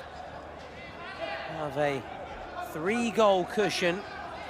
We'll be hoping it's not a penalty against them in terms of the secret card. What secret weapon will it be? We're just waiting. Of course, we'll only find out when the ball goes out of play or the player stops, and it may come now, unless you can get another. They nearly did as well. Just dragged the shot wide, trying to catch the goalkeeper out as near post. And here comes the card, sponsored by Spotify.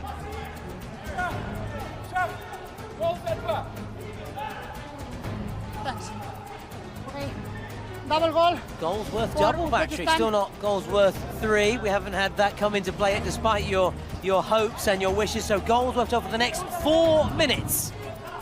Which is an interesting time to play it, isn't it? Because then we'll get to the 38-minute mark. Yeah, so it's a little bit late, actually, to maximise it.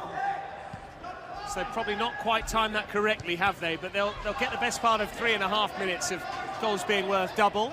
So if they could score one now, it suddenly becomes 5-4, and then even if they were 5-4 down, their goals will be worth double as well in the final 2 minutes. Exactly. So they're backing themselves to score twice for a total of 4 goals to eventually win this match 6-5. They'd also need to keep the Americans quiet defensively, which is no mean feat. And it makes me think the USA secret card will be something like a shootout or a penalty, really. Otherwise, they would have played it earlier. Just to keep them ticking over. Absolutely. Exactly. Here's Kitobji, who's become a bit of a cult figure, I must admit, without the gloves. No gloves. Makes the hard saves look easy, makes the easy saves look impossible. Yeah, exactly. We were disappointed in the first half, that goal. Oh, was that a penalty? Look who's gone down, Jabarov. He does have form in terms of going down off the ball. We saw it in the lead up to the Americans' 5th goal. Two players down, Patrick. Well, indeed, and the Americans aren't putting the ball out. The officials now stop play.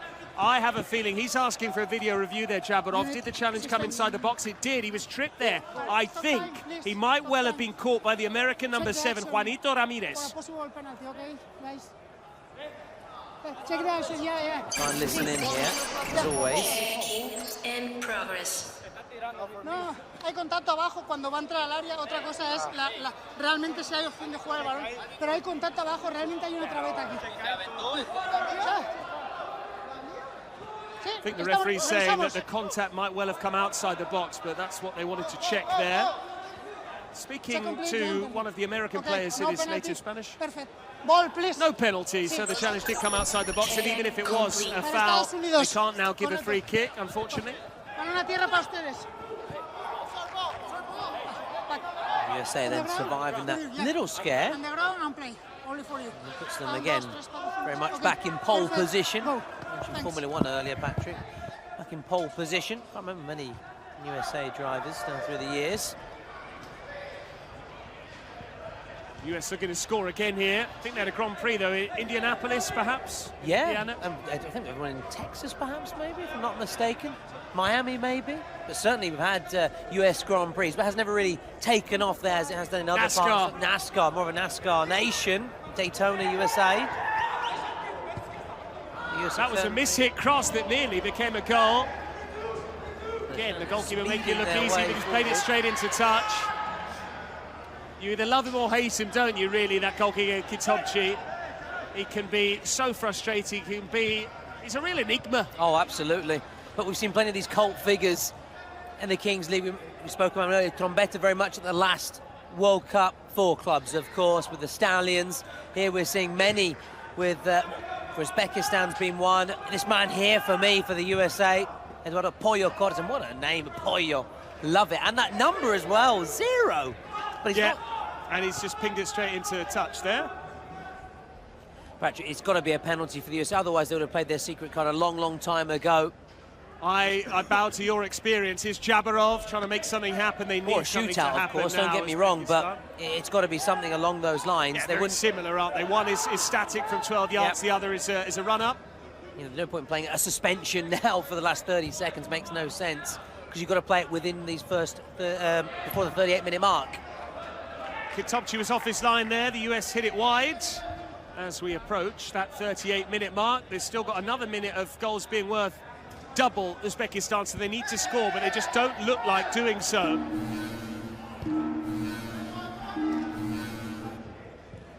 Nice give and go, featuring Jabarov. He hit it well.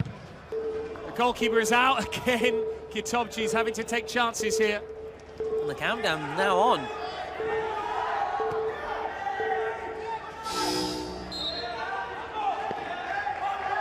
So have the Americans forgotten to use their secret card, or they're using it right now on the buzzer for they the are things? Very, very fortunate as they receive a talking to here from the referee, who says they did it just in the nick of time, Patrick.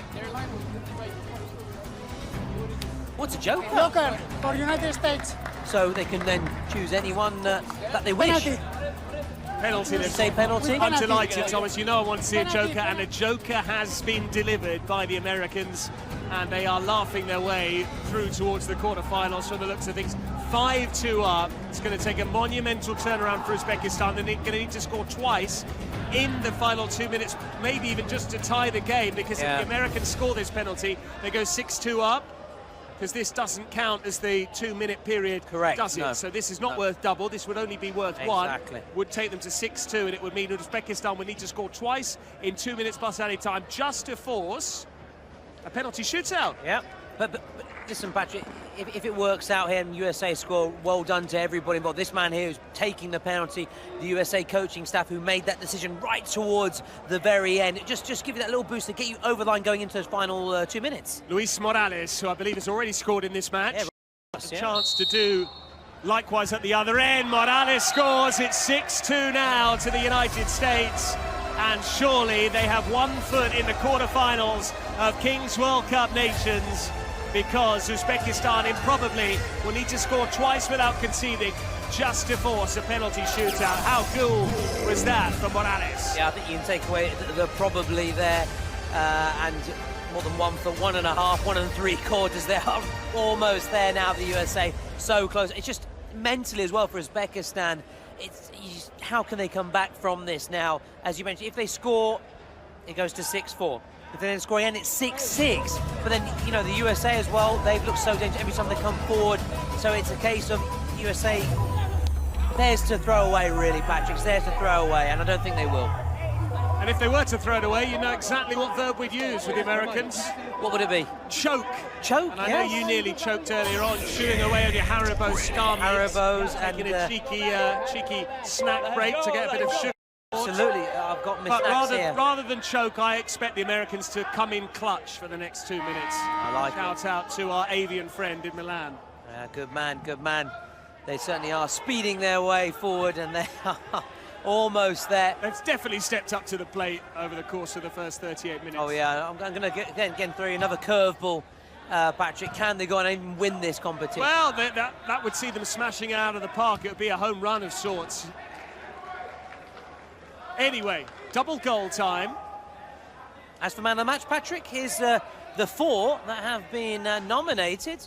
One of these. Yeah, I'm liking Luis Morales. Credit, shout out to the man wearing 9 there as well. He's been really impressive, but it's just been too little, too late for Jabarov. He's not really been ably supported, and I know you and I have enjoyed the goalkeeper, but he hasn't really necessarily been consistently good throughout the entirety of this match.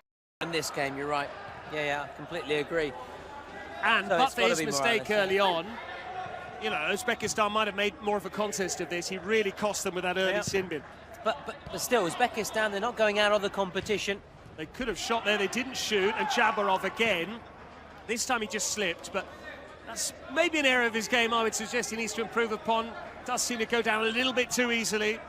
And we've seen that the officials are not just going to blow willy-nilly every time someone takes a tumble, and in fact, they've also shown the courage of their convictions even when things are flagged up. It's not an automatic VAR review. Okay, I'll change my call. No, show me the footage. No, you're wrong, I'm right. I stand by what I said. Jabarov wanted his teammate to turn. Got the ball caught up beneath his feet. Someone needs to take a shot on here, Thomas, otherwise they're just going to go out of this particular match with a whimper. They'll still be in the competition, having won their first game. Right. They'll get a chance at last chance saloon, which is probably located somewhere in the far west. Far west, exactly. Continue our USA theme. Uzbekistan getting the better of Saudi Arabia in their first match, thanks to a golden goal. Saudi Arabia taking on Mexico, lost to USA in their first match. USA marching on as the shot goes in from distance. Jabarov, he did well to control it. The US felt he was offside. The assistant on the far side agreed, very quick to raise his hand. And there you can see it's a close-run thing between Jabarov, Luis Morales, a multiple goal scorer in this game, and of course the ever-popular Pollo wearing number 0. Number 0 indeed. For me, I agree with yourself, Patrick, as is often the case. It's got to be Morales stepping up for that penalty, which really just knocked the wind out of the sails for Uzbekistan. Was just that thing just to take USA over the line. Reminder, this is our third of 4 matches in the Kings League today. It is day 3, round 2. Still have one more match on the horizon. Mexico against Saudi Arabia, the fixture that Thomas was referring to. Ortiz, meantime, was he caught by Jabarov? He was. The whistle goes, and the Americans can already begin to celebrate. We've played a minute of the 2 added on here at the end of our regulation 40 minutes. And then we'll still have a further 4 matches to come tomorrow, which is day 4. It's the second day of the second round, in which we will again see which 2 teams will go straight through to the quarterfinals and which 2 teams will then enter last chance saloon, and we'll pick up that conversation on Monday. Well held there by Pollo. He'll go for goal for a spectacular finish, just cut across it a bit too much. Well, we saw him score earlier, unable to get his brilliant brace. Eduardo Pollo Cortes, a popular figure, as the clock continues to tick down. And looking into tomorrow, I really cannot wait to see the likes of Brazil in action, but one step at a time. We've still got USA against Uzbekistan to finish off, and then Mexico against Saudi Arabia. So again, I can't keep getting carried away as always. No consolation there for Uzbekistan. The Americans are waiting to count down the final seconds here. There goes the full-time whistle. 2 wins from 2 from the American side here. The United States make it through directly to the quarterfinals of the Kings World Cup Nations. They are a great sporting nation, and they're proving they can mix it as well in the Kings League. It was one-sided essentially from start to finish. They made it count early on with the overload in the early minutes, and eventually 6-2, a very healthy winning margin. Once again, then it is USA A-OK. Jabarov taking a bit of consolation, a consolation prize for him, and taking home the MVP prize. He will try again in the last chance saloon, as Uzbekistan did win their first game against Saudi Arabia. As for USA, very much like Argentina, winning both of their matches and going straight through to the quarterfinals and earning an extra day of rest. Final score confirmation: USA 6, Uzbekistan 2. And the stats confirming them, the dominance from the Americans, who are really, really impressive. They've laid down a marker once again, showing that their victory against Mexico on the first day was not a flash in the pan. They march on and they go straight through to the quarterfinals like Argentina. As for Uzbekistan, they join Japan and Spain in that last chance saloon. A reminder, Italy going out earlier. Italy the first team to crash out of the competition. The home nation are going home, although fortunately for them it's a very short trip home. We'll look back now at the highlights.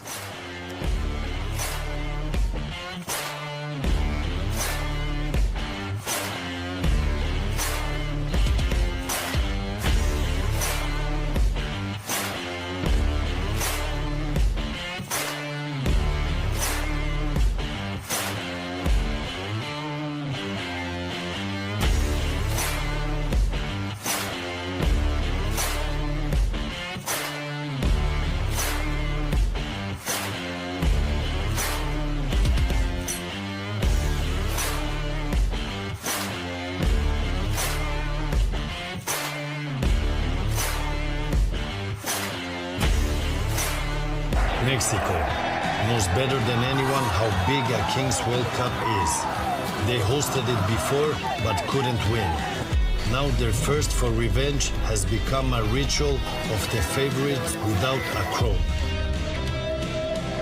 From beyond toward victory. Saudi Arabia, where three dimensions meet. Horizontally, endless deserts. Vertically, cities that reach for the sky, and in that, the dream of a historic victory that will crown them worldwide.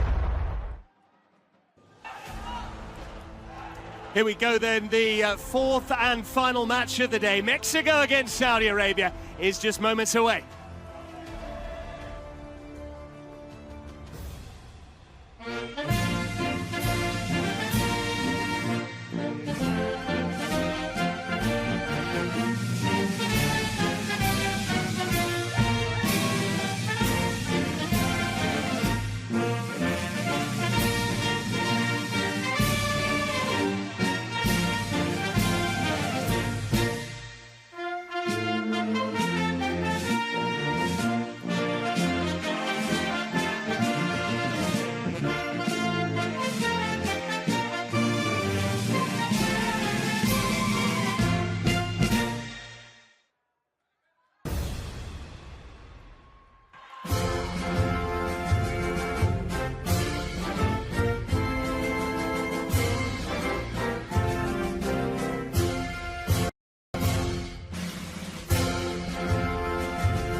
There we have it then. We've heard the national anthems of the final two nations ready to step out there, Mexico and Saudi Arabia.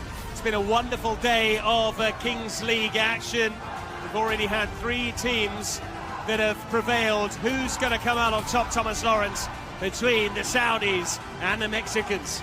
Well, in some respects, I'm quite actually scared to have my say because I'm often proved wrong. In fact, I've proved wrong on almost every single occasion. But I'm going to say Mexico. I'm going to disagree with those following on Twitch right now who say Saudi Arabia. Mexico is very popular, the Kings League. They've got the Kings League Americas. And you know, people in Mexico walk around with the jerseys, the Kings League jerseys, just as maybe in Italy you see people wearing Juventus jerseys, Milan, Inter, etc., etc. Just to give you an idea, although Mexico is storming back now. Lifestyle choice of clothing there. I love to see that personally. Shows that the Kings League really has become deep-rooted now as part of the footballing culture, day in, day out. And a reminder here, as we look at the Mexico lineup, we have the same scenario that we witnessed earlier on featuring the host nation, Italy, up against the country where Kings League was first created, Spain. They were two teams that had lost their first matches, and therefore they knew that if they lost, they went home. Italy stay home, but they're not going any further in the competition. And it's the same situation now. Were either Mexico or Saudi Arabia to lose, then they will be going home. There, the draw of the secret card, sponsored by Spotify. And we saw USA really cleverly using their secret card last time out right at the very end. Of course, they won't be coming into play until the second period as we count down then to the start of the match. I cannot wait. Patrick, do you want to have your say who's going to get this one? Or do you want to keep your cards close to your chest? I'm going with Mexico. I'm going with the powerhouses of the Kings League, where the game is popular. They've got a lot of pressure back home, but I think with their support, they're going to get the job done. We start with 1v1 as the lights go red, and then it's lights out. The ball drops from 5 meters, and then after that, remember, every 60 seconds, a new player will emerge. Both players taking the ball there. And it's the Saudis that come away with the ball. I know we've spoken about the kits, Tolo, but if I were to get my hands on any, it would be that Mexico shirt. What a beauty. An iconic jersey. I was chatting about this with Super Sai. Yes, a huge shout out to Super Sai, who'll be back next week commentating on the Kings League. We spoke about these wonderful, these prestigious international jerseys. I love this. The men in green. Here he goes, Obed Martinez. The skipper has space to shoot. Instead, he cut back inside. That's wonderful. What a goal. What a goal that is from the skipper. That is absolutely brilliant. Looked like it was an easier finisher there, but then he just toyed. And Obed Martinez, wonderful. And he's done it again inside the opening minute. He did it against the USA. On that occasion, it wasn't to be the day for Mexico. And check out the presidents as well as they watch on. That's such a good finish, because he could have easily hit it, as we now see another player join him on the pitch, but instead he just rolled it one more time, rolled his Moldies over it and pinged it into the top corner, and already the Saudis trail, but they look to equalise here with the goalkeeper letting fly and never really looked completely comfortable there, Abdul Rahman Al-Dahan. No, it was always going away from goal. Of course, we've been piling on the praise on Mexico, some incredible players down through the years, but Saudi Arabia as well, really proud emerging football nation, a really popular league right now, and we've also got Saudi Arabia playing in Serie A with Roma. But of course, let's focus on the Kings League now. Here's Obed Martinez again, looking to score again. He very nearly did. It's a fine start. The Mexico keeper will try his luck, and it's pulled wide by Monterde. Oh, I love Obed Martinez. Yo amo Obed Martinez, I think that's how you might say in Spain. He's brilliant. I love the way he plays. Low centre of gravity as well. The little shimmy, those little runs, and what a strike as well. Just like USA in the first minute. We haven't seen many of those goals inside the opening first minute in this match day 3, round 3. You're right, and yet you would think, in terms of odds, that might be the time to score. 1v1, you only need to surge past someone. You've got a 1v1 situation against the goalkeeper. But you mentioned low centre of gravity. It reminds me a little bit of Giovanni Dos Santos, former Mexico international, played for Tottenham Hotspur, the LA Galaxy as well. And again, Saudis taking too long there in possession. They've ceded the ball back to Mexico, who are enjoying themselves so far. And there you can see, in fact, he was just not marginally offside. That toe peeking beyond the line. Oh, it just shows the fine margins. You have to be so attentive at every level. As Mexico try and get a second. Mexico fighting to stay also in the competition. Remember, they lost their first game just like Saudi Arabia, so the loser of this match going home and joining Italy on the, well, Italy not on the plane home because they're here, very short trip home. Take the tram home, the Italians. Yeah. A reminder, if you can't join us here at Vismara on the south side of Milan, make sure you join us up the road on Sunday, the 12th of January. Oh, did the goalkeeper get a fingertip to it? A wag of the finger there from the officials. Apparently there was no save, but that could have easily been a goalkeeping howler then, because it was well struck by Selly. Oh, we've seen a couple of really good efforts from Saudi Arabia. I think they really are now. They're fighting tooth and nail to get a way back into this match. They know this is a huge moment for them, really much make or break, as Obed Martinez goes a long way around, Patrick. He squares it. That's good goalkeeping, positive work there from the keeper, Dahan.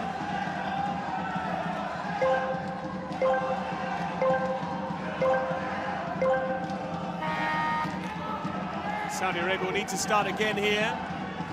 They look very relaxed, don't they, the Mexican presidents, just chilling out there. Yeah. In their tracksuits. But you can see across the way from us, we've got some Saudi supporters making in all the that noise. traditional garb. They are clapping and dancing. They're filming as well. Great to see. Really nice to see. We saw the Moroccan fans yesterday, Patrick, packing out the Vismada. Also, the fans that couldn't get inside the Vismada were outside supporting the team. Good defending there from Mexico, but they've given it away. Saudi's looking to score. The deflection takes it behind for a corner. Looking a bit more potent now. Kingdom of Saudi Arabia, which is currently hosting some Italian football. The EA Sports FC Super Cup going on in Saudi Arabia, but our attention's very much focused on matters here in the Kings World Cup Nations. It's going to be Omar to take. It's caught in two minds there. Now Mexico, with the introduction of a new player, they couldn't quite exploit it there. That was nearly the perfect storm. When you have a player coming in when a minute elapses, and it was almost a perfect through ball there from Chuy Perez. Here Omar, who's really unlucky against Uzbekistan, Patrick. He had a little slip, and it allowed Jabrov to go in and then score that golden goal. He had a really good game. In fact, he was named man of the match. Unfortunately, that was small and scant consolation for him, with his error proving costly, as Mexico now spring forward again. They really are so pacey, the Mexicans. That's great skill. Can he finish? He can! That is an individual goal of the highest quality. He's only just come on, Chuy Perez.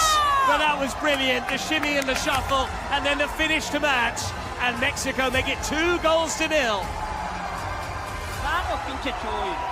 We were just talking about their speed, their pace, and they've shown that there, just round the outside, getting away from his marker. Nicely done as well. That first touch as well is key to put him into that shooting position. And it's the Mexicans celebrating, the Mexicans having all the joy so far. They really are, and Saudi Arabia will have hopefully learned the lesson from other matches we've seen earlier on, particularly Spain against Italy when the Italians fell behind. And indeed, what we just witnessed in the match between Uzbekistan and the United States. The Americans pressed ahead, and once you open up a big cushion, even with all of those rules as they nearly halved the deficit there, it doesn't matter if the lead gets too big. You can have as many double goals as you want, presidential penalties and secret cards. It's very hard, because for every presidential penalty, there's one for the opposition. For every secret card, they get the same. Exactly. It's a level playing field. That's why I'm really admiring this approach, the strategy from Mexico, just to go for it. I like it. It's very much like USA, try and build up a big lead. I like that. Play the football as opposed to being too strategic, too conservative. And that's why I think they're real crowd pleasers, the Mexicans, Patrick. It's a lovely switch of play as well. They're really playing with freedom now and confidence.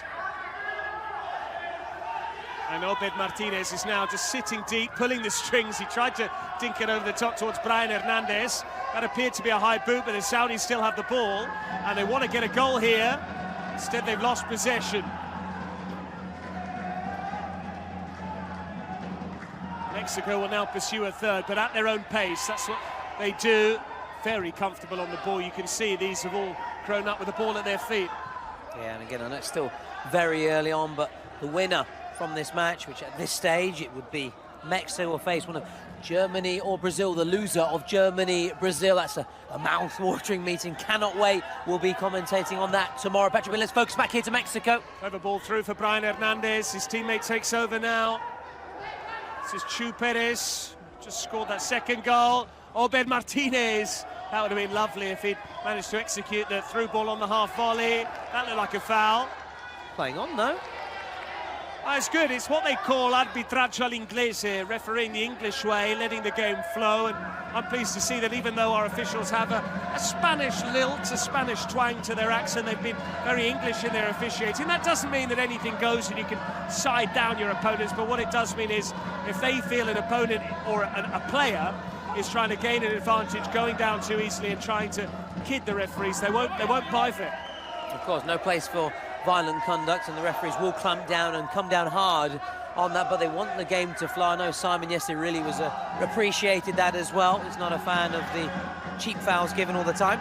Well, you and I, for our day job, commentate on Serie A football, the highest league in Italy, top flight over here, and we're so accustomed now, we've been conditioned in expecting free kicks to be given for some quite soft fouls, and it's good to see when the referees aren't whistle happy. Speaking of happiness, they will be blissfully content here, the Mexican Legion, because this has been very one-sided. They've been in complete control, and I don't really recall any taxing saves from Monterde. Just that one he kicked away with his feet, but Saudis have been quiet.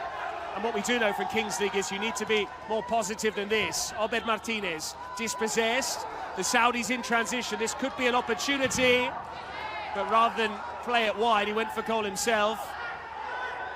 And I know you are a fan of Omar there, Thomas, massive but fan. maybe took the wrong decision.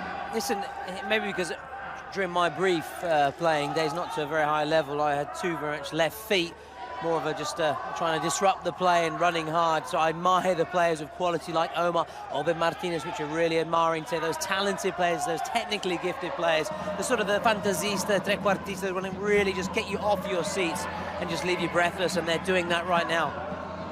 They are indeed, but it's the Mexican flair merchant, Obed Martinez, wearing 20, who has impressed. He's already scored. Tri Perez got one as well.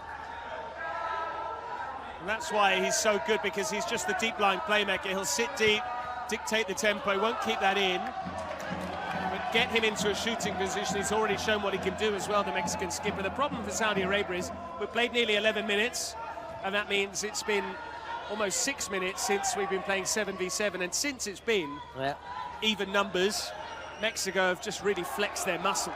Yep, they're able to just close down the space, keep it tight. They have afforded a few chances, just a couple of little scares, but they're very much in control. They're edging in terms of the possession as well, as the Saudi Arabians will try and make some noise as well and give their team a boost in every help they can get right now. That's technically a shot on target, but it's easy. Fajed's shot straight at Monterde. Mexico have Saudi Arabia where they would want them here. And that means that Mexico would be moving into the last chance saloon. Saudi Arabia would be going the way of Italy, namely eliminated from the competition. That was a fortunate touch. He'll get the return now. It's become a give and go. Risky challenge. Well, the defender's body language there, to me, was indicative of a foul. Mexico didn't make too much of it, and the officials again let it go. Omar trying to make something happen with his skill, the number 10. He takes the throw in quickly. And again, no foul. And here come Mexico pouring forward in search of a third. Saudi fans feel they've been a bit shortchanged by the referees thus far. But when do they go for the presidential penalty? At 2-0 down, probably not. If they were to fall 3 behind, is that when you'd be urging them to say, get the press out there, get that penalty? Yeah, and obviously, for Mexico, they have their president here inside the venue. Saudi Arabia don't, but he is streaming, of course, and he's watching on with his thousands and thousands of followers. So it'll be a shootout for Saudi Arabia should they call their president penalty. Omar's ball through. The goalkeeper's come wandering here. It's a wise decision. Omar again. Nice to see that certain things are sacred. The number 10, the most technical player in 11 aside, also the most gifted player in terms of pure ability in Kings League 2. Of course, there's of course a lot of crossover, but there's these different features and novels just keep you guessing right until the end, as we saw in Italy and Spain earlier. Patrick, it has to be the game of the tournament so far. Here is Fares, and Omar this time sitting deep. Second Fares that we've seen as well this evening, because we saw one for Italy, lest we forget as well. Yeah, had a good game actually, really good second half. Yassine Fares, that was. A really good game.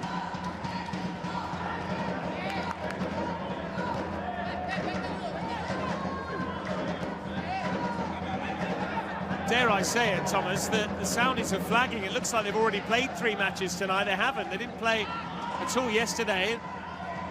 They were involved in day 1, but they were beaten then. They're being beaten here. That was an important challenge to stop the shots at source. Clever ball poked through. Here's Obed Martinez again.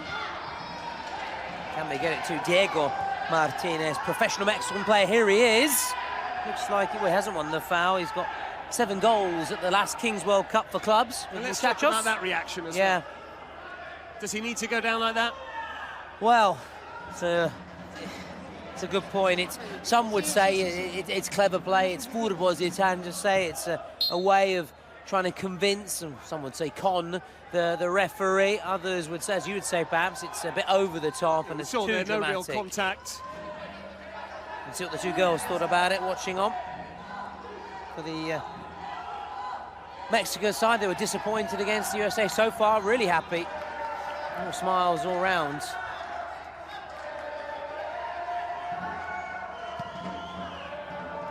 Saudi Arabia need to make something happen now, and they clearly haven't learned the lesson from watching other teams. My hunch is that this game is not in terms of the scoreline, but it's in terms of the domination and the balance of play. It's been very reminiscent of Spain against Italy, when Spain were very much the dominant force, and also reminds me a lot of the match we've just witnessed when the USA had far too much for Uzbekistan, winning by 6 goals to 2. It's only 2-0 here, but I have a feeling that Saudi Arabia are only going to score, maybe, once they get that presidential penalty. Or a secret card. But the secret card is going to have to wait. They need something to happen now. This is Omar looking to make something happen, and there's an own goal. It has happened. They want a flag, Mexico. What's the decision now? It was put into his own net by the player wearing number 2, Cesar Bernal, after a clever step from Fahar. Saudis think they've halved the deficit, and after all that, at least saying something needed to change, it has changed. Omar with the ball through. That's very unfortunate indeed. In fact, it was player wearing 15, Rabier, who forced the own goal. Neither player knew much about it, neither the one scoring nor the one inadvertently prompting it. Yeah, and Antonio Morterde, one of the best goalkeeper of split 2 in the Kings League Americas, is beaten. And there won't be a clean sheet for Mexico. Won't follow in the footsteps of Turkey yesterday. Saudi Arabia, as you said, Patrick, do get the little foothold back in this match. And now, all of a sudden, they're moving the ball with freedom. It's amazing what a confidence game this is. Suddenly the momentum is with them. They're shifting it crisply. Their crowd are making noise again. The Mexicans have gone quiet. The Mexican themselves looking very mute in terms of their reaction. Yeah, concern now. Just shows that this game can just ebb and flow. How quickly things can change in football. Now they're playing the triangles.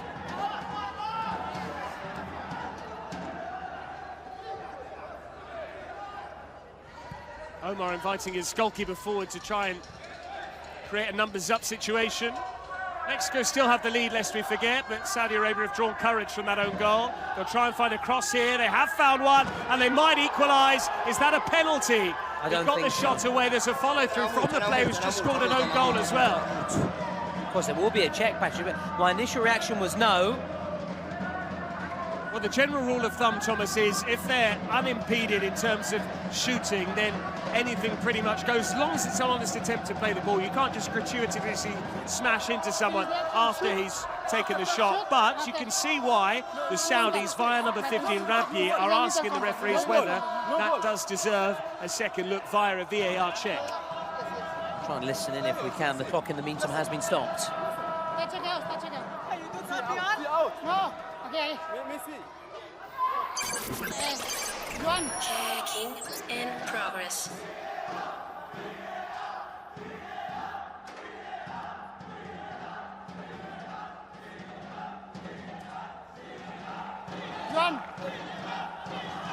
Juan, check complete. Vale. Reanudamos aquí, ¿vale? Cuando pite, reanudamos aquí. ¿Qué? No ho sento, tío, si no el pito. Però abans d'aquesta acció... Checking in progress. La del gol...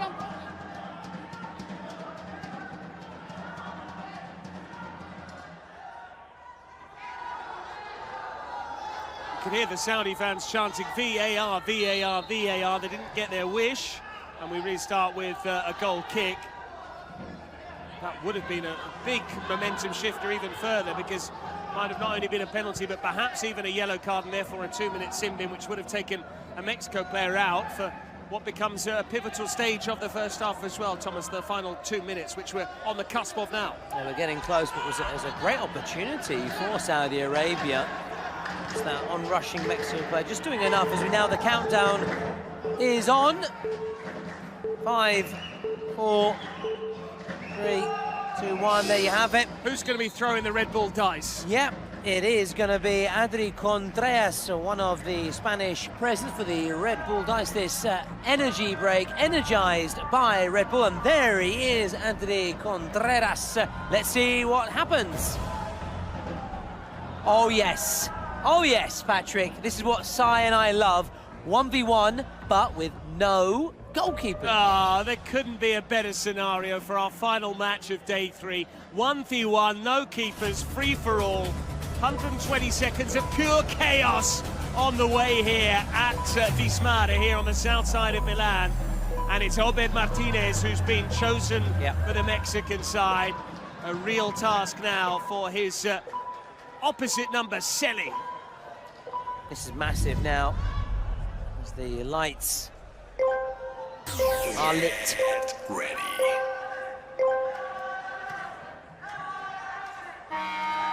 Away we go. Who's going to be first to the ball? Selly tries to get there. Obed Martinez has been penalised. Just when he thought he'd scored, the whistle had already gone. A relief as much as anything for Saudi Arabia. For Saudi Arabia. So that means that the Saudi player got to the ball first, and he was then fouled by Obed Martinez. Now he goes, this is tactical clearly. They put him on for that kickoff because of his pace and ability to get there. And now let's see if he can, his substitute, the man who's replaced him, the number 19, as he sets himself. Talal. So do they have to shoot from no further than the Exactly, you cannot go beyond that centre. And of course they cannot save with their hands, which makes it even the more interesting. They can either have a little run up, just steady themselves. Let's see what Obed Martinez does. This is interesting, I like that bit of momentum.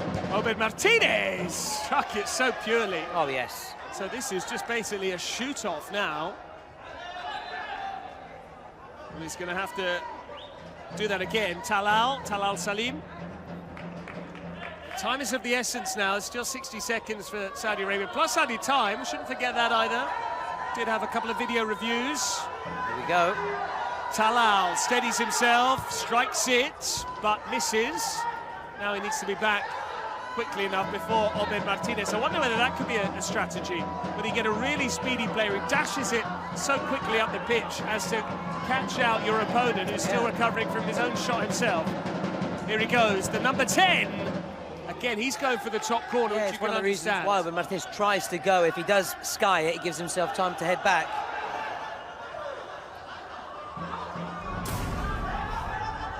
Talal. This has been a bit of a damp squib, which is why he's made the change. But what a chance for Obed Martinez! Bizarre decision from the Saudis there to make the change.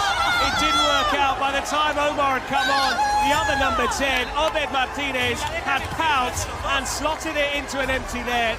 It is one of the worst decisions we've seen all day, and it has cost the Saudis. Mexico now 3-1 up. Look at this. Oh, it was careless. It's the inexperience as well. Can they hit back right away through Omar, though, Patrick? Omar is denied. Finally, we had a shot on target.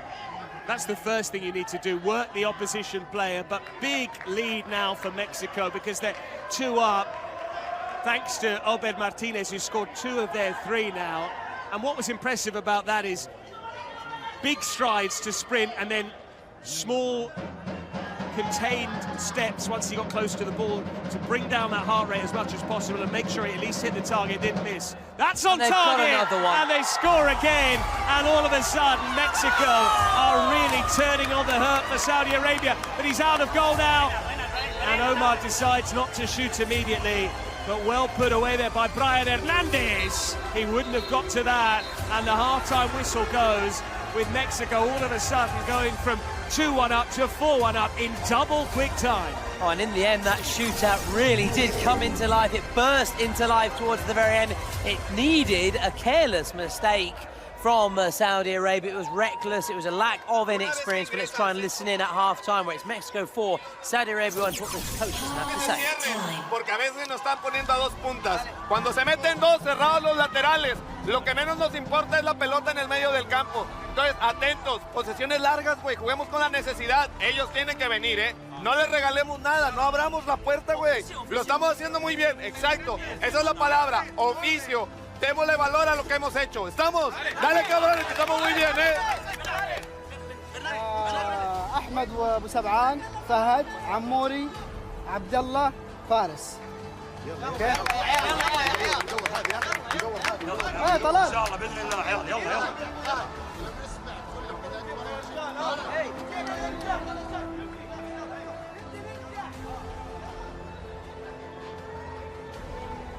Well then, Mexico scoring 2 all-important goals in the final 2 minutes of that first half when we had that wonderful scenario, 1v1 with no goalkeepers.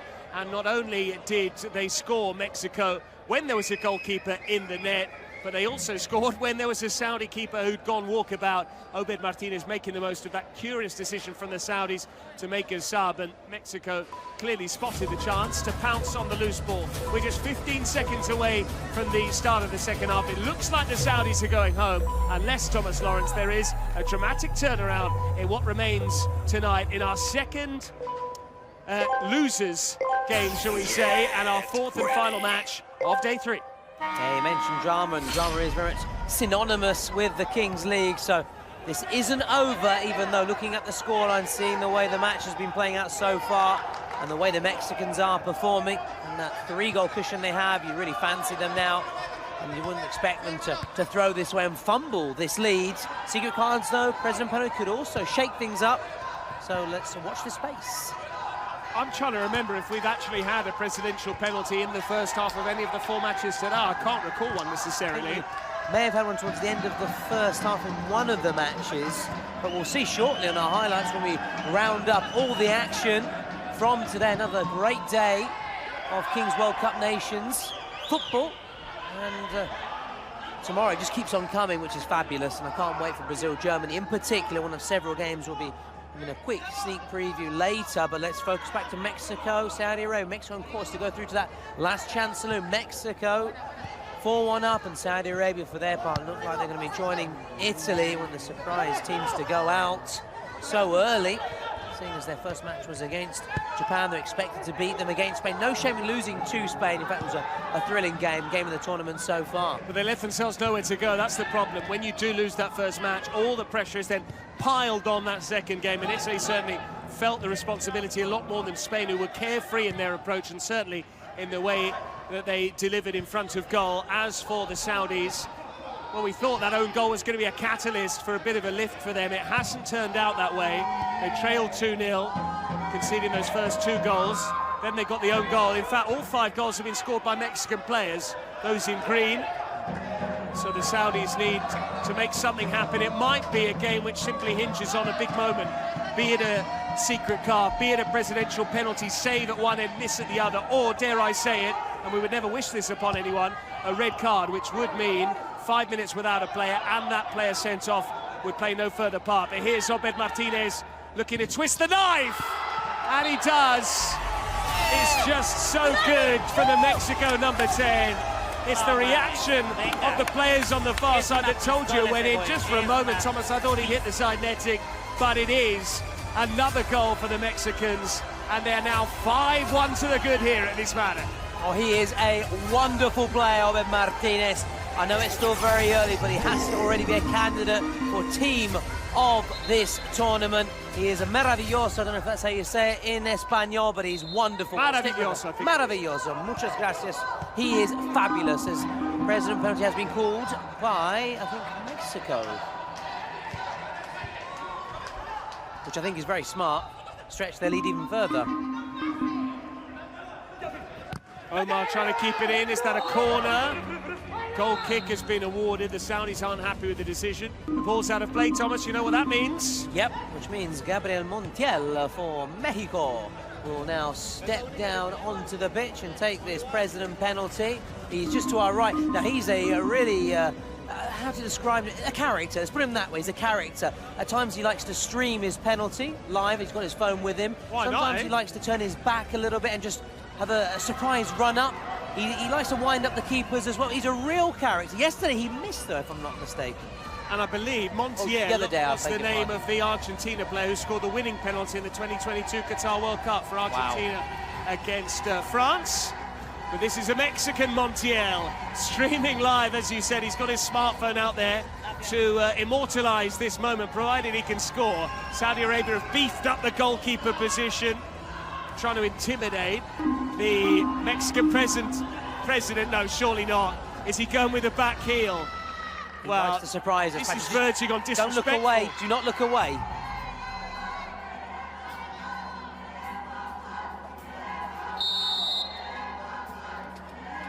Montiel taking his time, taking aim and scoring. Made it look so easy, and he will now celebrate live for the world via that stream. Mexico also cheer on the president. The penalty makes it half a dozen goals. They're 5 clear and they lead by 6-1 all told, and they feel that the job is done. Now, if you swagger down to the pitch like that, as he did, you have to then step up to the plate and deliver the goods. He did exactly that, as he enjoys and laps up the praise here, laps up all the plaudits. He has taken Mexico a step closer to that last chance saloon. High fives all round. Cincos altos. I don't know if you can say that's absolute garbage, I know, but don't high give fives up your all day round. job, mate. Yep, I won't. Now, if you're the Saudis, what do you do? They might yet concede again here. That's lovely footwork. Doesn't have the finish, though, the other side of it. The problem is, there's no point in making the game respectable at this stage now, the Saudis. They have to try everything they can, because if they lose, they're going home. So if they lose 6-1 or lose 10-1, it makes no real odds. Just a slight tinge of pride, perhaps, if they were to concede even more. But they have to take chances now. It's risk-reward, trying to strike the right balance between those two. But Mexico's game plan has been flawless, and the only slight negative for them has been that own goal. But then again, that was so fortuitous in its creation. And now Mexico getting numbers behind the ball. It does become very hard, and you wonder why the Saudis are wasting any time in not taking their presidential penalty. We've seen the Mexicans convert theirs. Yeah, and also for Saudi Arabia, it's slightly harder because it's a shootout, because they haven't got their president here. So they designate someone to take a shootout instead from the team out on the pitch. So, and that's even harder, as you know, the shootout, because obviously you have to run towards the goal. It's not a standing stop, it's like a penalty. So that makes it even harder as Mexico try and get another. They might do that, Patrick, now. They might indeed. Presumably, that particular rule stipulation is to tie up the loophole whereby President might say, you know what, I'm never going to turn up, I'm going to delegate to a player. Well, you can't have the player out there take it from 12 yards. The whole point of the presidential penalty is to try and stack the odds a bit more in favour of the goalkeepers. So therefore, if you are to defer to a player, we're going to make it harder for that player, and then they have 5 seconds to dash forward from the halfway line. Yeah, and it looks like Fares. Or is it? Again, you need to help me out with, I'm really struggling with my contacts today, Patrick. It is indeed Fares wearing 47. Well, actually, Fares is now disinterested. He's not going to take it anymore. He stepped back. Initially, he was looking like he wanted to take it. He's now trudging back, so it's not Fares anymore. It's the captain. Yeah. It is the man with the armband.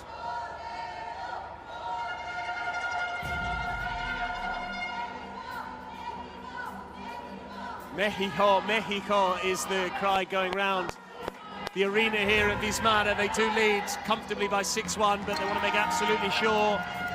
He's going to have to be quick here. He's round the goalkeeper. Very neatly done indeed by Al-Mutairi. How cool was that? Great play. I expect him on Devda to make it harder for him. Top keeper, and very, very intelligent play from Saudi Arabia. Now that they've got that goal back, play that secret card. Something maybe perhaps its goal's worth double. We'll find out shortly. Maybe a star player. That'd be a nice one to see. They played it right away, try and build on this little bit of momentum that they've got thanks to their number 16, their skipper. Al-Mutairi there showing a piece of skill which has really drifted out of the men's game in 11-a-side, because very rarely would you see players go around the goalkeeper. I know you've mentioned in the past couple of days Ronaldo Phenomenal, the former Brazilian striker of Real Madrid, Barcelona, Inter fame. he was very adept at that. A crazy proportion of his goals were going around the goalkeeper. We started to see it drift back a little bit domestically this season. Rafael Leão did it at Cagliari. Marcus Thuram did it at Verona for the two Milan clubs. Here, though, is the card play, the secret card, shootout time. Again, another one in quick succession. Will it be the same player? That'd be a curious thing, or will it be someone else? I'd like to see the same player. It is Al Mutairi, and he dropped the right shoulder and then went left. Is he now going to drop the left shoulder and go right, or is he going to hit it early and catch the goalkeeper out while he's running and before he's set? Al Mutairi against Monterde. Take two. Al Mutairi's overrun it, and that allowed the goalkeeper to pounce. Yeah. His first touch wasn't great, to be honest. It wasn't great. He lost a bit of momentum, and that's great from the keeper, and that's why one of the top keepers, and we were singing his praises earlier, and after failing in the first shootout, this time he comes up and makes the save. He's a big boy as well. He used all of his towering frame there to drop down at the feet of Al Mutairi, the Saudi captain. And it does mean it's basically as you were. We've seen both presidential penalties converted. To deem the Saudi one as such is slightly misleading. It was a deferred penalty shootout. One of the players had to take it in the absence of the president. But they're 4 goals behind, Thomas, with 14 minutes to play. But before that, those 14 minutes are up. We have another milestone, the 38-minute mark, when we'll see how many players will indeed be on the pitch come the end. And I know you're going to be keeping us up to speed as to who is going to toss that dice. Absolutely, Patrick. To keep everybody up to speed with all the various rules and regulation, the technicalities. For those who've been following Kings League for a while, it's quite simple, isn't it? By a second nature, you just watching it appears the norm, but if you haven't, it can be a little bit mind-blowing the first time as this delivery comes in. And now Fares, it comes to nothing, unfortunately, for Saudi Arabia. Can't make it happen in the final third. Goalkeepers come walkabout there. That was risky. Albert Martinez was trying to take the throw in quickly to catch the Saudi keeper out. Just like we saw, not with the Saudi keeper, but with the Saudi outfield player in the final 2 minutes of that first half. That's what allowed Mexico really to build their lead. Wasn't just the shot as part of that 1v1 situation with no goalkeepers, lest we forget, where the goalkeeper, in this case, has swung and missed it. I'd say the goalkeeper, for want of a better word, it's an outfield player playing between the sticks. And the other one was when they decided to substitute a player, left the entire centre circle unattended, and that allowed someone to pounce.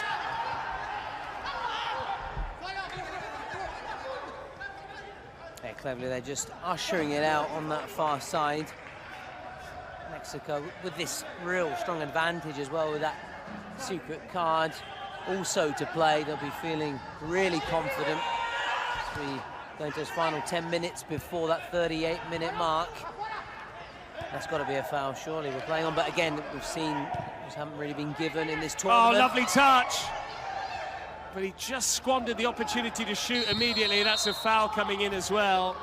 Just for a moment, there was that potential to shoot, and rather than make the most of half a yard here, in the end, that's the eventual challenge that led to the free kick. But the Saudis are running out of steam. In reality, they've never really asked too many questions of Mexico. Their 2 goals, lest we forget, have come from an own goal and via a presidential penalty, which was converted essentially into a shootout via a player, the skipper, taking it.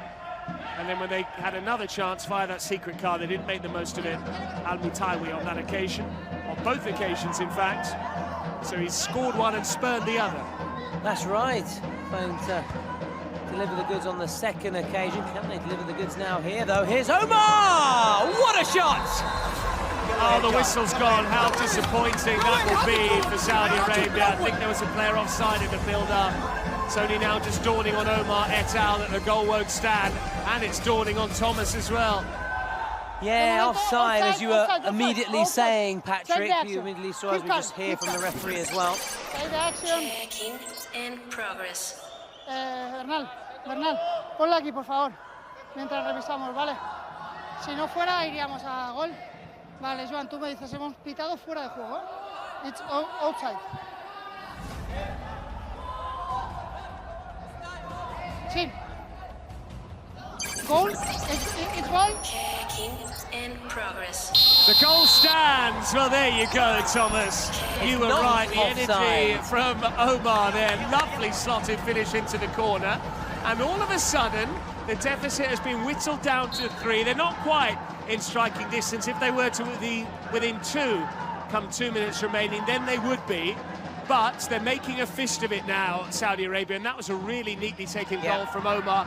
And again, you feel the more they get him on the ball, the closer they get him to the opposition goal, the greater chance they'll have of finally breaking down the Mexicans.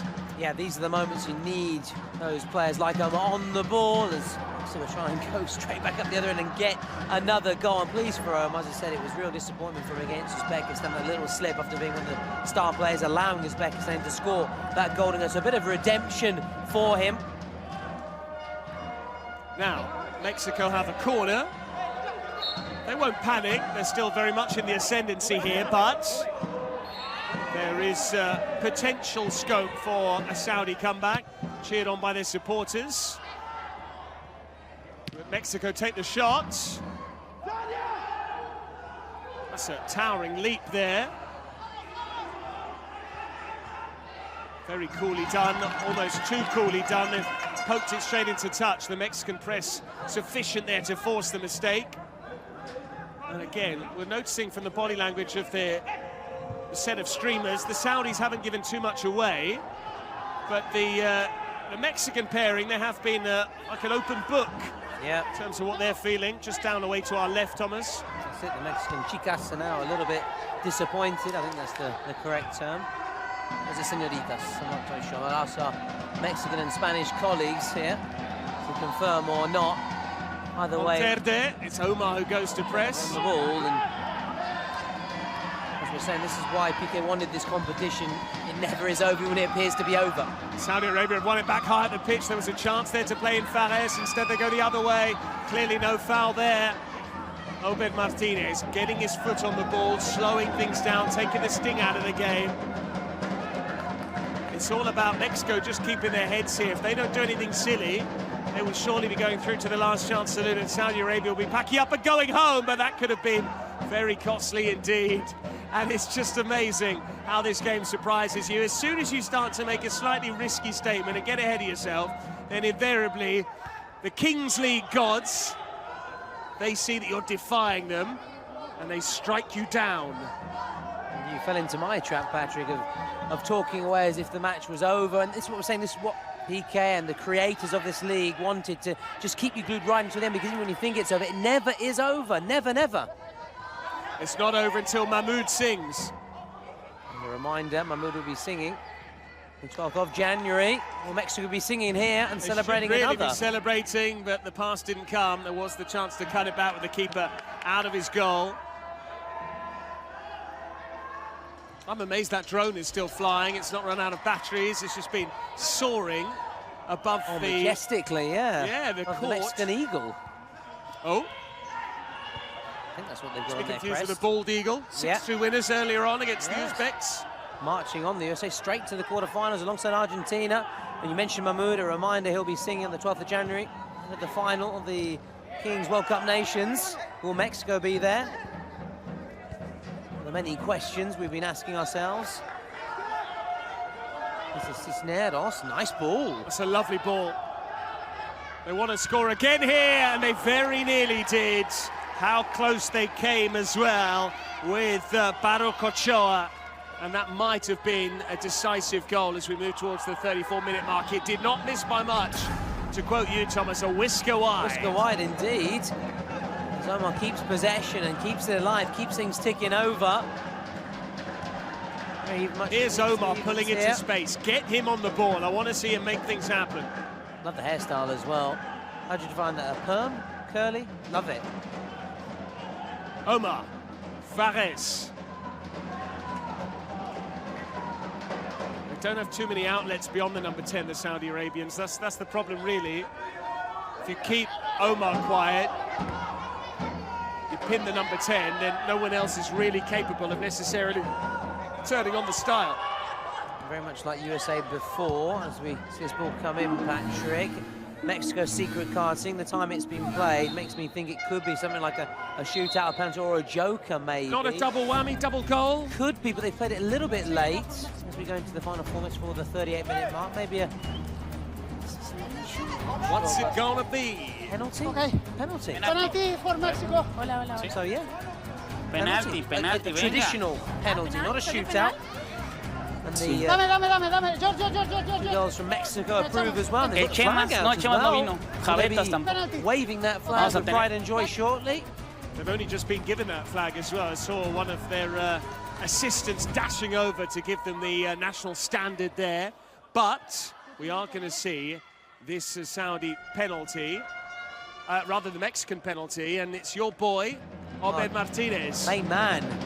Big fan. It's for a hat-trick, I think. Can he be a hat-trick hero and following the footsteps of Swadak? He did 4 yesterday. Here he goes. To be a hat-trick hero and take Mexico a step closer. It was never in doubt, Patrick, never in doubt. Arms outstretched, a la Zlatan Ibrahimovic. Obed Martinez makes it 7-3, and that must put the game out of sight now for Saudi Arabia. It certainly looks that way. We've just got 4 minutes remaining all told. We've got 2 minutes until the final 2 minutes of the 40, when indeed we will see the goals being worth double at the current stage, because one team is ahead. Mexico's 7-3 ahead of the Saudis. It would mean that the Saudis would need to score twice without reply to make it 7-all, and that looks very unlikely. That would force a penalty shootout, unless Saudis can just eat into this deficit now. But a very well-timed secret card, that, especially when you know you've got a penalty to play and you've got Obed Martinez who can step up to convert it. Yeah, really smart. This is what we're talking about, the strategy side of it as well, Patrick, with the coaches of Saudi Arabia. Try and get an immediate reaction here.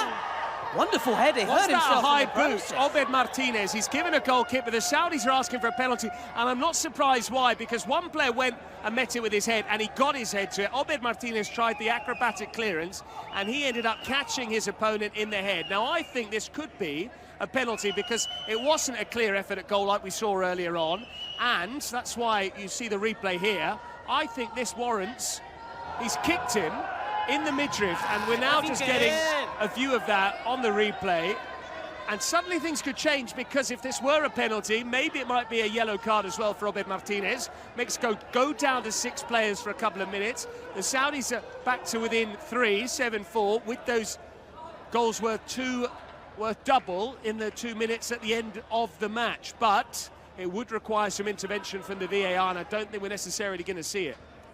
Let's wait. In the meantime, the clock has been stopped. Treatment coming on as well for the Saudi Arabia number 24. VAR, Patrick. Well, let's have a listen in.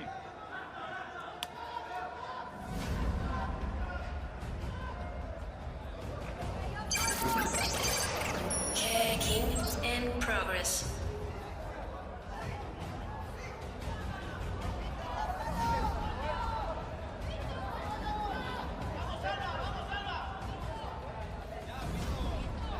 Vale, ok. Perfect. Vale, I decide. Okay. Check complete. It is a penalty. And is there a card to follow? The Saudis are asking for a card. The referee shakes his head. It will remain 7v7.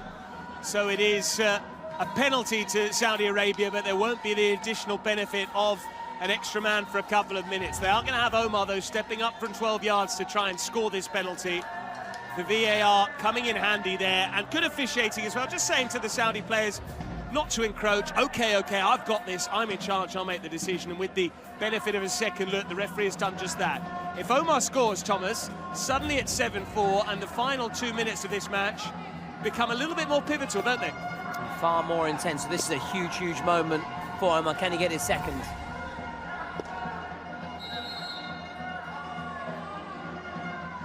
He does get his second, Patrick, and he does set up this grandstand, this thrilling finale. There, number 10, bouncing back from his first day disappointment against Uzbekistan, and in some style inspiring his nation Obed Martinez, we thought he was going to be the hero. Bit of a zero at the other end of the pitch a few moments ago.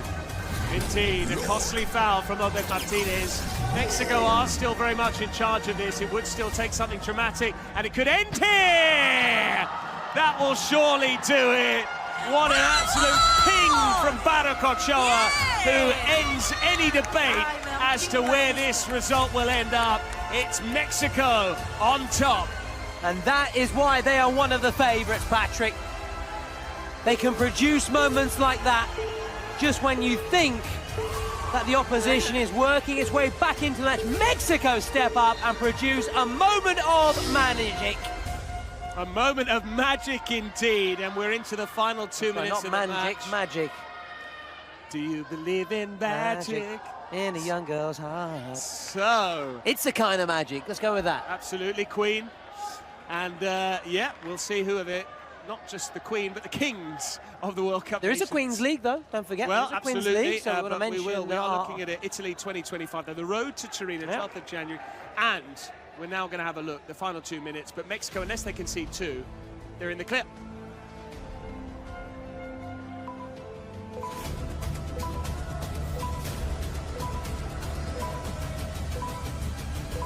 Countdown begins then to the final 2 minutes. You expect Mexico now just to see it out, although Saudi Arabia, thanks to Omar, just have a little bit of hope as both sides take their place. They have to really get behind the line before the lights come on. Saudi Arabia again, kind of an experience, Bit perhaps. tardy, aren't they? Bit sluggish. Yep. The sluggish Saudis. And with it, well, the Mexicans Mexico are moaning, but on we first go. to it. Mexico first Yeah. to the loose ball, then they lose it. And Obed Martinez smashes it, almost taking that cameraman out up there. He's got a big grin on his face, our Italian colleague up relief more than anything. It didn't go straight. In the meantime, you can vote for the MVP.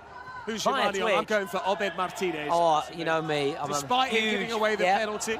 He's now the top scorer in the competition with 5 goals to his name. Omar, of course, for Saudi Arabia, the candidate. Here's Fares.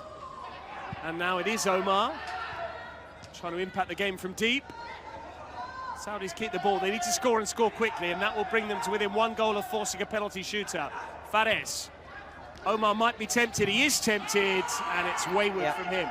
Nearly as poor as me on a 5-a-side pitch on a Friday night. That I didn't want to say anything, but it did remind me of that. Exactly. It immediately cropped into my mind. Rosed, and fortunately with that, Saudi hopes are evaporating away. The Saudi side appear to be spiralling out of the competition. It's a shame for their supporters as well. They've been slowing down. You can see being more and more quiet as the minutes and seconds pass by. Friday nights, it wasn't Mexicans on that. It was more Peruvians that we used to play against, wasn't it? Absolutely. Ecuadorians, Hondurans. Yeah, it was a real international feel in Milan. So. All the British expats as well out in force, trying their very best to put on a show. Trying, being the operative exactly, word, yeah, especially when I was playing. Scottish really struggled in my memory of that. The old enemy. Oh, spell A-U-L-D, please. Yeah. Just over a minute to go, plus added time. I think the fact that we're cracking jokes tells you all you need to know, that Mexico are pretty much over the line now. They had to win this. It's always difficult when you need to win to then go out and walk the walk, but Mexico, just like Spain against Italy earlier on, have got the win that they required just to stay in the competition, and they'll go again a couple of days from now when the Last Chance Saloon begins. A reminder, tomorrow is the second day and culmination of round 2. Mexico would love to go into double figures. They would have done with that goal. Finish with a flurry. Flurry, McFlurry, one of our sponsors. Finish with a flurry or a flourish? That's the question. A flurry, I guess, would be multiple goals, and technically 1 counts for 2. So I'll let you off on that. Technically right, but yeah, right, should be a flourish. Even failing with my English, which is my mother tongue. The Mexicans, you know, their performance has really blossomed in this second half. Oh, floral puns. How many minutes of added time, Thomas? Just the 2 have been given. First minute is almost up. Now Saudi Arabia just want that full-time whistle to come. Mexico will just enjoy and savor these final minutes, lap it up, and then there will be a celebration fiesta time. And we will, of course, recap everything we've seen on this very busy day of action in Kings League. Day 3, lest we forget, we've got day 4 coming tomorrow. Then we'll take a bit of a breather, will allow you to catch your breaths on Saturday. We need to do likewise. And then we're back on the 6th? On the 6th, yeah, indeed. I say take a breather on Sunday. I'm getting ahead of myself. Tomorrow's Saturday. Here go the Saudis. It won't reach them. Obed Martinez is there. He's played it straight into touch. Saudis running out of time. They need to score twice and quickly. Can they even get one? They can't. Obed Martinez clearing away from Omar, and indeed, Obed Martinez, the overwhelming winner here. Yeah, richly deserved. In terms of you guys voting on Twitch, as to our MVP, the most valuable player. He has shimmered like silver, Obed Martinez. He's the Capo Canoniere so far in this competition. Was it Spanish? Is it Pichichi? I can't remember. Pichichi in Spain, but yeah. Spain, I'm not sure. In Mexico. The Mexican streamers celebrate. They lead the celebration as well they might, because Obed Martinez et al. Were by far and away the dominant force in this 4th match on day 3 at the Kings World Cup Nations. Mexico winning this match between two teams that had lost their first game. It does mean they will be saying goodbye to Saudi Arabia and will be saying farewell to Omar in particular. He shone amid the overall disappointment for Saudi Arabia. Despite some excellent support here at Vismara, they just didn't have enough on the pitch. Yeah, Mexico then go through to that last chance, and they'll face off against the loser between Germany and Brazil, one of several matches that we'll be broadcasting tomorrow. We'll talk about that shortly, but in the meantime, let's tip our hats, our sombreros maybe, to Mexico for this big win, this impressive win, a real show of force. They had to bounce back after their disappointing defeat against the USA, a game which they started as the favourites, but it was the stars and stripes that shone bright on that occasion. Here, though, it is Mexico doing what they were expected to do. 8-4 winners. One of those goals coming from their presidential penalty. Gabby Montiel also streamed it live via his phone, a sign of his confidence, Patrick. And Obed Martinez with 4 goals in this 8-4 win, taking his overall tally to 5. He is by far and away the leading scorer in this competition so far. Mexico will go again in the last chance saloon. Saudi Arabia go out along with Italy. 2 more teams will fall by the wayside tomorrow. 2 more teams will move on to the quarterfinals directly tomorrow, and a further 2 will be joining us in the last chance saloon. Still so much more action to come, and this is what we have in store for you tomorrow. There you can see the 4 winners at the top, the 4 losers at the bottom, and we still have 2 more winners and 2 more losers to be decided. But first of all, let's recap the action we've just seen. A wonderful performance from Mexico. The men in green going through to a last chance saloon, keeping their hopes alive.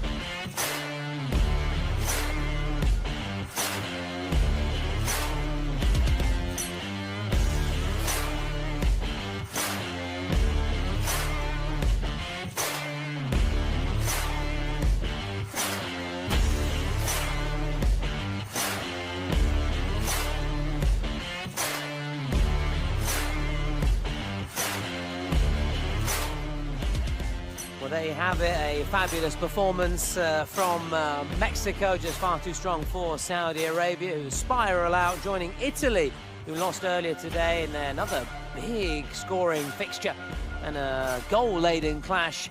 As we recap the action here, Argentina getting us off to a impressive performance for them against Japan. They're marching straight through to the quarterfinals patch. And then we just mentioned Italy going out, losing both their games, first to Japan and then to Spain. It was a real thriller. USA getting the job done against Uzbekistan. I want to say was fairly relatively stress-free victory for them. And then, as we've just seen, Mexico similarly a few little scares, but overall they were much in control. Patrick winning 4. Absolutely, a lot of similarities there between Spain's result against Italy and Mexico's win over Saudi Arabia, and both of those were in matches where the team that lost were going home. Yeah, so the pressure really was on those sides, and that's the thing. That's why it's so important to win your first match, because as you see here, you go through to that round of winners and then win again, and you're straight through to the quarterfinals. If you lose that first match, then you know that it really is win or bust, as we've seen. So going through then today for their last chance, it is Japan, Uzbekistan, Mexico and Spain. And a chance to look at what's coming up tomorrow. Germany against Brazil, Turkey against Colombia. We've got Peru against Korea Republic, and Ukraine against Morocco. So a reminder, 2 matches between the winners, 2 games between the losers, and we have the first of the games, Argentina against Japan, and it was the Argentines who really came out making a statement. Yeah, absolutely, and they did make a statement in their first day, getting the better of Spain. This was a goal. I really wanted to do that, Patrick. It's got to be one of the goals of the tournament. It was a standout strike from the Argentina number 8. Japan did their very best. They missed a shootout, as we could see. They played with plenty of pride and showed why they beat Italy in their first match, but couldn't repeat the trick and get another win against another football powerhouse. So unfortunately for them, despite this penalty, well taken by their Japan president. And then we had the host nation, Italy, up against Spain. Both teams had surprisingly lost their openers, but Guti in particular was very potent early on. That allowed Spain to build a lead, and Italy never really got back in the game. They did make it closer than we might have thought, especially after the break, but in the end, Spain just had a little bit too much and built a massive lead, which is why Italy, despite their best attempts to get back into the match, just couldn't do it in the end. And that's why Spain move on, Italy stay at home. Yeah, it was a real emotional encounter as well, I'd say. A real pulsating game. There was, as I said, emotion, I think, passion, not just out on the pitch, as we see the penalty from Blur, the Italian president, but also in the stands as well, between Italy and Spain. But Spain going through and richly deserved it. They really showed their experience coming through in this occasion. And here a video of our artist, if I'm not mistaken. We're trying to get that through. He'll be speaking at the 12th of January.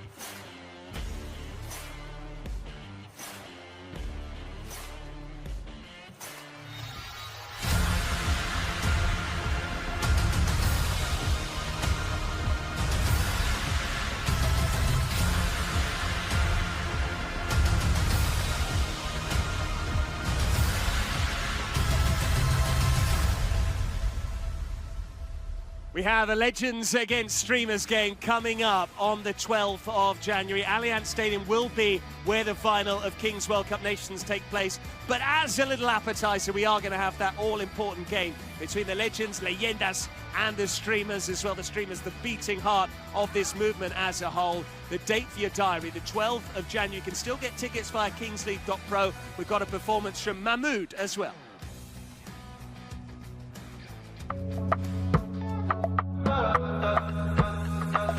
Facciamo la tabacca mitraglia. Fuori fa fa fa fa fa fa fa. Solo ta. Vedo bimbi col balaclava senza mamma.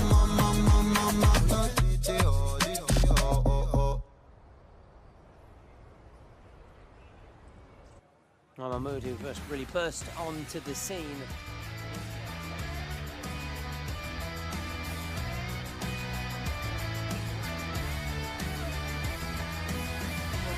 Performing on the 12th of January ahead of the Kings World Cup Nations final, as well as, of course, that Legends match which we were just chatting about there. Mahmoud has got another really good hit out right now, Tuta Gold, if I'm not mistaken, another song that I'm really fond of, Patrick. I'm a big fan of Mahmoud, and you'll be there to witness his performance live in Turin. Contributed as well to his 3.2 million monthly listeners on Spotify. Absolutely. I know you're constantly streaming, Mahmoud. Oh yeah, I've got it in the car, and I'll put some on when I drive home after we've concluded our broadcast today. So another reason to get your tickets, another reason to go to Turin, and whether we'll see USA or Uzbekistan in the final, well, that remains for USA. Certainly feeling confident they can go all the way, Patrick. Absolutely. The United States coming into that match having beaten Mexico in round 1. Uzbekistan with that late victory over Saudi Arabia, but in the end, the US just had too much quality. Uzbekistan making that crucial mistake earlier on when the goalkeeper was sin bin. That left them a man light, and the US were able to exploit an overload right from the word go, really. A reminder of the staggered start in Kings League. The first 5 minutes see a player introduced every 60 seconds. And once the US got that lead, and there were some mistakes as well from the Uzbek goalkeeper, but Jabarov didn't really necessarily deserve to be on the losing side. He eventually got Uzbekistan on the board, but despite his heroics, in the end, it was far too easy for the Americans. They did score their presidential penalty, though. Credit to Islam for converting that. But in the end, the Americans had far too much. That was a goal that didn't necessarily appear to be one on first glance, but Ortiz buried it. And finally, the game that we have just witnessed with Obed Martinez in particular, showing his particular brand of flair and ability. So too did Chuy Perez. That was a fast start from Mexico, and much like what we had seen from United States against Uzbekistan, it was a similar story here between the Mexicans and the Saudis. A reminder, match 4, just like match 2, was a game between two sides that lost, but the game really swung on that, Thomas. The decision, the bizarre call to make the substitution there when it was 1v1 with no goalkeepers at the back end of the first half, and that's why Obed Martinez, ably supported by the very colourful character, the president as well. They were just far too good, despite the best efforts of Al Futawi of Saudi Arabia, the skipper, and a late goal to at least get a bit of a consolation. But Obed Martinez and Mexico win. They go through to the next round, which is where they have the last chance saloon. Yeah, and talking about the next round, we'll see which of these teams tomorrow can do the business and go straight through to the quarterfinals and join the likes of Argentina and USA, who are already there. They're relaxing. They can put their feet up for now. Tomorrow we have Germany against Brazil. What a match that is going to be.